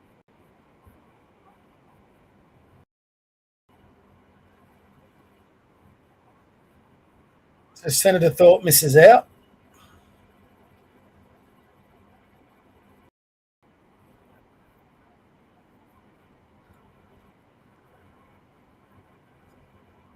See, you silly girl. Exactly, see.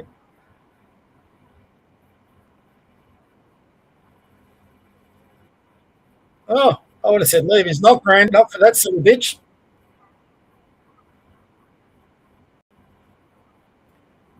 They'll only grant it, leave, because it'll get up. They know they'll vote it down.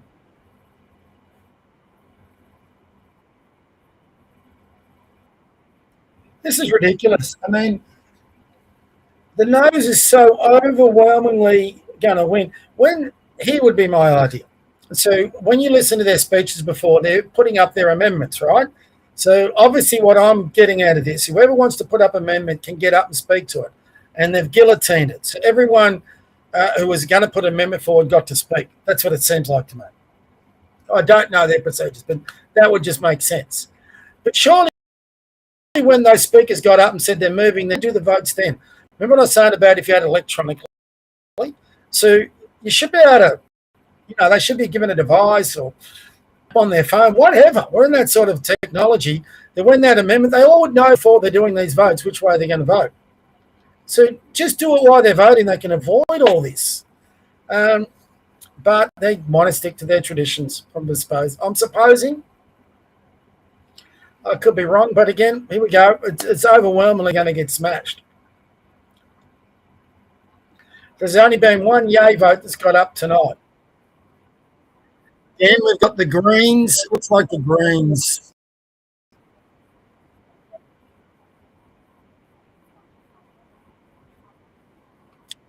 I feel for these clerks.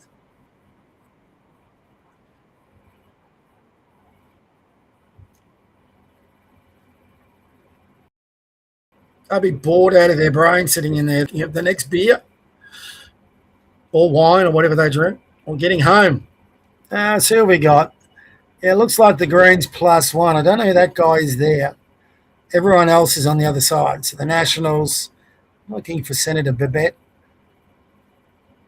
Lydia Thorpe doesn't look like she's in there. I've not seen Jackie Lambie. But this is going down in flames. Don't know the lady in the white jacket there is. Where's Maureen? Faruqi, where are you? That could be her there, silly bitch. Oh, can't say that. Hate law now. Be in trouble. Sorry for getting my ugly face up on your screens. I'm trying to figure out who's who. And it's very hard. So they need a bit more close-ups in there. What? Interesting to follow this democracy. But like I was saying before, this is the death knell of the Liberals, which is amazing. Because right up until Morrison got voted out, the Liberal Party had dominated federal politics for a long, long time. I just don't see any way back for them. That's the historic thing out of all these votes you're getting. In nearly every vote, the Liberals are sitting side by side with Labor on this thing. All their bullshit talk last week about this being a shit show and all this, and now without any, and the Greens were right.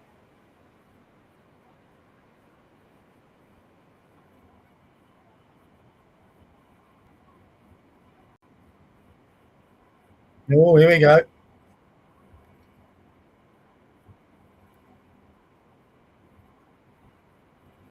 Here we go. It sounds like they're voting. Now, this is where the eyes will get up. Yep, and they're all going across there. Let's see who goes where. Now this is where it gets interesting. Who's going to be the nays?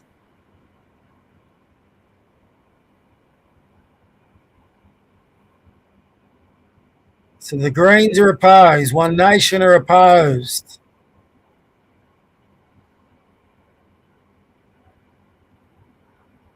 I'll be shocked if Pocott votes yay. I'll tell you what, this is disappointing. It looks like the Nationals are yays. That could be Matt Canavan as an... Oh, I'll take that back. There's 4 no's. The Nationals are opposing it. Pocock's opposed it. So the Nationals, One Nation, Pocock, the Greens, Senator Babette would be in there somewhere, no doubt. Otherwise, he'd be the biggest hypocrite you've ever seen. So it's about to go through.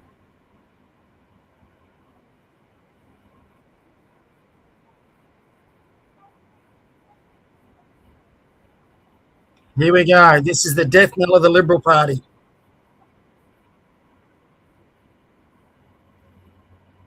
Wow. I don't see on what they've said tonight how the Nationals can stay in a coalition with the Liberals.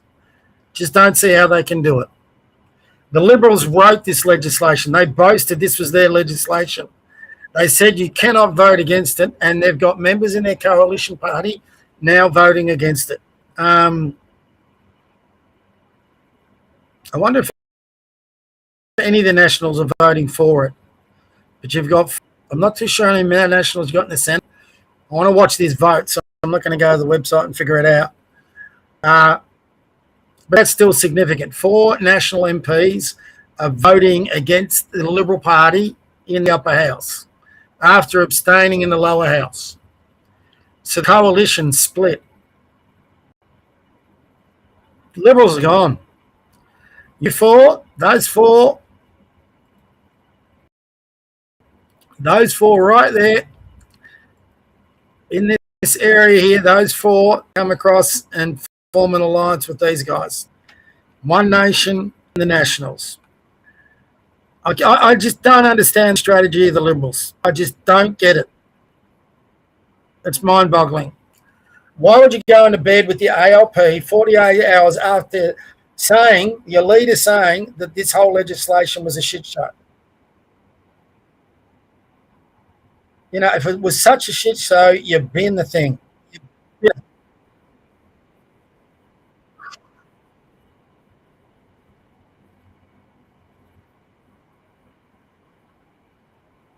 There we go.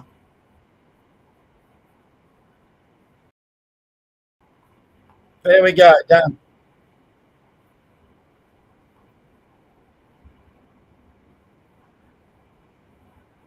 All right. There you go, everyone. We're all done and dusted. Well, I hope everyone, like I said, I'm going to give you some closing thoughts on that. Then let's have a look at a few some posts. Let's see what they've got. But there you have it.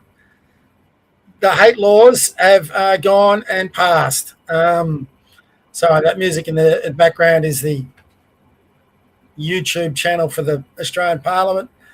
Wanted to... Oh. Sorry, guys. Just getting rid of all the background channels. So, I don't know. There's good and bad out of this. It's a bad and it's a sad day to see what was once a great party. It was once a great party, the Liberal Party. They've just shot them. They've just committed political suicide. They'll never recover from this. I just don't see how they recover. 48 hours ago, this was a shit show. So you've taken this, you've polished the turd, as I've said a few times today. You've put it back to the Australian Parliament, the people, and you said, well, we've polished the turd, now it's okay. You can vote for it. You can accept it. And Senator Matakalia Cash, her initial comments were really disappointing tonight, where he said, if you oppose this, you're basically un-Australian, all this sort of thing. Well, she's got 4 national senators now that have opposed it. You've got One Nation polling ahead of you. I just don't see how the Nationals can sit in the same party room anymore. This was one of the most fundamental bits of legislation towards those who believe in freedom of speech, liberties, freedom of expression, freedom of assembly, all those little things that we've taken for granted, which is exactly why we need a Bill of Rights. And the Liberals have voted against it. And you're going to hear a lot of things being in the national interest.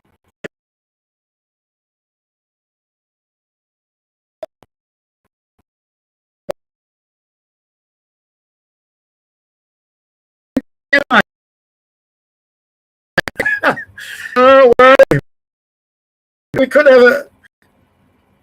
G'day, Bob. Happy to jump on your stream for 5 minutes. Okay, all right, mate. Give me a tick.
Which were interesting.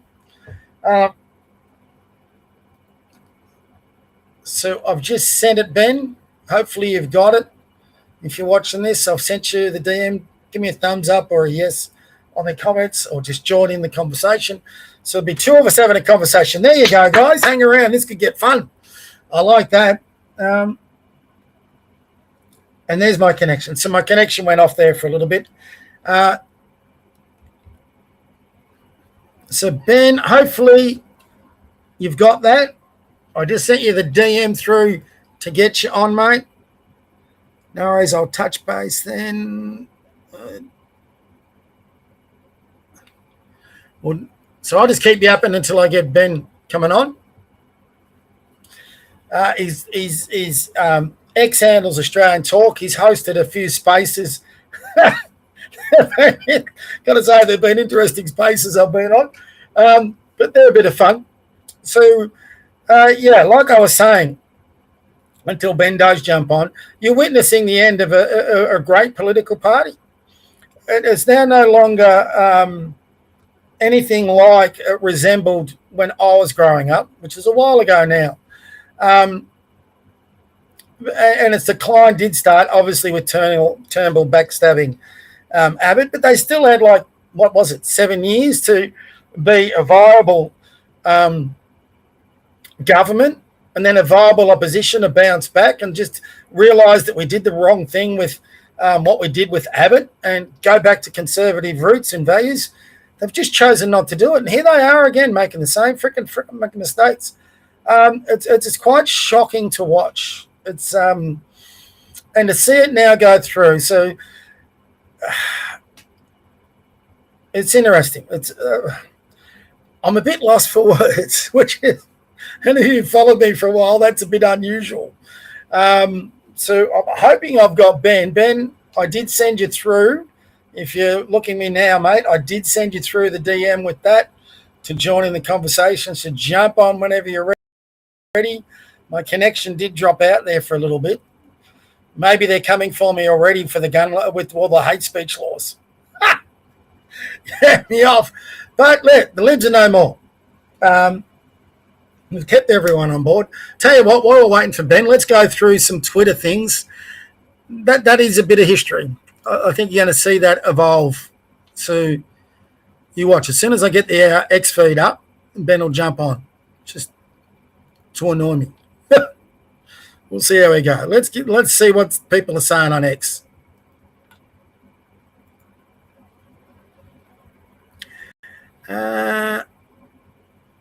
Susan Lay. I'll just make sure you got this. You do. Susan Lay. Today the Liberal Party vetoed Labor's attempt to criminalise free speech and brought in greater powers to deport Islamist terrorists.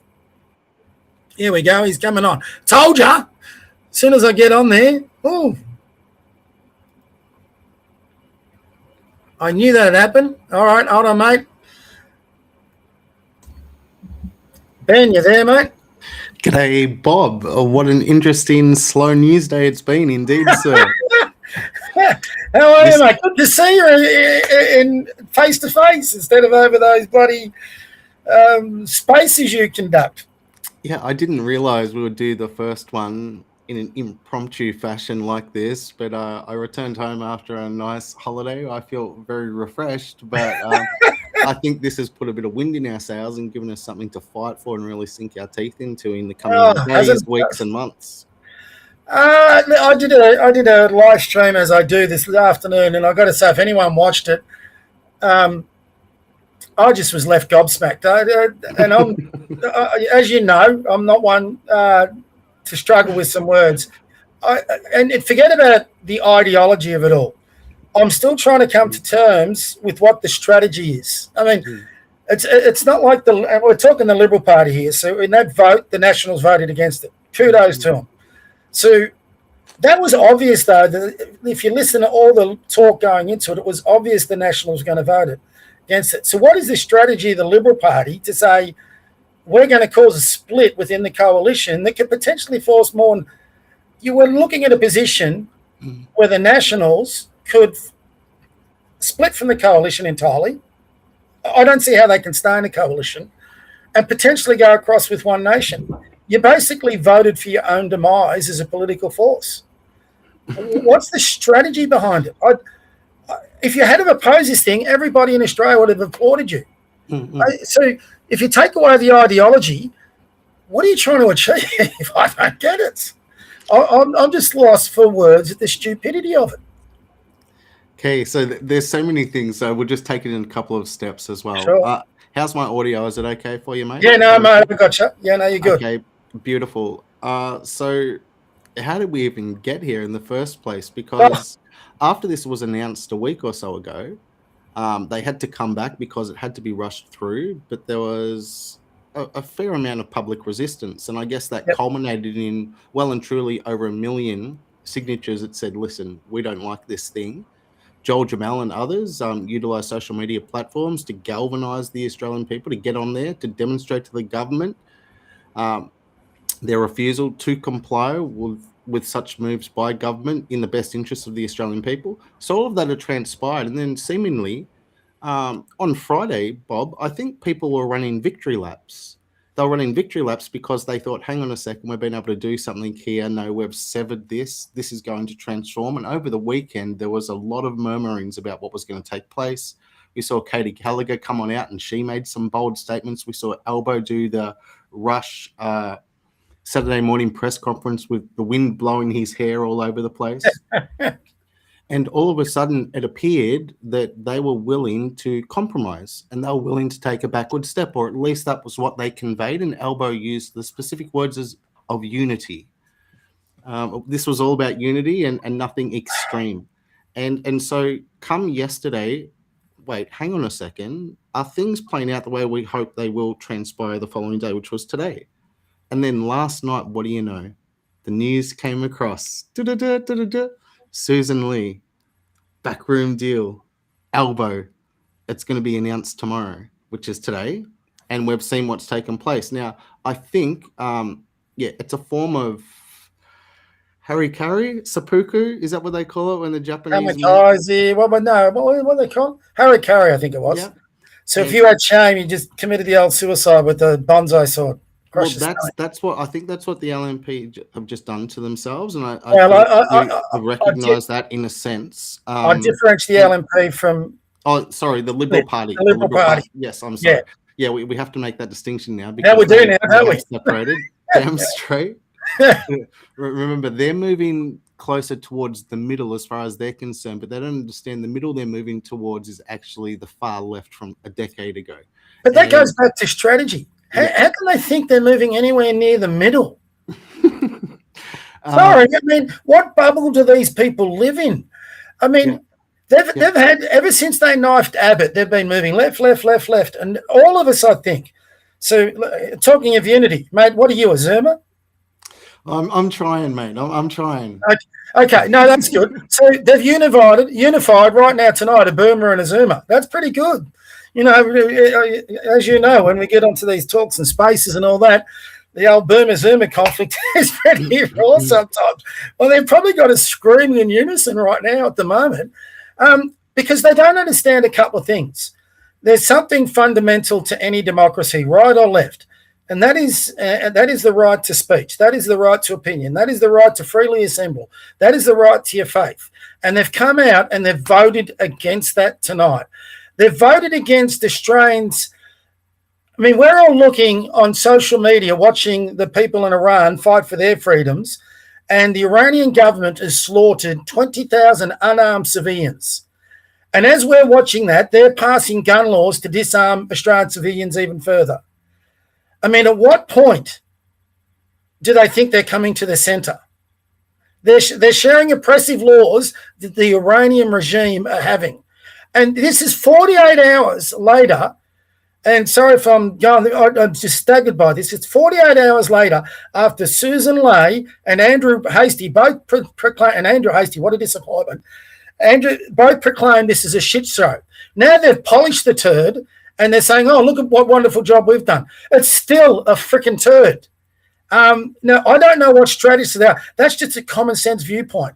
Bin the bloody thing, tell them to go away and come back again, and they wouldn't have come back. They just wouldn't. Albo on Friday was totally defeated. He had the Liberals, Nationals, One Nation, and the Greens entirely against them. And what did the Liberals do? They bail him out. I mean, I'm staggered. I know the Liberals are woke, they're moderate. I've been off their bandwagon for 13 years.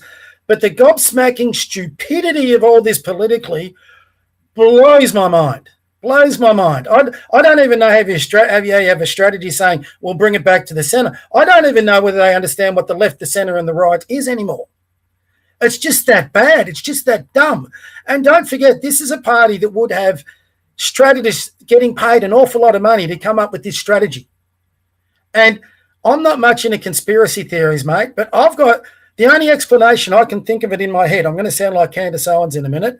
Is before Friday, they got together over Christmas and say, how can we put this oppression a bit further in speech where people will actually take it as being credible? I think this is some sort of strategy. That's the only thing I can think of. It's that dumb.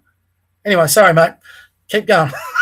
No, I love it. I love the passion because you're looking at it and you're saying, hang on a second, this isn't standard operating procedure, particularly for a major political party that understands they're meant to be gaining traction rather than losing people in vast numbers. And what they're actually doing is they keep going against their very base, which is kind of strange. And it's almost, authoritarian is probably too strong a word, but it's a little bit about I'm the principal and you're the students and we're the adults and you're the kids and we know better. And you're just passionate. You're just irrational at the moment. You want things to transpire in this nation after what's taken place in Bondi. And as far as we're concerned, they're a little bit too extreme. And we've got to crack down on these things and we've got to tame your outrage. And I think that's what they're trying to do, but it's not winning over anyone. And I think that's why you said when Antic decided, hey, I'm over here now, and a few guys decided they're on the other side. Well, it looks like Barnaby made his bed, 6 months ago, but he'd already made that decision 6 months prior to him announcing it publicly. So I think a few of them have acknowledged the writing on the wall. Penny Wong wasn't at all moved about what she delivered today. It was just the usual somber, calm, and she's been largely disappeared. So she's not emotionally interested in it because for her, this is a fait accompli. Yes. They have an agenda and they are rolling it out. And to be damned with anyone that tries to get in their way. And this is the reason why it's upsetting for a lot of people, I think, Bob, is because what we see now is well, where are the goalposts? No one knows. It's both upsetting, but it's also, see, that's the silver lining, though. Mm-hmm. Okay, so for me, all right, here's my boomer interpretation of it all. When I was growing up and into my adulthood, I went through this right up to Howard. You had this cycle. So the Liberals would come in and they'd get everything economically fine. Labor would come in with their social license and then send us into debt. Then the Liberals would come in and fix up the place. And then and Australians are actually pretty okay with that because we got good social laws coming in, but the economy was always looking after. That all got broken when Turnbull came in. Right, and then our national debt just continued to spiral. They never took care of the economy. So the one big asset they had in economic management was just blown out by Frydenberg. And why people rate Frydenberg is beyond me. So Morrison and Frydenberg were just totally hopeless. And in the last election with Dutton, when they tried to debate about how they were going to be better economic managers, they couldn't debate that anymore. So Labor had them. That's why they got slaughtered. So, right up until all that was what it is. But now, ever since Turnbull took over from Abbott, us people that had been Liberal voters all our life, and I haven't voted Liberal since they knifed Abbott. I've been more voting Libertarian or just trying to find my place as a Conservative, right? Mm-hmm. But we clinged on to the hope that, listen, once they got rid of all the moderates and Turnbull and all that, they'd go back to what they were and we could get a bit of sanity back into politics. Yep. We now know clearly that that's not going to happen. So if you're a Conservative, for me, it's now crystal clear I'm going to One Nation. Now, but they threw you overboard. They threw you overboard, sir. Well, I was thrown overboard back in 2013. And when I say I'm going over to One Nation, one thing I'll never, ever do, like a lot of people do, I'll never rust myself to a political party. Because the moment you do that and they have the change of personnel, the Labor Party too has also changed. The Labor Party now doesn't reflect the Labor Party under Hawke and Keating. They were really actually good managers. So the whole political landscape is just a big scramble now. So you've got to go to the place that gives you some clarity that is closest to your values. For me as a Conservative right now, it's One Nation. It could be Libertarian, but the Libertarians have got no chance of winning government.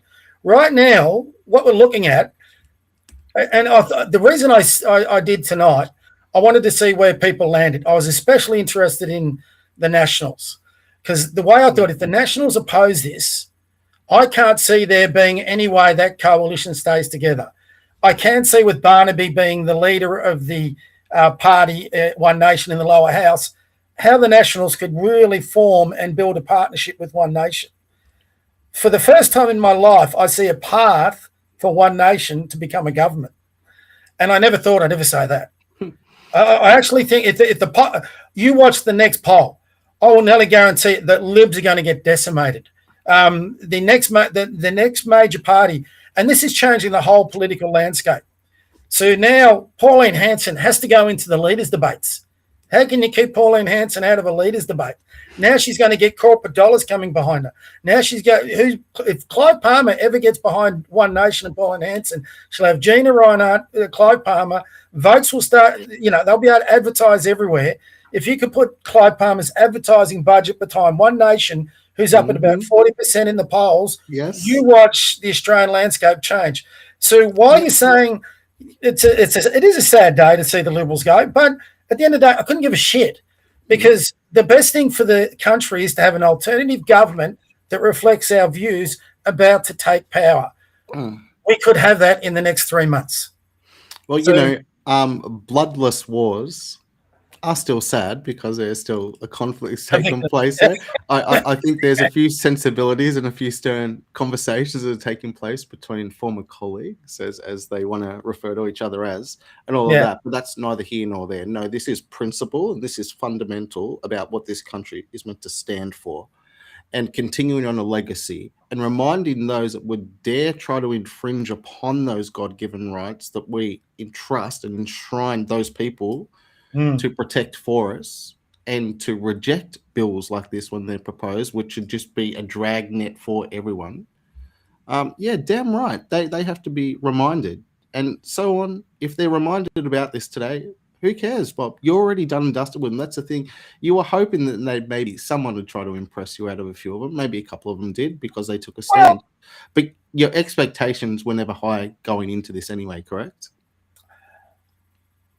This is what was disappointing about the Liberals. My expectations were rising because of people like Jacinta Price, because of people like Michaelia Cash. She's been very strong on a lot of this, and Andrew Hastie. Now, Andrew Hastie, I've never seen a person shoot himself in the foot so much. I've been pushing Hastie. I thought, to be fair to him, it takes a man of principle, for example, on net zero. He resigned from the cabinet. As he said, he put his sail to the mast and he went to the backbench because he opposed net zero. He won me over that day. And I thought, okay, he's a young guy, leader, potential, blah, blah, blah. But then, I'm expecting integrity out of him with all those values you just said, right? So 48 hours ago, he was saying he was going to oppose this bill because it works against everything that you just rattled off, the free speech and the values and all that. 48 hours later, and I just played this before in the live stream, he was talking about how you need a lot of time to go through a 500-page bill. It's got to go. Damn straight. It's impossible to take it all in. But now, 48 hours later, so we've gutted the fish and we can ram it through. Hold on, Hastie. Seriously, dude. The problem he must think is so many of us are that dumb. And this is, again, where I'm just struggling to. Andrew Hastie, if he had have sat down and shut up, I'll give you one name that's very interesting in a minute. If he had have just sat down and abstained and just not got into this, the leadership of the Liberal Party was there for his taking.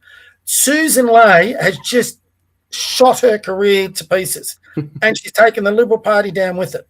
If Andrew Hastie had have just kept mum until after this vote and even just abstained, there's going to be a party room challenge, no doubt, because the next poll is going to be so devastating. I'll put money with you here now. The Liberals will be below 20% for the first time in their history. And you watch where One Nation is. The horse is bolted. You're not getting this thing back now. You're not getting it back. The momentum is carrying on. There were swells coming. There were ground swells for a long time, and now we're there. Well, the other point about momentum is trust. Can you trust the Liberal Party anymore? No, you can't. And I was looking about through the yay voters today that the Australia versus the Agenda podcast put up, right? Yep. And I'm just looking through, and I'm not looking through the who voted yeah or no. I'm looking through who can you trust in this, and I'm looking through, and I've got to say, I struggled. I struggled now to find anyone. I'm going, okay, one I can trust there. The Nationals, Matt Canavan, Bridget McKenzie was pretty strong today. She was, yep. There were some things I disagree, but you're always going to disagree with something. But this whole thing for the Liberals again, I mean, when you have a national disaster like we had at Bondi, right, that is your chance as an opposition to really drive the wedge in. Now, they say you don't want to play politics with tragedies, but, sorry, that's what you do. And in this sort of tragedy where the Labor Party has divided our community so badly that it led to the deaths of 15 Australians and the injuries of another 40-odd, that is something as an opposition you should be able to ram home to your advantage. That's an own goal. Take it, run with it, smash the op thing. Susan Ley has found a way to lose that argument. I mean, did you watch Parliament Question Time today? I saw aspects of it, yes, I did. But I found myself, I guess, like you and maybe some others, he just exasperated. He couldn't believe some of the things that had been said. But there was a clear detachment as well. There was them wanting to somehow annex onto whatever occurred at Bondi and the perpetrators of that and that belief system. Well, that was sort of put to the side, and we're meant to just accept that as just hovering above as a ghost, everything else they're trying to ram through. And, to me, that's a disappointing aspect as well, because they're unwilling to confront what they need to confront there, right? Oh. And so therefore, they've done themselves a disservice, and therefore they become obsolete. Oh, exactly. Well, but again, let's take away the ideology a little bit, and let's go back to the strategy, because this is the part that I'm really struggling with. I just don't get it. So had you stayed with what you were saying, I think it was as late as Friday, and where everyone was opposed to the legislation, it was dead, buried, gone. The only people that could have saved that, bizarrely, and no one would have believed it, was the Liberals by the white knight on the shining knight on the white horse has come in, and it was Susan Ley and the Liberals, and it saved Elbo's ass. So we're going to write this better. We're going to do this better. We're going to make amendments. We're going to negotiate this through. I'm going to come and meet you, Elbo. Let's sort this out. So she gets into Parliament. Now, she stayed where she was. Bear with me on this. She could have gone for Elbo's jugular. She could have gone to him about free speech. She could have gone at him about freedom of assembly. She could have gone at him about guns. She could have gone at him about radical Islam. She could have gone on every weak point Elbo had. But she had to go too smart, too clever. I'm going to rewrite this, and we're going to be in support, and we're going to push this through, and I'm pretty sure I know the reasons for it.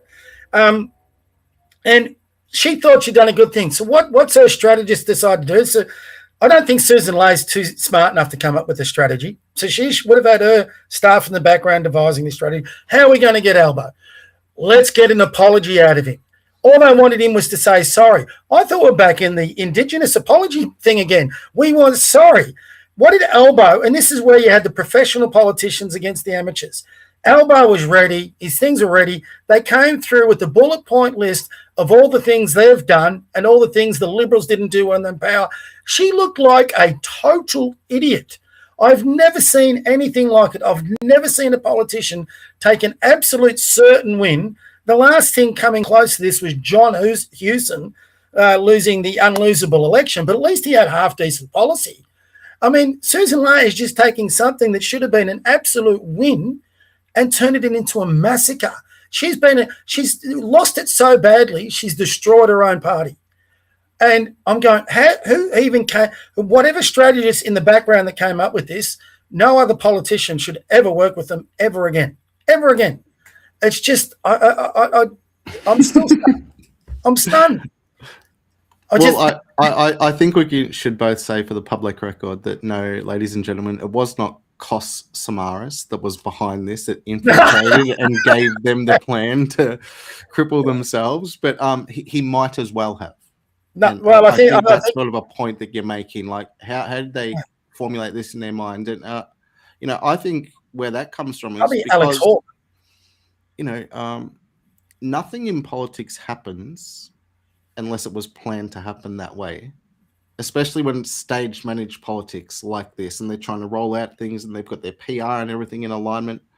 Remember, there's certain people, there was an advertising campaign that went on out recently, which was reminiscent of what happened during the COVID era, where celebrities were encouraging Australians to participate in certain things. And we saw the similar rollout with Mr. Thomas Mayo, was that his name? He's vanished to the top of Bears Rock or who knows where now during The Voice. So this is what they keep doing. And I mentioned earlier, Bob, I was speaking with a couple of people and I wondered, why does it appear that the government is in an adversarial stance against the majority of the population in this country, particularly when we're meant to be a democracy, a free democracy in that sense?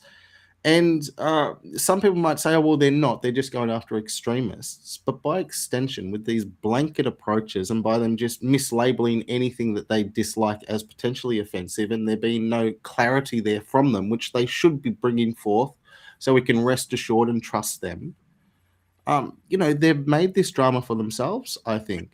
But I believe they're going to think they have some traction with this because we saw them stand on that side and they're unified. But it's gang activity. Hold on, sorry. Just to clarify, who do you think is going to get traction? The Liberals think they're going to get traction? The Liberals or Labor? No, I think Labor somehow has convinced themselves this is the right thing to do, and that in the fullness of time, they're going to be seen as the responsible ones who are able to pacify the rage and dismiss any talk of deportations and not bringing people in and no longer celebrating certain cultural practices, etc. Because Tony Burke doesn't want that. They want this to sort of go away and they want a different reason.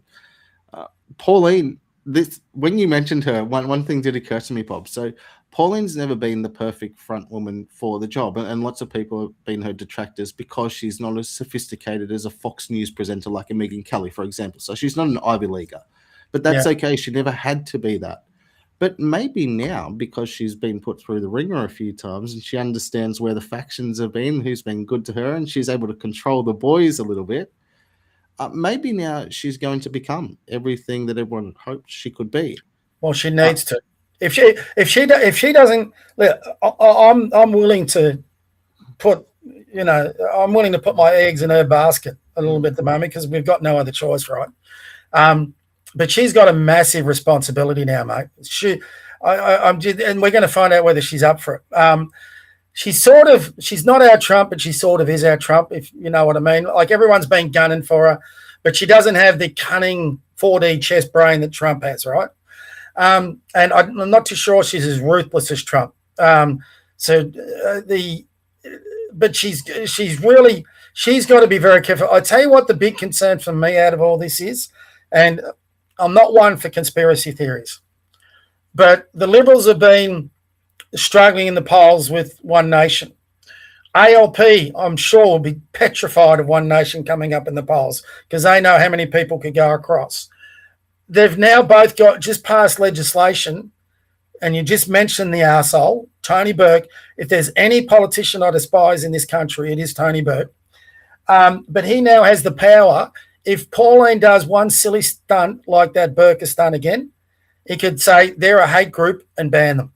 Now, whoever's behind One Nation, the strategist we're talking about, I hope they've got the right people because they've got to dot their I's, cross their T's. If they do that right, like I said, I can see a pathway to government for them. Now, whether that's Pauline then that becomes Prime Minister or someone else, she's earned the right as far as I'm concerned. But she's got to get out of the Senate if she wants that. Your Prime Minister's got to come from the lower house. Now, Barnaby Joyce, and I didn't at first think that was a good move, but now I'm starting to think that's a very smart move by Barnaby because he was the first. And if he's smart, he should take the more courageous route and not go for the safe Senate ticket. He should fight for a lower house seat. And if that vote, we say and turn around, Barnaby Joyce is staring at becoming the first One Nation PM in our history. And that would be actually smart because Barnaby has more. Barnaby's been Deputy Prime Minister. He's been a minister. He'd be able to recruit other people across and he'd be able to put all the parameters of a feasible, competent government together, whereas I don't think Pauline could. I think if Pauline is smart, she would stay leader of the Senate. And that's the way they go. But the big thing is they've got to have people in there. And let's be honest, Barnaby's had some of his own issues. If they do that, they could sabotage themselves and give Burke a chance to ban him. Now, if you put those things together, that actually is one explainer for why the Liberals did what they did. If Burke bans One Nation, and it's law now, it's law, it's gone through.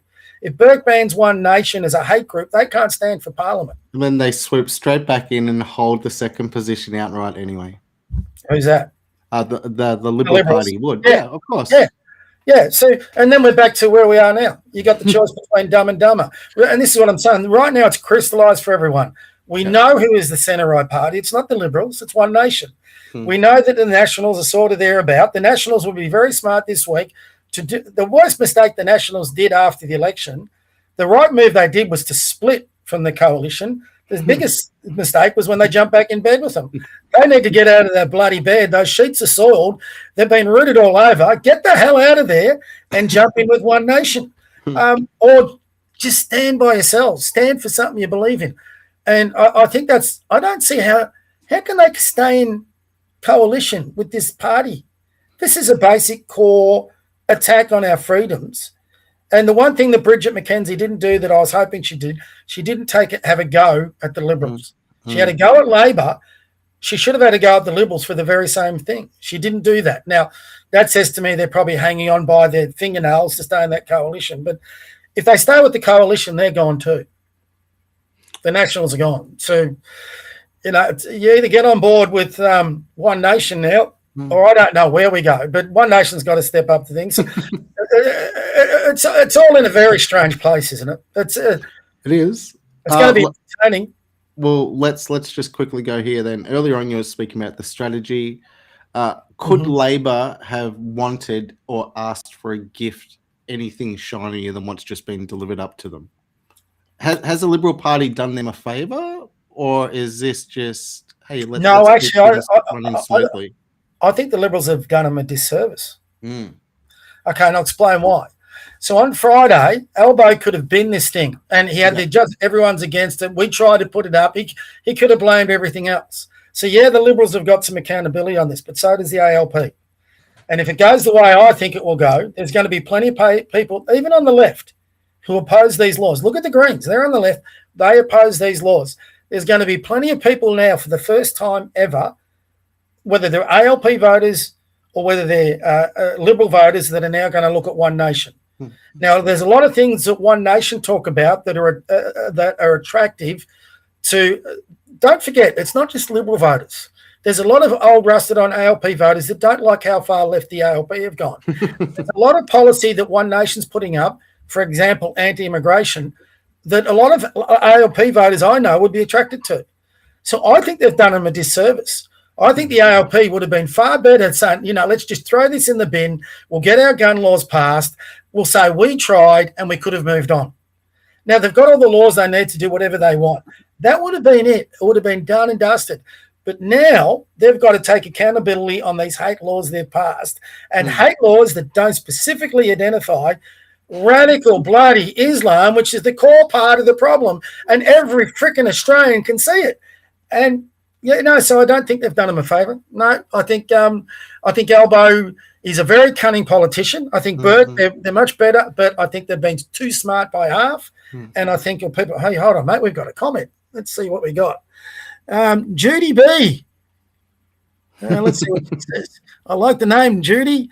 That was my theory. As soon as LP announced the backflipped, is that there's been a deal to get rid of One Nation. Well, this is where One Nation, though, it's like I'm a basketball coach, Ben. And, sometimes when you're coaching a game of basketball and the refs are giving you all sorts of crap, and there's referees out there that are just baiting you to say something so they can tech foul and eject you, you know what you got to do? You got to bite your lip for the sake of your team, and you don't give them the ammunition to do it. So this is where you just got to have some really smart heads.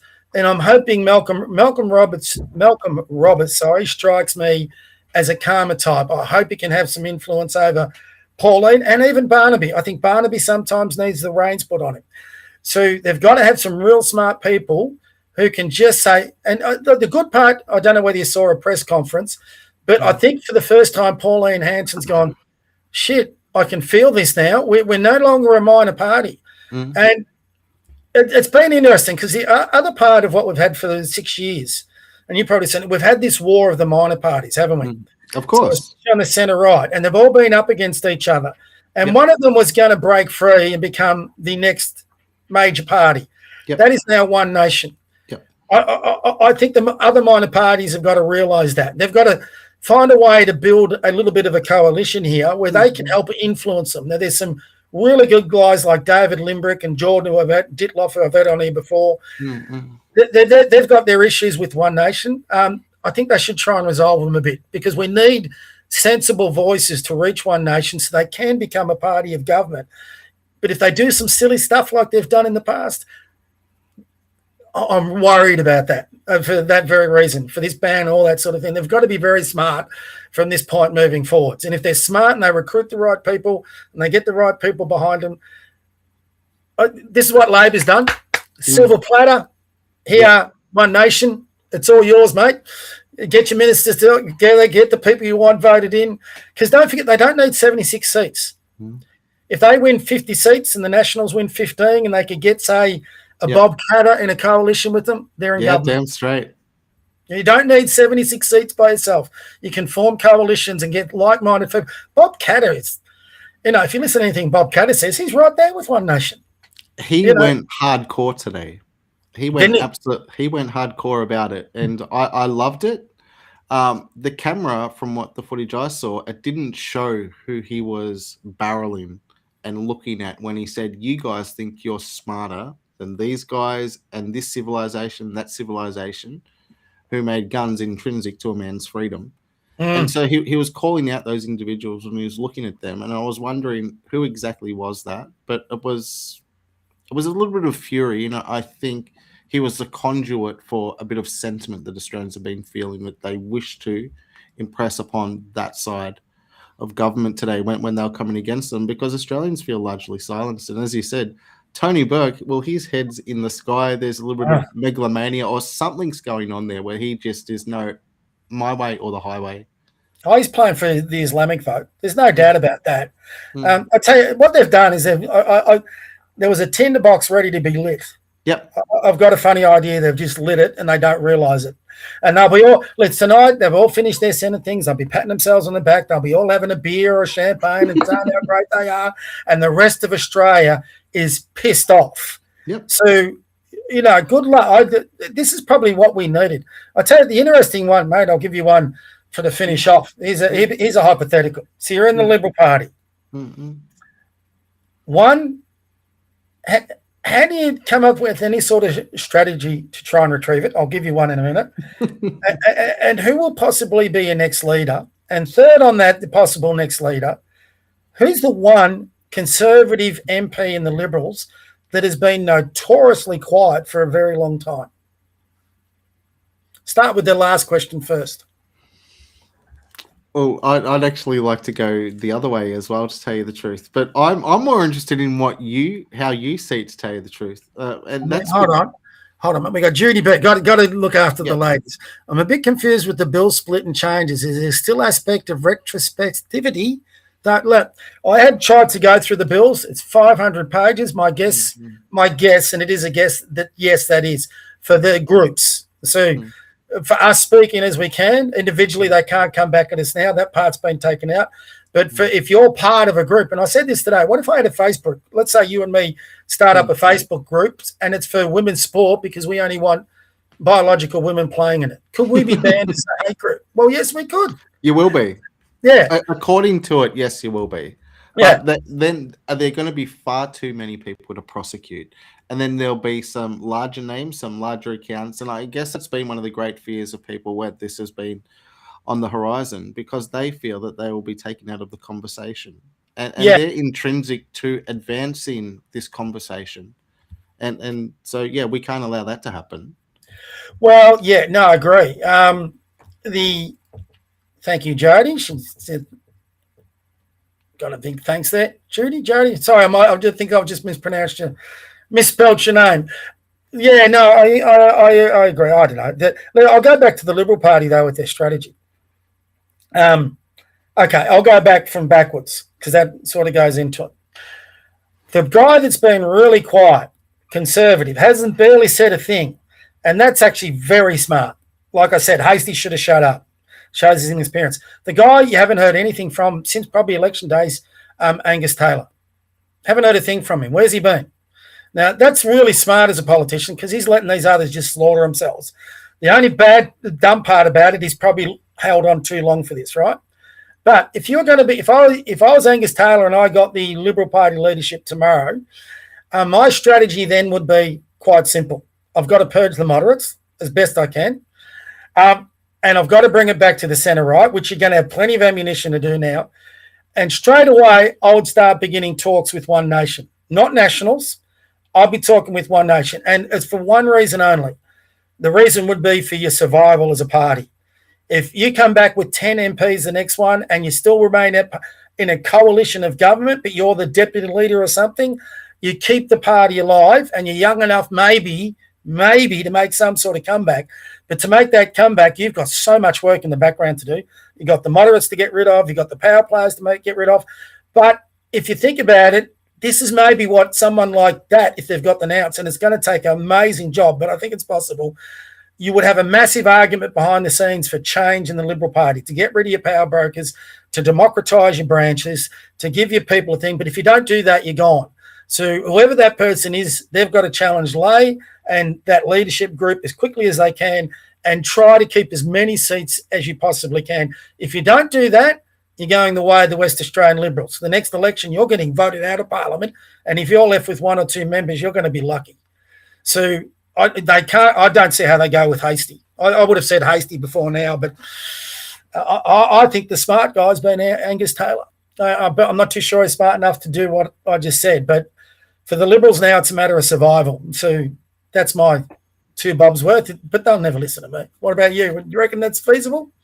Well, I think at this point, because they've got to make up a lot of grounds now and to try to demonstrate to the Australian people that they're on their side, that's going to be difficult. So unless it is somebody who is already a populist, who is considered one of the outliers within the little consortium of guys there, and there really is no one that could be. And if Angus Taylor had a profile like Antic or a bond seemingly with the general public out there like an Antic or even somewhat like a Canavan, but I understand it's horses for courses, and maybe those guys will say, no, he's a good guy.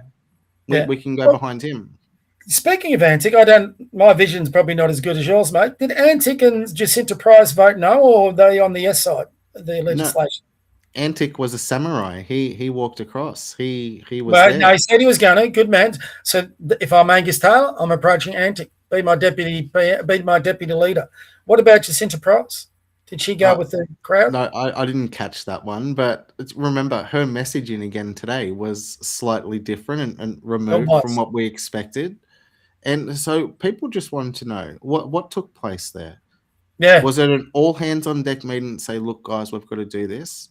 Once again, I honestly think that they think somewhere in the wash they can play this out and try to convince Australians that they were the reasonable ones.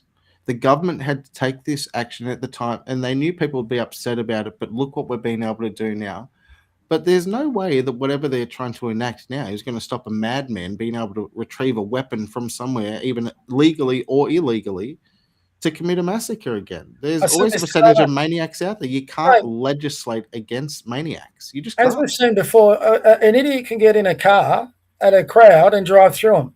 An idiot can find someone in the underworld that can get him a gun. They're 6 idiots, like they did in London not long ago, a few years back, can run around with a bunch of knives and, slaughter people. I mean, there's lots of ways to get this done. And this is like one thing that infuriated me this week, and this is before even the vote, and it's the media and it's the politician. So all this week they do all these condolence motions. They get up and they make these speeches and it's from the heart, and we've had a whole bunch of men end up like blubbering babies and all this sort of shit. And then you've got, I've been watching Sky News a bit this week, and Sky News, ABC, they're all the same. I like Sky News a bit more not because they're better on the commentary, but you see a bit more of the parliamentary action. So I've been watching that to keep tabs on it. And then you got Kieran Gilbert and bloody Andrew Clenell, and they're getting on all these politicians, fantastic, powerful condolence motion. I'm going, what fucking planet are you living on? I mean, these guys are just not washing with me. They get up and you've got all these AOPL Dreyfus and their education minister, I can't remember his name, and they're all in tears and all this. And I'm saying, what the do you take us for fools? I mean, these are the guys that put in the laws. These are the guys that divided the nation. These are the guys that created the environment. These are the guys that have excused the radical Islamists. These are the guys that brought over the ISIS brides. And what we're supposed to believe now, they've got crocodile tears for those poor bastards that got shot by the maniacs. You brought the bastards in here. You encouraged them. You've given them grants to their biggest hate preachers. The only surprise about this is it didn't happen sooner. And now you're going to cry about it. You bastards were the ones who facilitated this shit. And now we're all supposed to, look at his emotion. He's crying. He's obviously affected. No, sorry, I'm not falling for your bullshit. Not anymore. Can you give me one example? You can pull it from anywhere, I don't care, but just one example of one instance where a maniac didn't go and commit an atrocity because the government banned free speech. No. So, free speech is the kryptonite to a maniac. No, it's got nothing to do with that. You can ban all the speech you like online. You can seemingly ban it all because you want to prevent people being radicalized. When an individual out there has a belief system in his mind and heart, and he's intent on doing whatever he wants to do and taking out innocent life, well, the easiest way to eliminate them is with another person in close proximity who is a law-abiding person, who is trained and knows how to put them down. Because as we've seen and as we all know, the only way to stop that bad guy with a gun is with a good guy with a gun to rock up. And yeah, mate, that the whole response, Bob, once again, this wasn't just drafted haphazardly and overnight. It's 500 pages of voluminous stuff there, and it takes years to put that together. And that's what a few people have said. They've said that this was already waiting there, and they were just waiting to make some amendments to it and then roll it through when the opportunity presented itself. The only part there I'd say, though, maybe we're giving them a bit too much credit, because if it took that long to put that together, and if you're smart, and who knows where this goes to, how could you put together such a document that in its initial implementation everyone was against? Yeah. I mean, it takes a special kind of stupid to do that. So maybe we are giving a bit much credit, but you're right. A 500-page document is not a little bit of work. That's a lot of work. Wouldn't it be great to know who the actual people writing these things are as well? Oh, they're in the background. I understand that, but there are people there. They're either boffins or they're whizzes or they're wonks or something, because they're able to write in this way. And obviously they're using a format and everything for it. I understand that. But they're in the detail and the very wording. And certain words mean certain things under the guise of law, separate than just ordinary usage. And so they've woven that all through it to be advantageous to whatever their position is. We understand that. But so when Elbow gets up and feigns ignorance, he's not really across it all. Well, we can understand, of course he's not, but he's got the talking points for it, and they haven't been able to sell it. It's impossible for them to sell it. I don't know how they'll be able to. This is the question. Tomorrow morning, they're all going to appear on camera. They're going to be on Sunrise and with Carl Stefanovic. That's going to be entertaining. And so, therefore, what's the stance? Is this, hey, guess what, Australia? We had a great coming together. We've demonstrated unity. We've been able to come together on the darkness. Because the alternative messaging, they can't come out and say, oh, sorry, we backflipped deliberately. We've screwed you over. So they're going to come on a unified front and then try to sell that. They're very cunning. And so the Liberals, you can see this is in the national interest, all this bullshit they're coming out with. Rubbish. You already had enough laws in there to protect the national interest. They just didn't want to use them. And Liberals, sorry, you played up against the professionals as amateurs with politically very smart people, and you've had the shit kicked out of you in just 24 hours. So, there's no debate on there. Look, do you know what the Fabian Society is? Don't you dare say she is her father's daughter. Don't you dare say that about Julia Gillard, sir, because her father, yes, had strong ties to that particular society, and many at Labor do, and it goes back a long way. But yeah, so there's a belief system there. I'm unsure as to whether or not they truly believe that it is Marxism rolled out with different branding. But there is an aspiration there to transform the world. They're taking away all our guns. They're repressing our free speech. They're repressing our... When you talk about this legislation, and the reason I raised the Fabian Society, and it might not be the Fabian Society, it could be something else as well. Hold on, I've got another comment. She's killing it. I think you missed my question because the law is retrospective. Can they have a go at one? Oh, that's actually a really good question. Judy, I did spell your name wrong. That's a really good question, Judy. Very good. Yeah. Well, we're going to find out in the coming days, aren't we? Retroactive application for things now considered offensive or hateful when previously they were not. But it's not that they weren't going to be considered that previously. It's just that the law hadn't been passed yet, and you should have known better not to speak that way on digital devices, because look at you, look at the things you've said. So there is going to be almost an appeal to people. Hey, maybe you should just delete some of that older stuff. You know, it's not helpful. It might be a bit divisive. We're supposed to be a free freaking society. They talk about this. We're a Western democracy. We're a free society. You're so lucky to live here. But bit by bit, ever since 9/11, bit by bit, they're taking away every one of our liberties. We're getting to that point now. If you belong to the NSN, mate, I couldn't come around and have a beer with you. I would risk a charge because I'm part of a hate group. And the other part here, you're designated with no comeback by the Home Affairs Minister, whoever that may be. So once I'm labelled, I'm labelled. That's it. I'm gone. I won't be able to get employment. I might face charges. I might face a fine. I might face jail, all because I've got no right of reply. So this is going back, what you saw and who's writing this stuff, and this is why I brought up the Fabian thing. Bob Hawke was a Fabian. Bill Hayden was a Fabian. I think Gough Whitlam was. Albo is a Fabian. So the whole point of the Fabians is, you know, they are closet Marxist communists who, instead of violent revolution, want to bring revolution through in a peaceful way through legislation. The longer I've seen ALP governments in, the more I've started to believe it. When you say, how is this legislation has come through from nowhere, all that sort of thing, I think they've probably got a whole bunch of legislation in the Fabian closet, and when they reckon it's the best time to bring it out to ram it through, they'll do it. And that's what I'm saying, and why Susan Ley and the Liberals have just got sort of gave him that out of jail cut. It was dead and buried. It was going back into that Fabian closet for the next time. But they've just given them a pathway to slide it through. Now, once you get legislation through, it's much harder then to get it out, because you've got to have majorities in both the lower house and the upper house, right? So once you can put that legislation through, I don't think the ALP is so concerned. They know it's probably going to get them voted out, but because of the trade union movement, they know they'll eventually get back in. It's a very powerful backer because it's got money, it's got advertising, it's got all the unionists, and they know they'll get back in. So if they can get 6 sets of legislation through now that it's going to move us towards that peaceful revolution, then they'll get back in, they'll move another 6 bits of legislation. Don't believe it? Go back and look at the legislation that's been passed over the years and how it's got through. So I think the ALP, and they're very cunning people, and because of their union background, don't forget all the unions.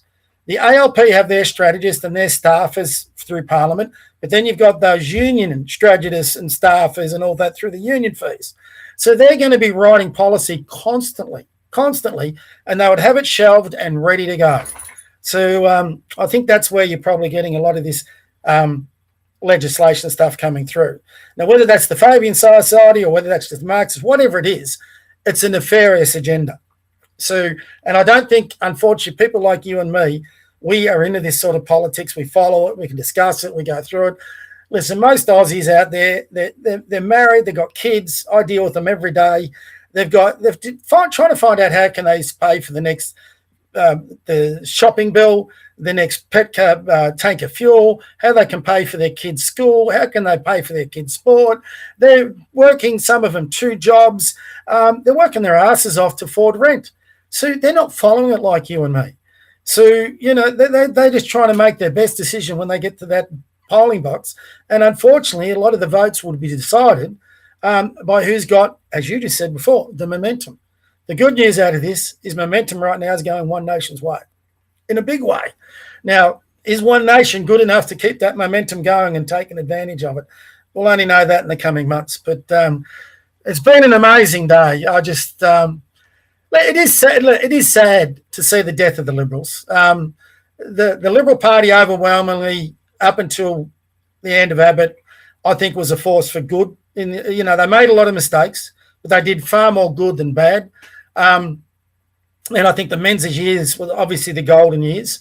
Howard was very good. Kennett was excellent. Kennett was outstanding state-wise. But it's just not there anymore. It's gone. It's gone at state level. It's gone at federal level. It's gone. It's dead. And we've got to move on. It's like when you lose, like my dog back there. You fall asleep. Like when you lose your favourite pet, it's going to crush you for a day or two, but you got to move on. Same thing here with the Liberal Party. It's gone. I think we've all been ready for it. It's just been confirmed now. And I think we've got to swing behind One Nation now. Got to do it. It's the only party that can win government, that can reflect our values as best we can. So maybe they've just, like I said, handed that to One Nation, but we'll see, mate. Well, maybe just on the horizon for that then. Yep. So have they done this early on in the year to get the scandal out of the way? So it's past the memories of people's, quick recall. 6 months down the track, 8 months down, there's going to be 3 other things that happen. That will just be another thing that's taken place. Would they look at it that way? Well, here's the part they could, but here's the part I think that's problematic for the coalition now, LNP, whatever it is. I'll give you one word: defections. Alex Antic, what's he going to do? I mean, I made a post and I love Alex Antic. I think he's such a good guy, but he's crossed the floor tonight. That's great. Okay, Alex, you've got values, you've got integrity, you crossed the floor. What did that achieve, Alex? Did the legislation go through, or did it get stopped? It went through. Alex is looking at now being a long-term opposition member, where all he can do is cross the floor and watch legislation sail through. Now, Alex, is your values closely aligned to the Liberal Party or One Nation? Clearly, it's One Nation. Clearly, the next government on centre-right potentially now is One Nation. Are you going to stay with the Liberals, or are you going to jump across? Now, he has got to start putting, and like I said, I love him, but he's got to start now looking at his nation's interest, not his party's interest. What's in the interest of the nation, Alex? Is it for you to stay with the Liberals, even though they don't share your values? Quite clearly now, it's not once or twice. He's crossed the floor a couple of times now. Or you're going to switch to a party that's closer aligned. So if he makes the decision to jump, boom. What a bigger earthquake on the Richter scale would be, what if the Nationals jump and join forces? If you had, say, Alex Antic, and you had maybe 1 or 2 in the lower house, and there's talk about it, and you had the Nationals say, we've had enough of this, we can't stand with that, One Nation is for us. What if they, and I'm giving you a hypothetical here, what if they all of a sudden came together in a 4-week period? Now, again, we never would have talked about that, but we can now. If that all happened, who's got the most MPs in Parliament? Who becomes your opposition? Now, those things are all going to play out. So, no, I don't think this is going to die. I think there's such a division in the Liberal Party, the LNP, that there's no way they can hold this together. Lay's gone. They've got it. If they want to hold it together, they've got to get rid of it. So they're going through another leadership spill. So this is going to stay in the news for a long time. So, and you look at what now One Nation is doing. Everything you're seeing coming out of One Nation is pretty unified, pretty strong. Barnaby's being very strong. Pauline's being very strong. So, yeah, I think it's going to continue. And, the next Richter scale earthquake, what's the next news poll going to be showing? I'm not even sure they want to publish it. I think there's going to be moves. Can you please just hold off a couple of days? No, maybe this one isn't necessarily accurate. Maybe someone's got their hand on the scale here. Did you hear what Andrew Clennell said? They were talking about the rise of One Nation. Andrew Clennell gets on there and he goes, I don't know. We've all got to hope that that's a blip. I don't know. Would it be a good thing that One Nation rises in the poll with their extremist views? Now, what extremist views? What views does One Nation hold that anymore that are extremist? I can tell you. What, the immigration one? Yeah, so... that's not extremist. There's a lot going on in the country in regards to the uprisings and people going out with the marches and patriotism and things like that. We've got the MFA and what's happening on Australia Day. those people are largely banded together because they oppose bringing so many people into the country because it leads to congestion, shortages in housing, et cetera, et cetera. So they've got legitimate grievances and they want those addressed at some stage. Now, their messaging, I guess, in a kinder sense, has been we want to shut the gates and we want to send these people home, the ones who shouldn't be here legally. So we want to shut the gates and send them home. But that's also moved over. It's almost evolved into more coarse rhetoric, but certainly not anywhere near rated R or not family friendly. And so shut the gates, send them home is transferred over to send them back or get them the hell out of here or mass deportations. Or mass deportations now. Now, the interpretation for yourself, Bob, if I'm saying, look, I just want to shut the gate, mate, we've got to do something to stop migrants coming to the country. Okay, that might be reasonable to you, that language. But then if I say mass deportations, it comes across differently. So their interpretation is going to be, no, that's a xenophobic view, I believe. And they're going to encourage people to, disavow such strong stances, and they'll figure out a way to solve this issue. And so, I think that they almost want one nation to push the envelope in regards to rhetoric, as you said, why the Liberal Party is going to bench for a little while. Try to allow one nation to almost hang themselves in a sense in regards to some of the language they're using, and then the Liberal Party can swan song back on in. Would that be the Labor Party's preference? Yeah, I think you're right. That would be the preference, that the two-party duopoly remains as it is.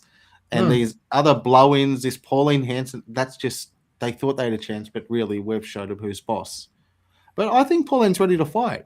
And I think with Barnaby there, I think he gives her a little bit of extra ammunition, because I saw at the press conference when she was almost 5 minutes in and she'd outlined what she'd done. Then they asked her a follow-up and she looked and she said, you know what, Barnaby. And he stepped up and he said, yes, ma'am, indeed.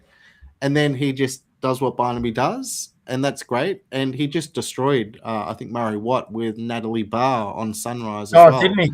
Didn't he? What? Yeah, no, I saw that. Slapped him about and pulled his pants down, but that's what's required, because Pauline, it's been one trick pony for far too long, and God love her, but she's been there on her own. She's had Malcolm come along, but he's not riding in able to deliver the same type of punch in the way that Barnaby does it. No. So, but they've all got their attribute that they can deliver in regards to messaging. Yeah, so Barnaby is there to be a little bit of a peacemaker, a bit of a Mick Gatto influence, dispute resolution 101. I think he's more like your hitman, Well, I wasn't going to call him that, but since you anyway, I think Barnaby love it. And I'll give you one. I'm not so concerned about that. I know what you're talking about, the deportations. That's all the NSN type guys. I get in them, as you know. I get in my battles with them. Well, I think Pauline's been pretty smart on that. And this is even before Barnaby. If you remember, they had that Monica Smith rally.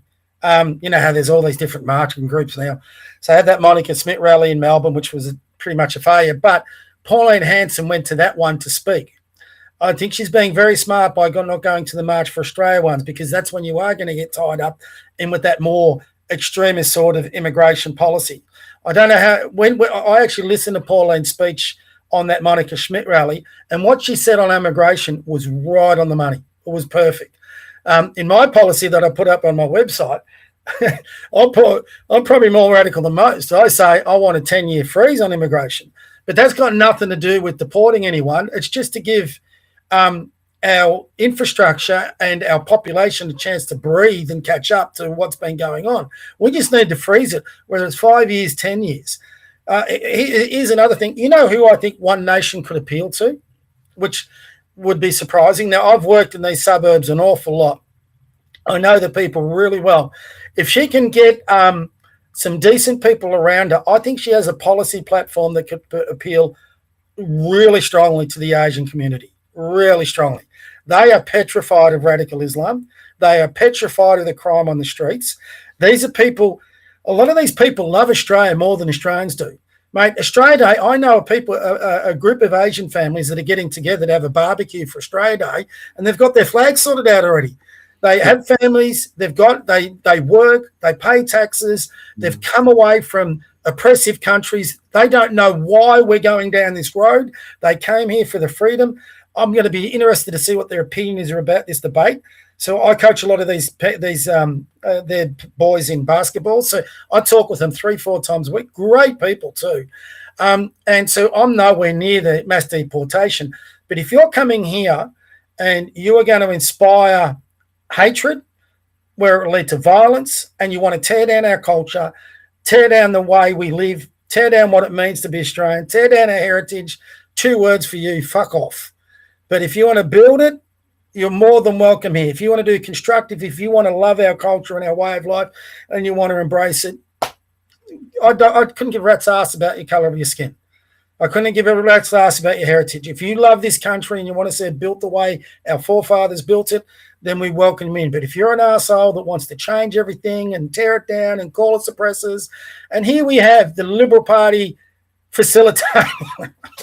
You get me back onto my push button points here, mate. But yeah, so I actually think there is a message that One Nation could take to those immigrant families, or I shouldn't say immigrant families, they're Aussie families who had immigrants in the grandparents or whatever. I think their message could be very powerful. And that's where I'm saying before, I hope they've got the right people there. And then what you can do is you can then deflate the ability of the Liberals and ALP to paint you as extremists, to paint you as a hate group. And then they can't come for you. So if you're supporting Asian communities, Indian communities, whatever. Now, I know there's a lot of people anti on that, but you sort of got to differentiate the communities there we've got. And you never there's one really good saying I got from a boss of mine: never let the perfect be the enemy of the good. You know, you're never going to get everything you want. You've got to go for the best thing you can. And yeah, you're not going to it doesn't matter who the politician is, they're not going to give you everything you want. So with One Nation, for a lot of those ones on the far right, you're not going to get everything you want. But you know what? They're fucking far better than the Liberals and the bloody Labor Party. So, you know, get behind them, because they're the only freaking choice you got that can win government. So, yeah, so it'll be interesting. Well, the way to get them is family values and law and order. Yes. Because they believe in family values and law and order. So it's and very simple. And one other, business. There you go. Well, yeah. They are the hardest business owners you've ever met. You put in a policy suite that will help them with their business. Those other 2 things you said, 100%. And most of them actually, despite what a lot of the perception is, a lot of them are actually people of faith, of Christian faith. That's one of the reasons they've come here, to get away from. I know 2 families from Indonesia, right? They've left Indonesia because they're Catholic. They're getting away from a Muslim-dominated society. They want to come back somewhere they can practice their faith without feeling oppressed about it. And yet here they are, and they're witnessing a minority group getting slaughtered on the beach by radical Islam, and they're going, fuck, I thought we left that country, you know, to come here. Yeah. So if you got One Nation who don't hesitate about saying radical Islam and opposing it, they're going to flood to it. This is why I think it's just so seismic what's about to happen. I think you're going to find a lot of people we didn't even anticipate, starting to give One Nation a serious look. I had one of the mums. She's an Asian mum. She's a Catholic. She came from Indonesia. This is one of the ones from Indonesia. And we got talking about politics one night. A really nice lady. And she goes, I can't believe what's going on in Australia. And I said, well, what do you mean? She goes, well, we left Indonesia because we thought about freedoms and all this. And I said, is that got to do with because Indonesia is a majority Muslim country? She goes, yeah, that's a lot of it. And I said, so you came here because you're Catholic? All that? Yeah. And I said, have you looked into One Nation? Oh, that's Pauline Hanson's party. She hates Asians. I said, no, she doesn't.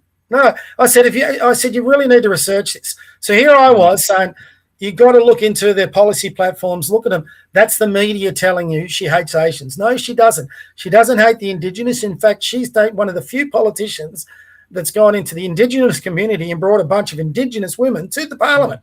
Mm-hmm. So I said, don't believe everything you're seeing in the media. So if you're saying that to these people, I'm saying it, a bunch of others are saying it, and people take a second look, they're going to take a second look now. So the more credibility they can build over the coming years, and a lot of it's going to come back to me, the biggest concern with One Nation, are they competent enough to become a good government? Can they come up with policy and legislation and all that? Can they get their shit together that much that people can say, actually, if we put these guys in charge, they're not going to make this a shit show? So take Susan Lay's word. And if they can do that, I reckon they're 2/3 of the way home. Well, is Latham? Well, if the promised land is there and they pave the road with gold, would Latham come back? Because it has to be a brains trust. What you're getting at is there has to be a brains trust there, and they have to know what they're doing.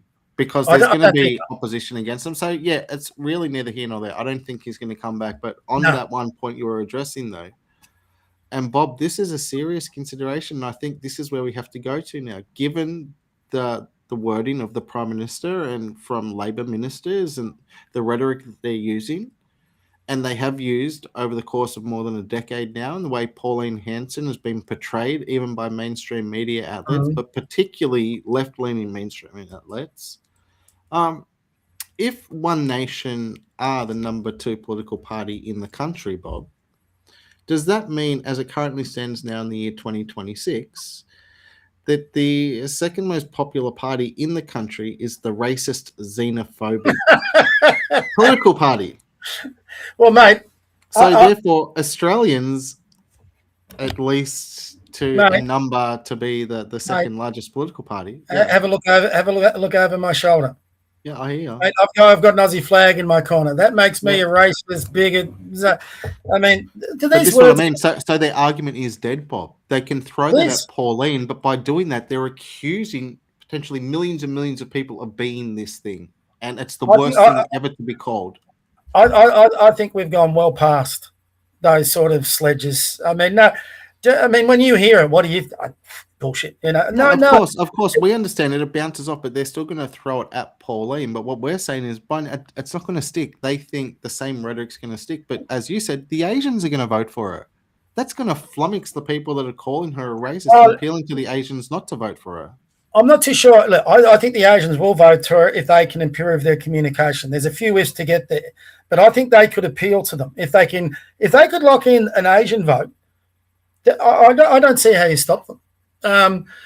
Look, Latham. I like Mark Latham, but he's a bit of a loose cannon too, and he's had his split. I think they would be far better off identifying the people. There are good people still in the Liberal Party that you can identify. Look, even an Andrew Hastie type. You know, I'm not going to hang Andrew Hastie out because he's done one backflip. I mean, if we did that with every politician, if you remember, there was a good point made by our other mate Drew Pavlo. Is it Pavlo? I can't remember, but he did make a point. Or was it? No, it wasn't him. What was it? It was Harvey's mate. Wait, Drew Pavlo the Turk, or you're talking about Rukshan? Yeah. No, I'm talking about Rukshan. I'm getting them confused. Cool. Rukshan made a very valid point that you got to sort of forgive Hastie because remember, it wasn't that long ago everyone was gunning for Pauline because they felt that she didn't fight hard enough against the original hate speech laws, so it can turn around. So I sort of begrudgingly give that. But Hastie's shot himself in the foot as far as I'm concerned on leadership. But, you know, could Pauline go to an Angus Taylor and say, and this would be very smart, actually. The only problem she might burn Barnaby. But if Barnaby wants to go to the Senate, which he seems to want to do, and the thing you got to remember about Barnaby, this is the funny thing. Barnaby now has a second wife, and I think they have about 3 kids. So he's got 4 daughters by the first marriage. Barnaby's going to have a bunch of daughters that he's going to get married off. He's got kids to raise. He's got a second wife. He's got a lot of bills. So for him, the smart personal move is to go to the Senate where he can stay in for the next 20 years and pay for all the shit. And he brought that on. So he may want to go to the Senate for that security. But if I was Pauline, and would be the strategy, I'd be picking up the phone to someone like an Angus Taylor saying, mate, can we have lunch? If you come across to One Nation and become the leader in the lower house, could you bring 6 with you? And then all of a sudden he might bring Andrew Hastie, Jacinta Price, a whole bunch of the conservative-leaning Liberals to join One Nation. Now, I would be surprised if there's not Liberals, those conservative Liberals that are thinking that right now. So I would be facilitating that and try and bringing those across. And all of a sudden, you've got smart operators with ministerial experience that can convey a message. I think we both agree that Pauline's probably not there. She doesn't have the nuance to do that sort of stuff. Those people would.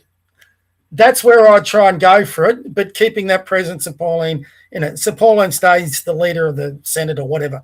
But, you know, that's just a theory. Pauline's got the right now to do whatever the hell she wants.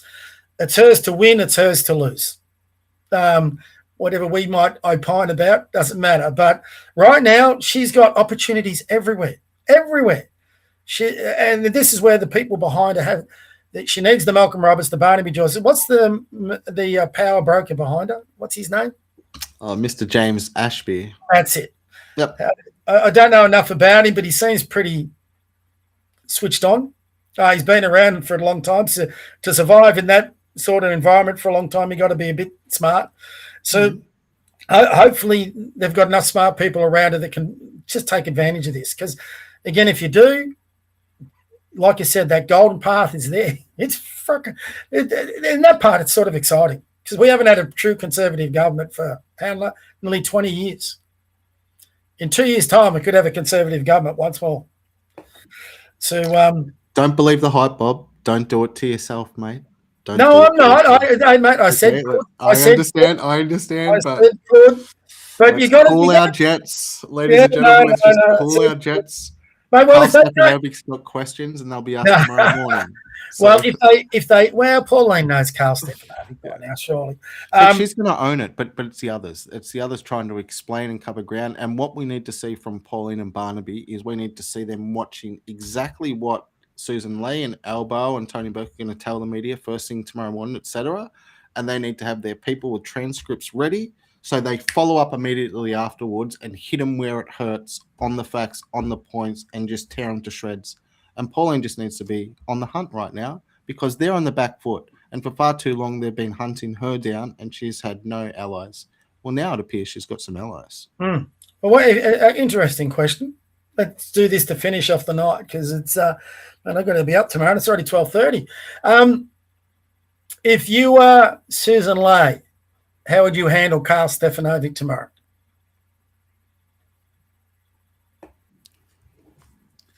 I'd just be your usual self and just say that it was a decision the government had made and they didn't want to get tied up in the nonsense. The Australian people don't need any more wasting of time.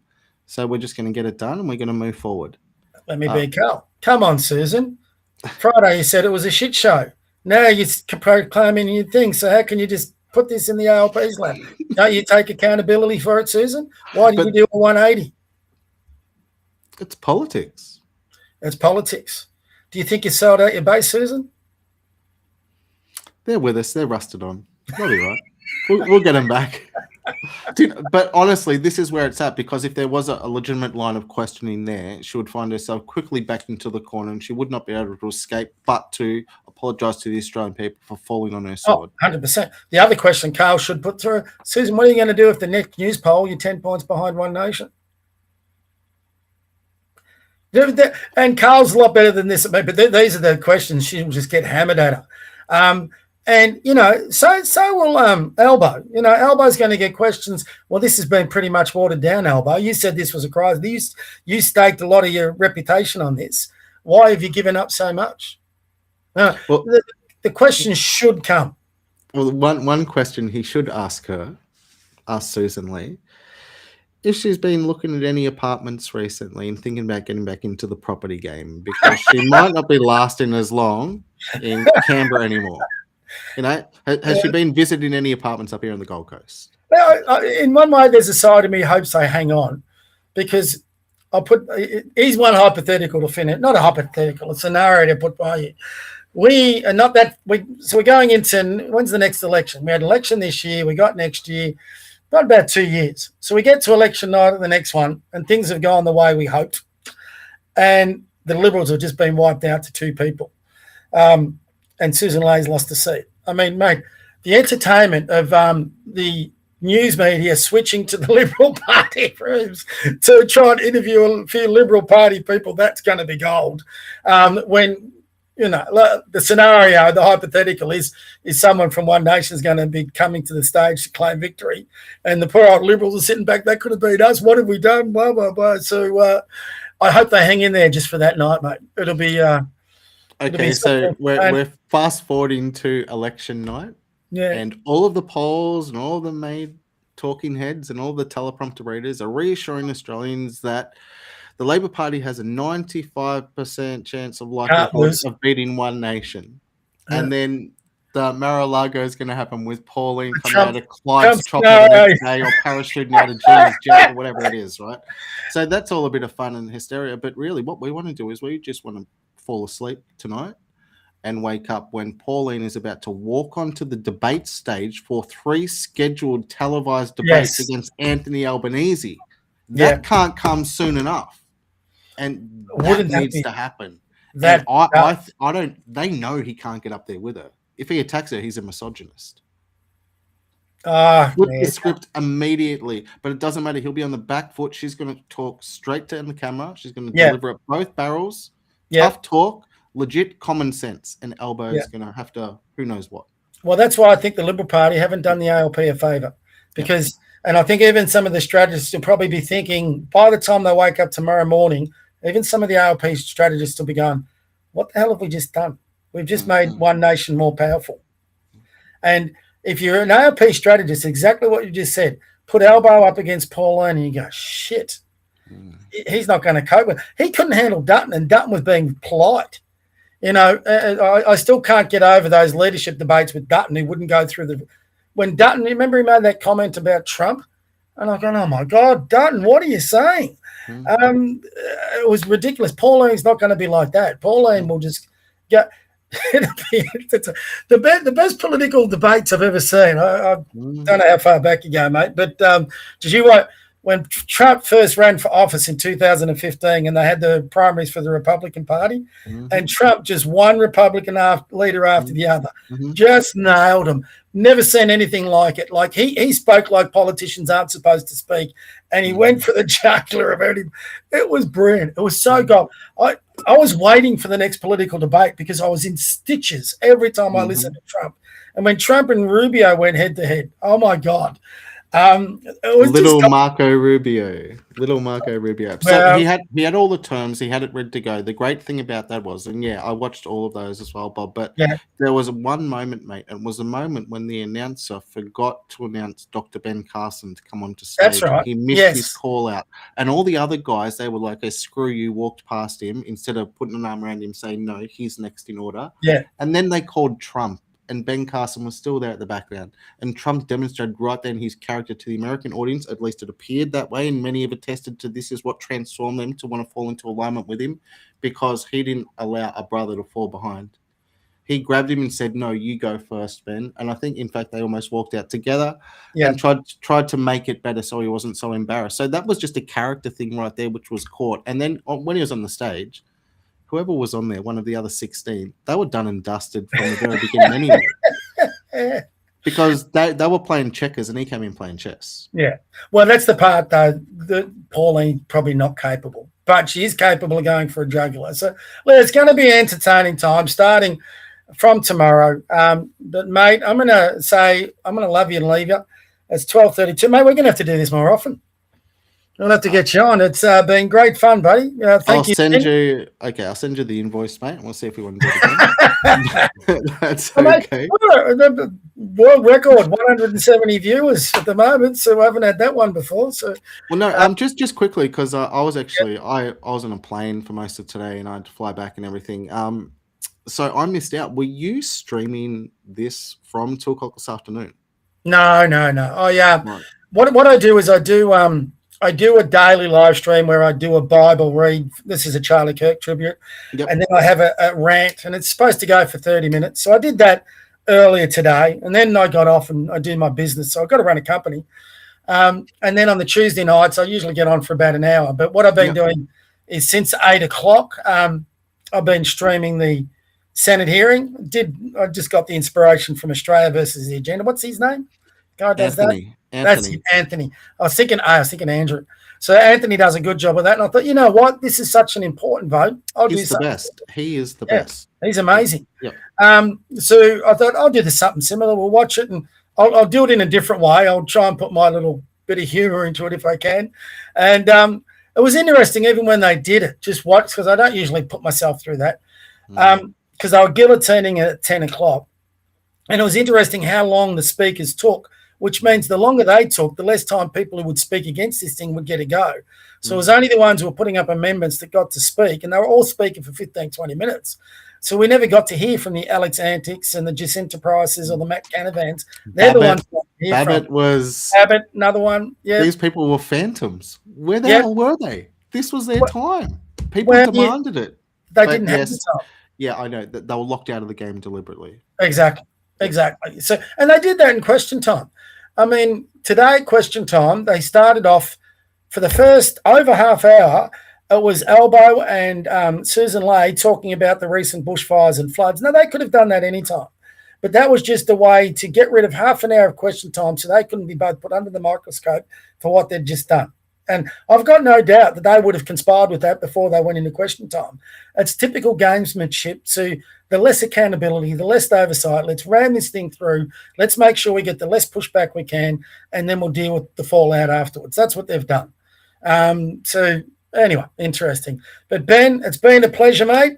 I have a very early morning. I better go. Thank you for coming. And we got to thank Judy. Good work, Judy, if you're still watching. And hey, Bob, you know, Judy B, she jumps on Spaces quite a bit as well. So you'll catch her on Spaces if you're ever out there. I think she might even host a few every now and then as well. But yeah, she's great. She's all across. I might have to get on there, mate. Your last episode of Spaces when I got on, mine, I got ripped a bit. I'm a bit anxious now. You know, young blokes always want to talk about how good they're going to be when the war happens, but that's because they've never been to war. Right, because blokes that have been to war, they come back and they're not so keen to get straight back into blood curdling stuff anymore, and that's fine. But they care about the country, Bob. These young people I've got no doubt about that, and they've got the right idea. But of course, you're not a shrinking violet, okay? No, I'm not sure if you're a velvet sledgehammer just yet, but I think time will tell. Whether a young fellow, I think his name was Albert or something like that. So yeah, you guys can obviously have some great discussions there. Oh, Albert didn't bother me as much. It was your next one I had. There was a couple there that they're not mine. They're their mothers. They're their own mothers and fathers. They've got nothing to do with me. No, I know. The only problem with was it Alex again? The only disappointment I had with Alex, I invited him to come on like you've done, and I think anyone who watches, anyone I invite, we can have conversations like you do. I'm not really big into the debates. You can debate, you can disagree, but just do it properly. Don't scream over each other. Don't talk over each other. Let each other get their opinions in. And, I've had you, Jordan Ditloff. I had, Scott Challen. And all of those, we spent 2 hours talking and just conversing, which is exactly, this is the whole point against this bill. I can sit with anyone, and, I'm no shrinking violet, but I can also sit with people who might oppose my ideology and that, but have a sensible conversation with them. And, it's a young Alex to say, mate, calm down, let's talk it through. It's funny how on the NSN side particularly, I've had a bunch that I've invited. None of them want to come on. Now, I don't know whether it's because that's the way I conduct, the way I do these live streams or whatever it is, or whether I've got no doubt about their passion. So don't get me wrong. I know I've coached a lot of the Gen Z boys, all good kids. So I've got no doubt they've got that. I do worry that they're sometimes getting taken down a path with their language, like you said. I mean, you've only got to look over it again. Iran, you can talk about wars, but 20,000, and a lot of them are young men, young teenagers, gone out to fight the regime, and they've been shot to death, and they've been hanged and they've been bashed to death in prisons.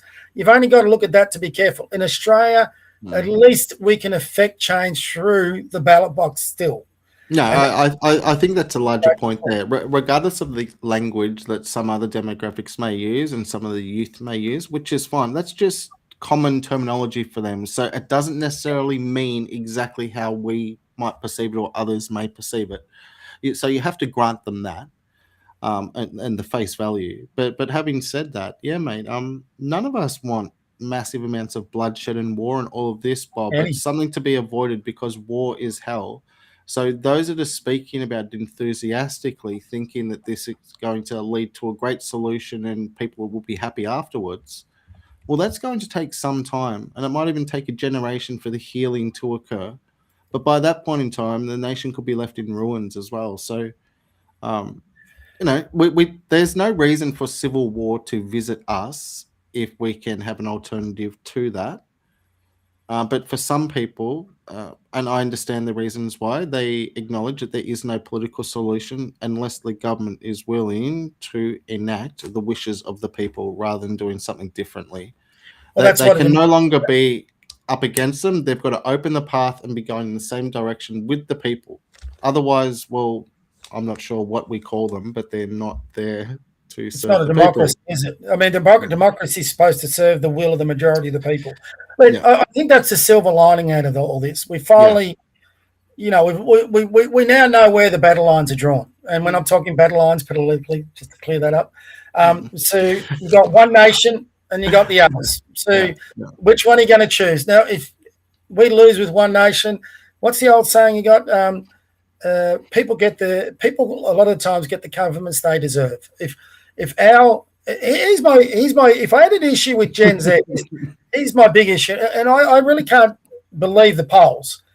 But if Gen Z are all that what you've just said, I just don't understand why more Gen Zs aren't with One Nation.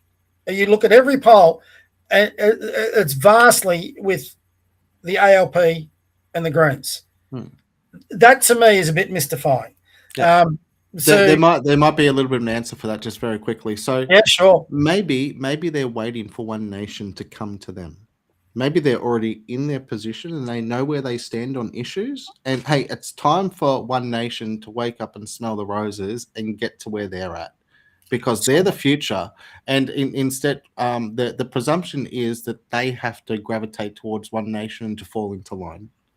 So there's a little bit of a contest there in regards to how that works, but that can easily be figured out as well. You think, but yeah, I think that is one aspect of it, certainly. So what is okay? So I'm going to just shoot myself here because we're going to go a little bit longer. So That's when right. you say One Nation needs to gravitate to them, in what areas, what manner? You know that generation better than me. Yeah, there's well, if they want to take 2 steps forward and take 1 step back to advance their position, well, they have to hold their ground. And then they have to take another 2 steps forward in time, advance their position 1 step back and hold their ground. And then over a period of time, they will demonstrate that they mean business. Because right now, as you've seen, a lot of people, similarly, their thoughts and sentiments towards Hasty, which is, whatever, people can think what they think. But people want these guys to prove to them that they're in it for them. Okay, specific. So you're talking immigration? Well, yeah, 100%. That right So, there, that's a litmus test. No, That's a litmus test for them. and out of all the political parties, probably One Nation's got the strongest immigration policy. Yeah. So, but that doesn't explain why they've attached themselves to the Greens and ALPs who've got the most lax immigration policy. So the other one I would assume is housing. Yeah. Okay. Yeah, 100%. Again, if you look at the One Nation policy on housing, is probably the best of the lot because they're combining that with immigration. Now, it sounds like I'm selling One Nation. No, I understand. Yeah, we're having the discussion about it. There's various arguments I'm just saying, if you put those policies in a thing, and this is where maybe it's the older guy trying to give the younger guy. No, you said it best before, Bob. You said you can't throw the baby out with the bathwater in a sense, right? You got to be able to find some common ground somewhere. And yes. That's why I said, so long as they can advance 2 steps forward, be pushed back 1 step, but still hold their ground, and then say, well, we're here now, and we're not backtracking anymore. And we will take these ideas and hopefully develop them into a policy which we'll present to you guys before the election. But of course, they can't go wherever they want to go, or people would prefer them to go, because that's going to throw overboard a lot of the common sense people that are now going towards them. And so there's more common sense people that would prefer to join them than what there are people who hold views which aren't necessarily preferable to them. Well, here's one bit of advice that you might be able to pass on to your more passionate Zoomers, Gen Zers, whatever you want to call them.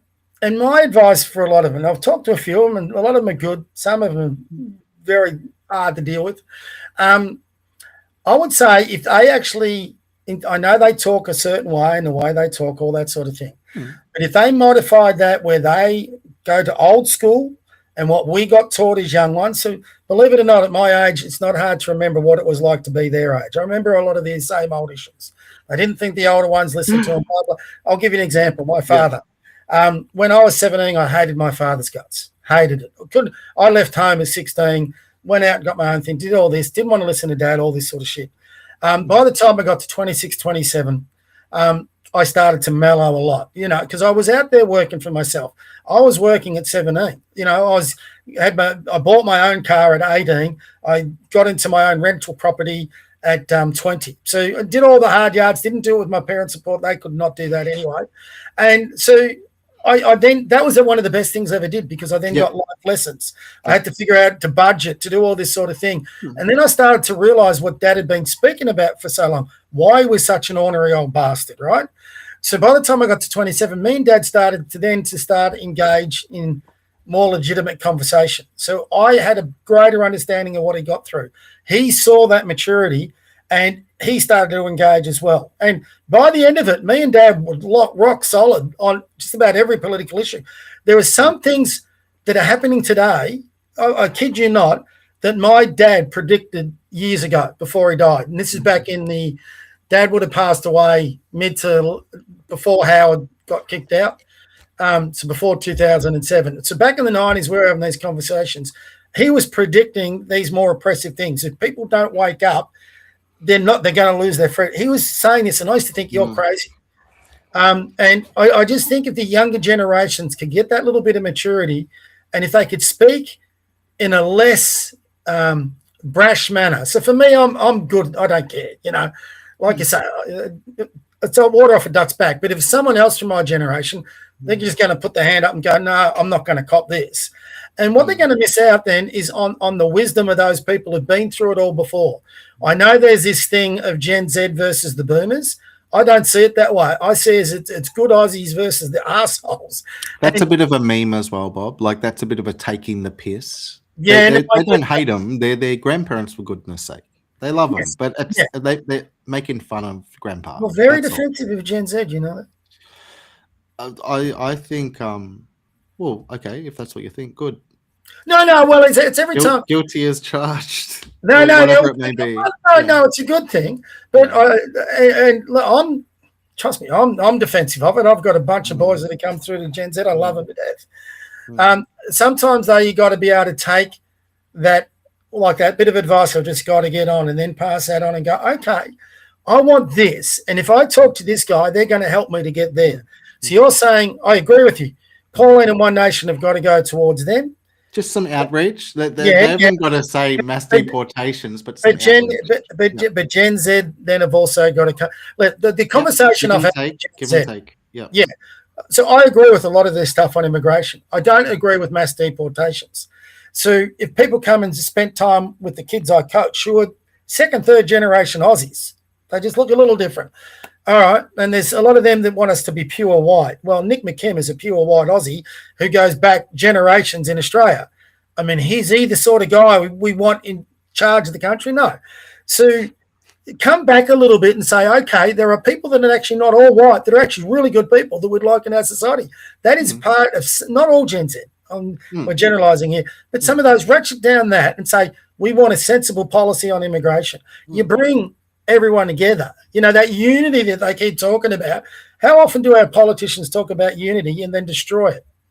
So I think us on the right have sort of got to get a meeting. And that's why I was disappointed that I didn't get to speak to Alex. I'm talking to you and Albert. His name's Albert. I'll have a word with Albert. Now I'm back after holidays. Yeah, we'll get Albert on. He's good. Yeah, and those young guys, of course, they can change up their rhetoric for you in a one-on-one interaction like this, which is totally different than performing for a crowd in different guys, right? Because the stage is different. But on top of that, what I think you can find with those guys is there's a respect. There has to be a respect just because you've lived a life and you've seen things. And so for younger people to be dismissive of your what would be wisdom in a sense about the way things play out and time scales that things take place within, that's good for them to take on board. Because we've all got to temper ourselves, and we don't know our limitations until we know our limitations, right? Exactly. Well, sadly, sometimes time gives you those lessons. So, for example, at my age now, if I could have 40 years back and listen to a lot of other people that were trying to help me, I would have listened far more intently. I guarantee you, if you don't listen and this is just my life experience, by the time you get to where you are, you're going to have a lot of regrets. And that's got nothing to do with politics. So with the Gen Z kids, don't be too ostracizing of those older generations. Just try and pick their brains. And a lot of them aren't going to want to get, like with my old man, he went through a few things where his business got ruined. He went through World War II, and he had a lot of chips on his shoulder. And I didn't realize till later, I could have picked a lot more wisdom out of his brain. I picked a fair bit, but I could have picked far more. I wish now I had have talked to my older brother. There's 10 kids in my family, so when I say older brother, he was like a father. But very smart guy, very good with business. And here I am at 62 trying to establish my third go of business. And I thought, oh, geez, I wish I'd gone to my older brother a bit earlier and just got that advice to make my time easier. And the people I know that are successful, you know, the one thing they've all got in common, they did exactly just that. They've gone and spoken to those who'd done it right before, got their advice, picked their brains, and they went on. So there's just a lot of scope. I think we've got to, the more we get into, there's boomers on the right and there's zoomers on the right. And the more we fight each other, the less chance we've got of getting what we want. The more we start uniting on common ground, then we have got a chance to get exactly what we want. So I think that's a good place for us to finish, young Ben. It is. And you know what? I think what they need to propose to the boomers is allow them to help you vie for power, take power, and they're going to double the aged pension. Is that a bargain? Okay, if they doubled the age pension for you guys and bring 2 million Zoomer votes to your cause, what are you going to give them? Well, it depends on I mean, this is the problem when you generalise. It depends on the boomers, right? So I'll give you an example. Self-funded retirees don't need it, of course. Yeah, we can eliminate some. Well, there's other ones like me. I'm not planning on getting a pension. You know, pension's not going to do me any good because, mate, I'll barely survive on the pension.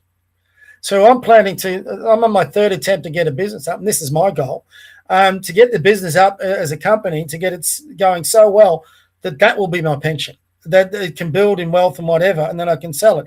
So there's a lot of different, then you're going to have those boomers that have been working all their lives, that build up their super, and they're going to want their retirement, and like I said, self-funded retirees. Then there's going to be the ones who've blown their superannuation and have got nothing else but the pension.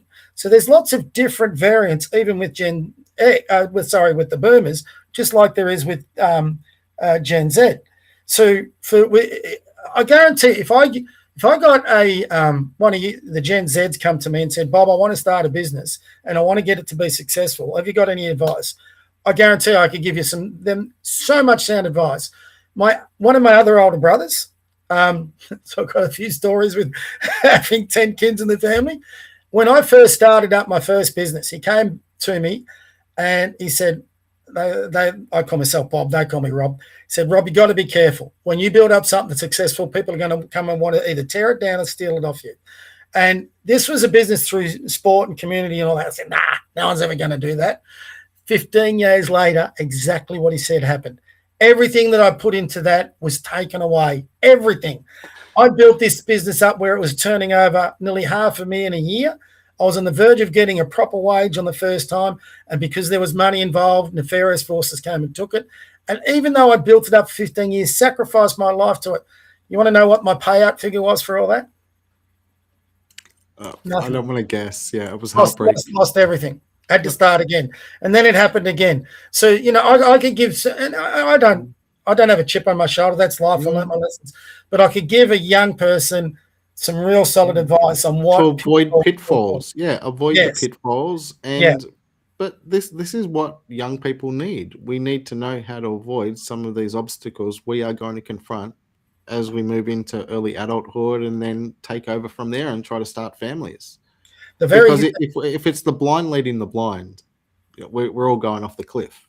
Yeah. So, you know, we need some guidance still. Absolutely. Well, you got to be careful of who you trust in everything. I mean, Bob, where are the statesmen? Bob, where is the statesman in this country?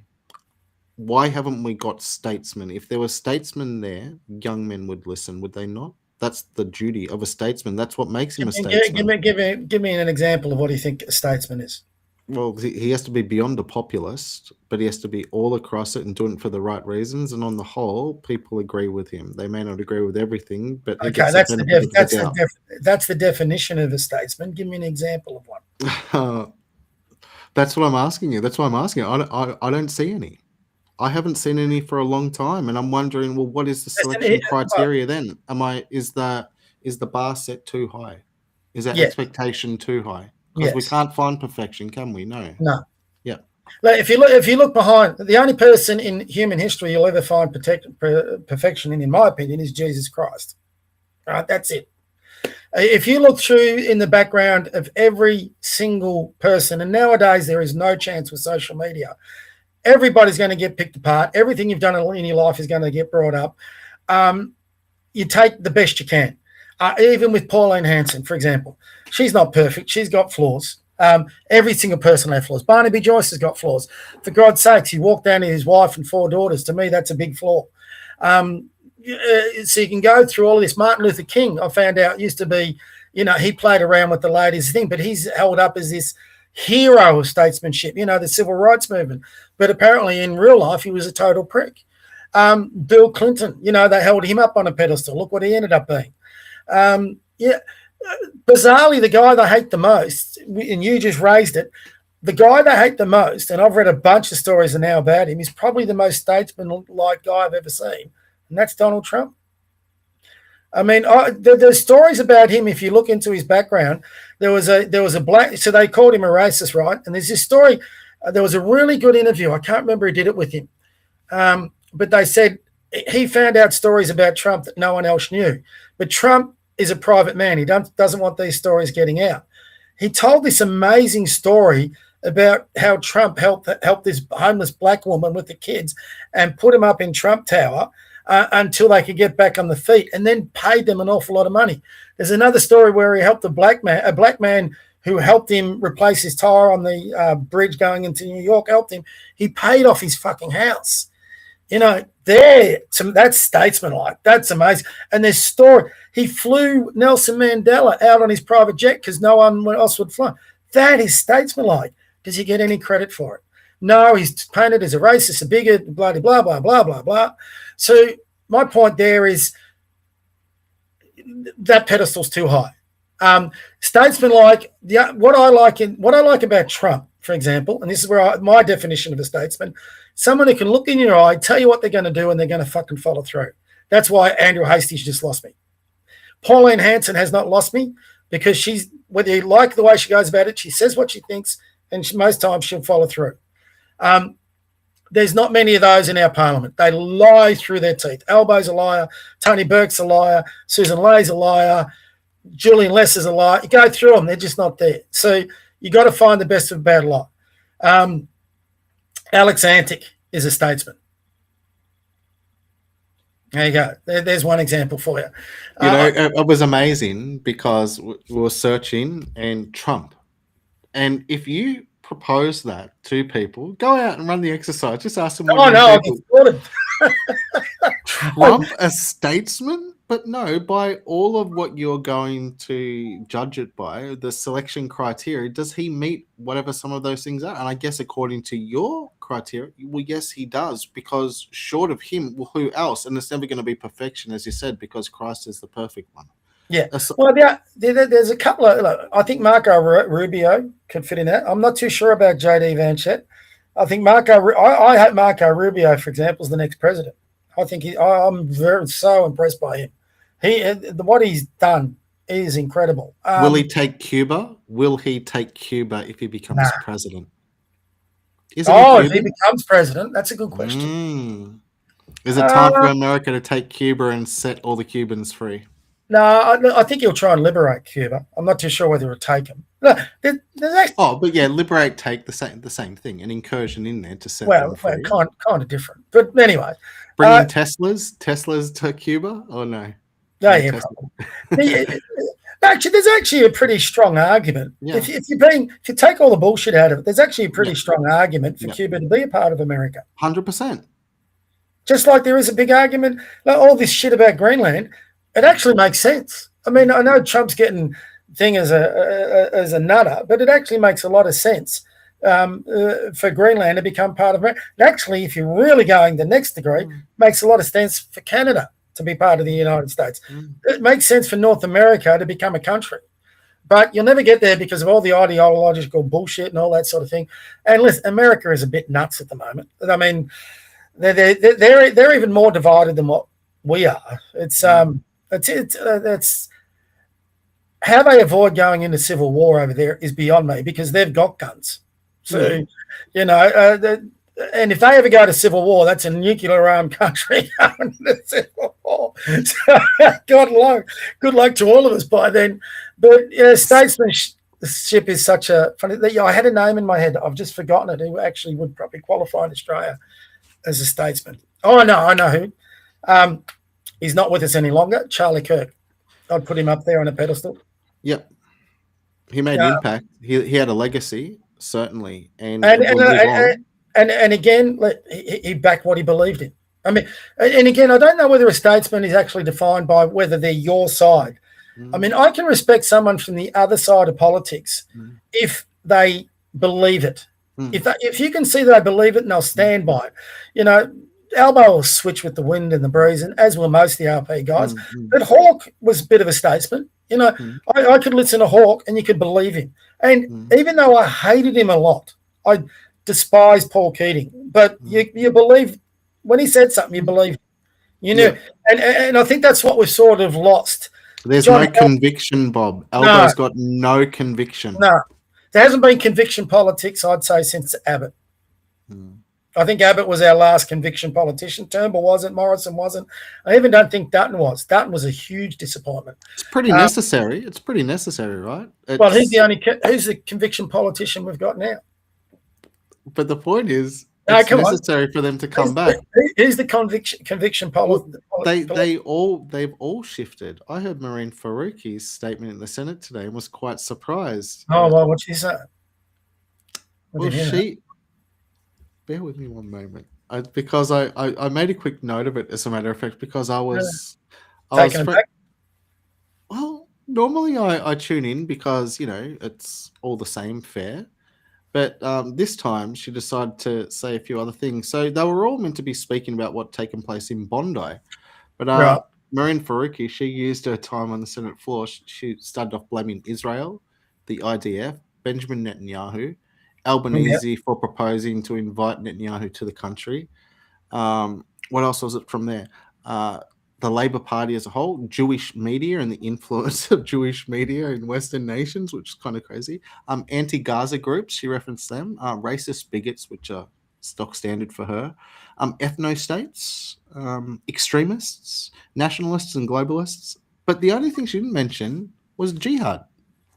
And so I heard the entire litany, including geneticists and biologists, because there was an appeal to the LGBT in her speech as well. Yeah. But yeah, there was nothing about that. Nothing about jihad, hey?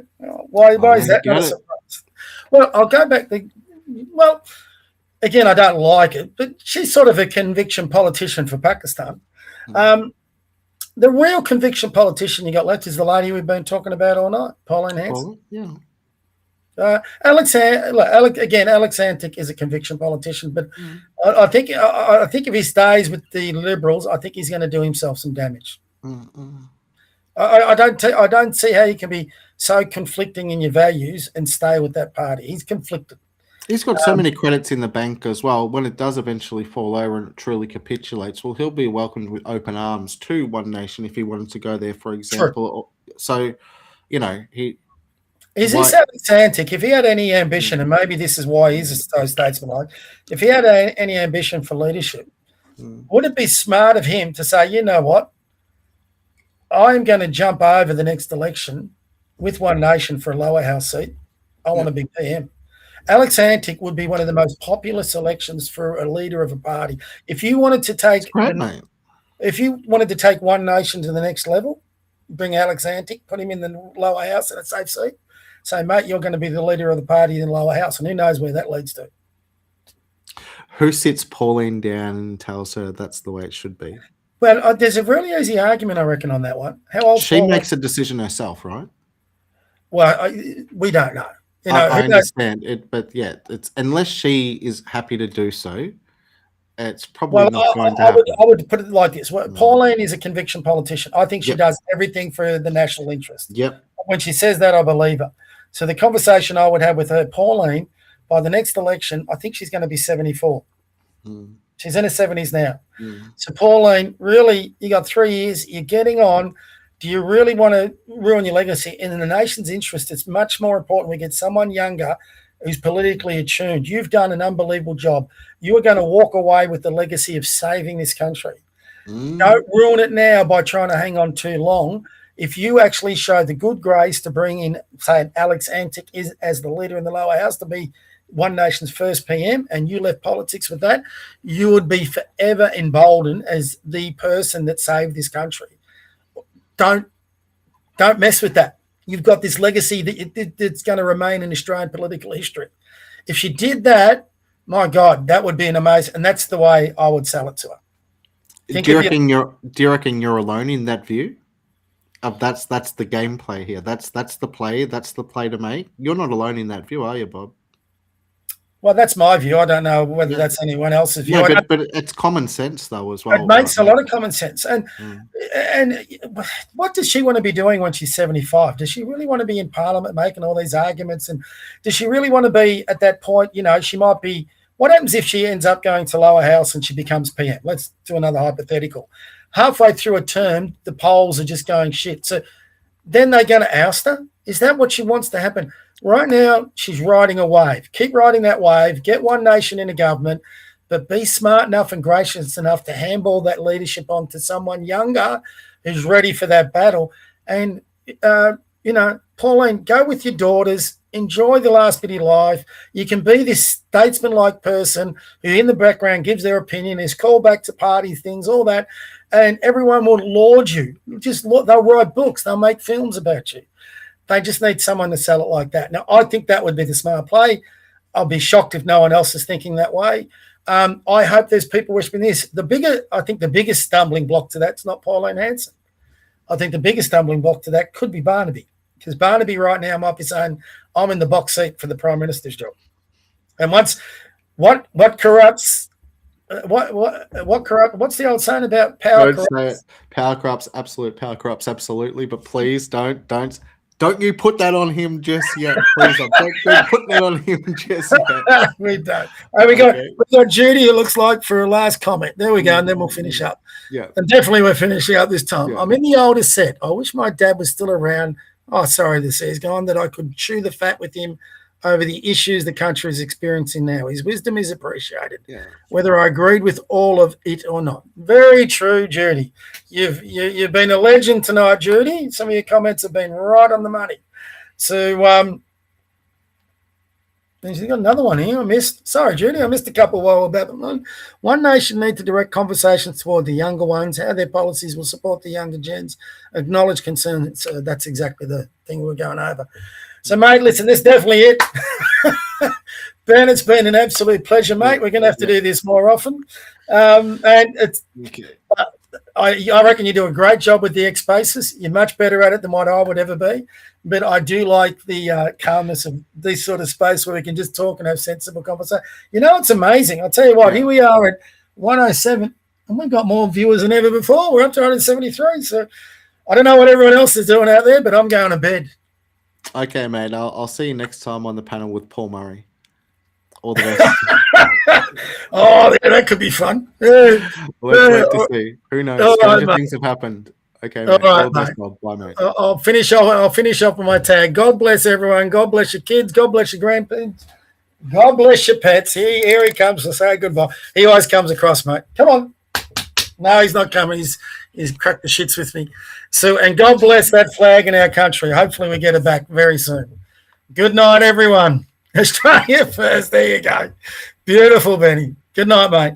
See you, mate. See ya.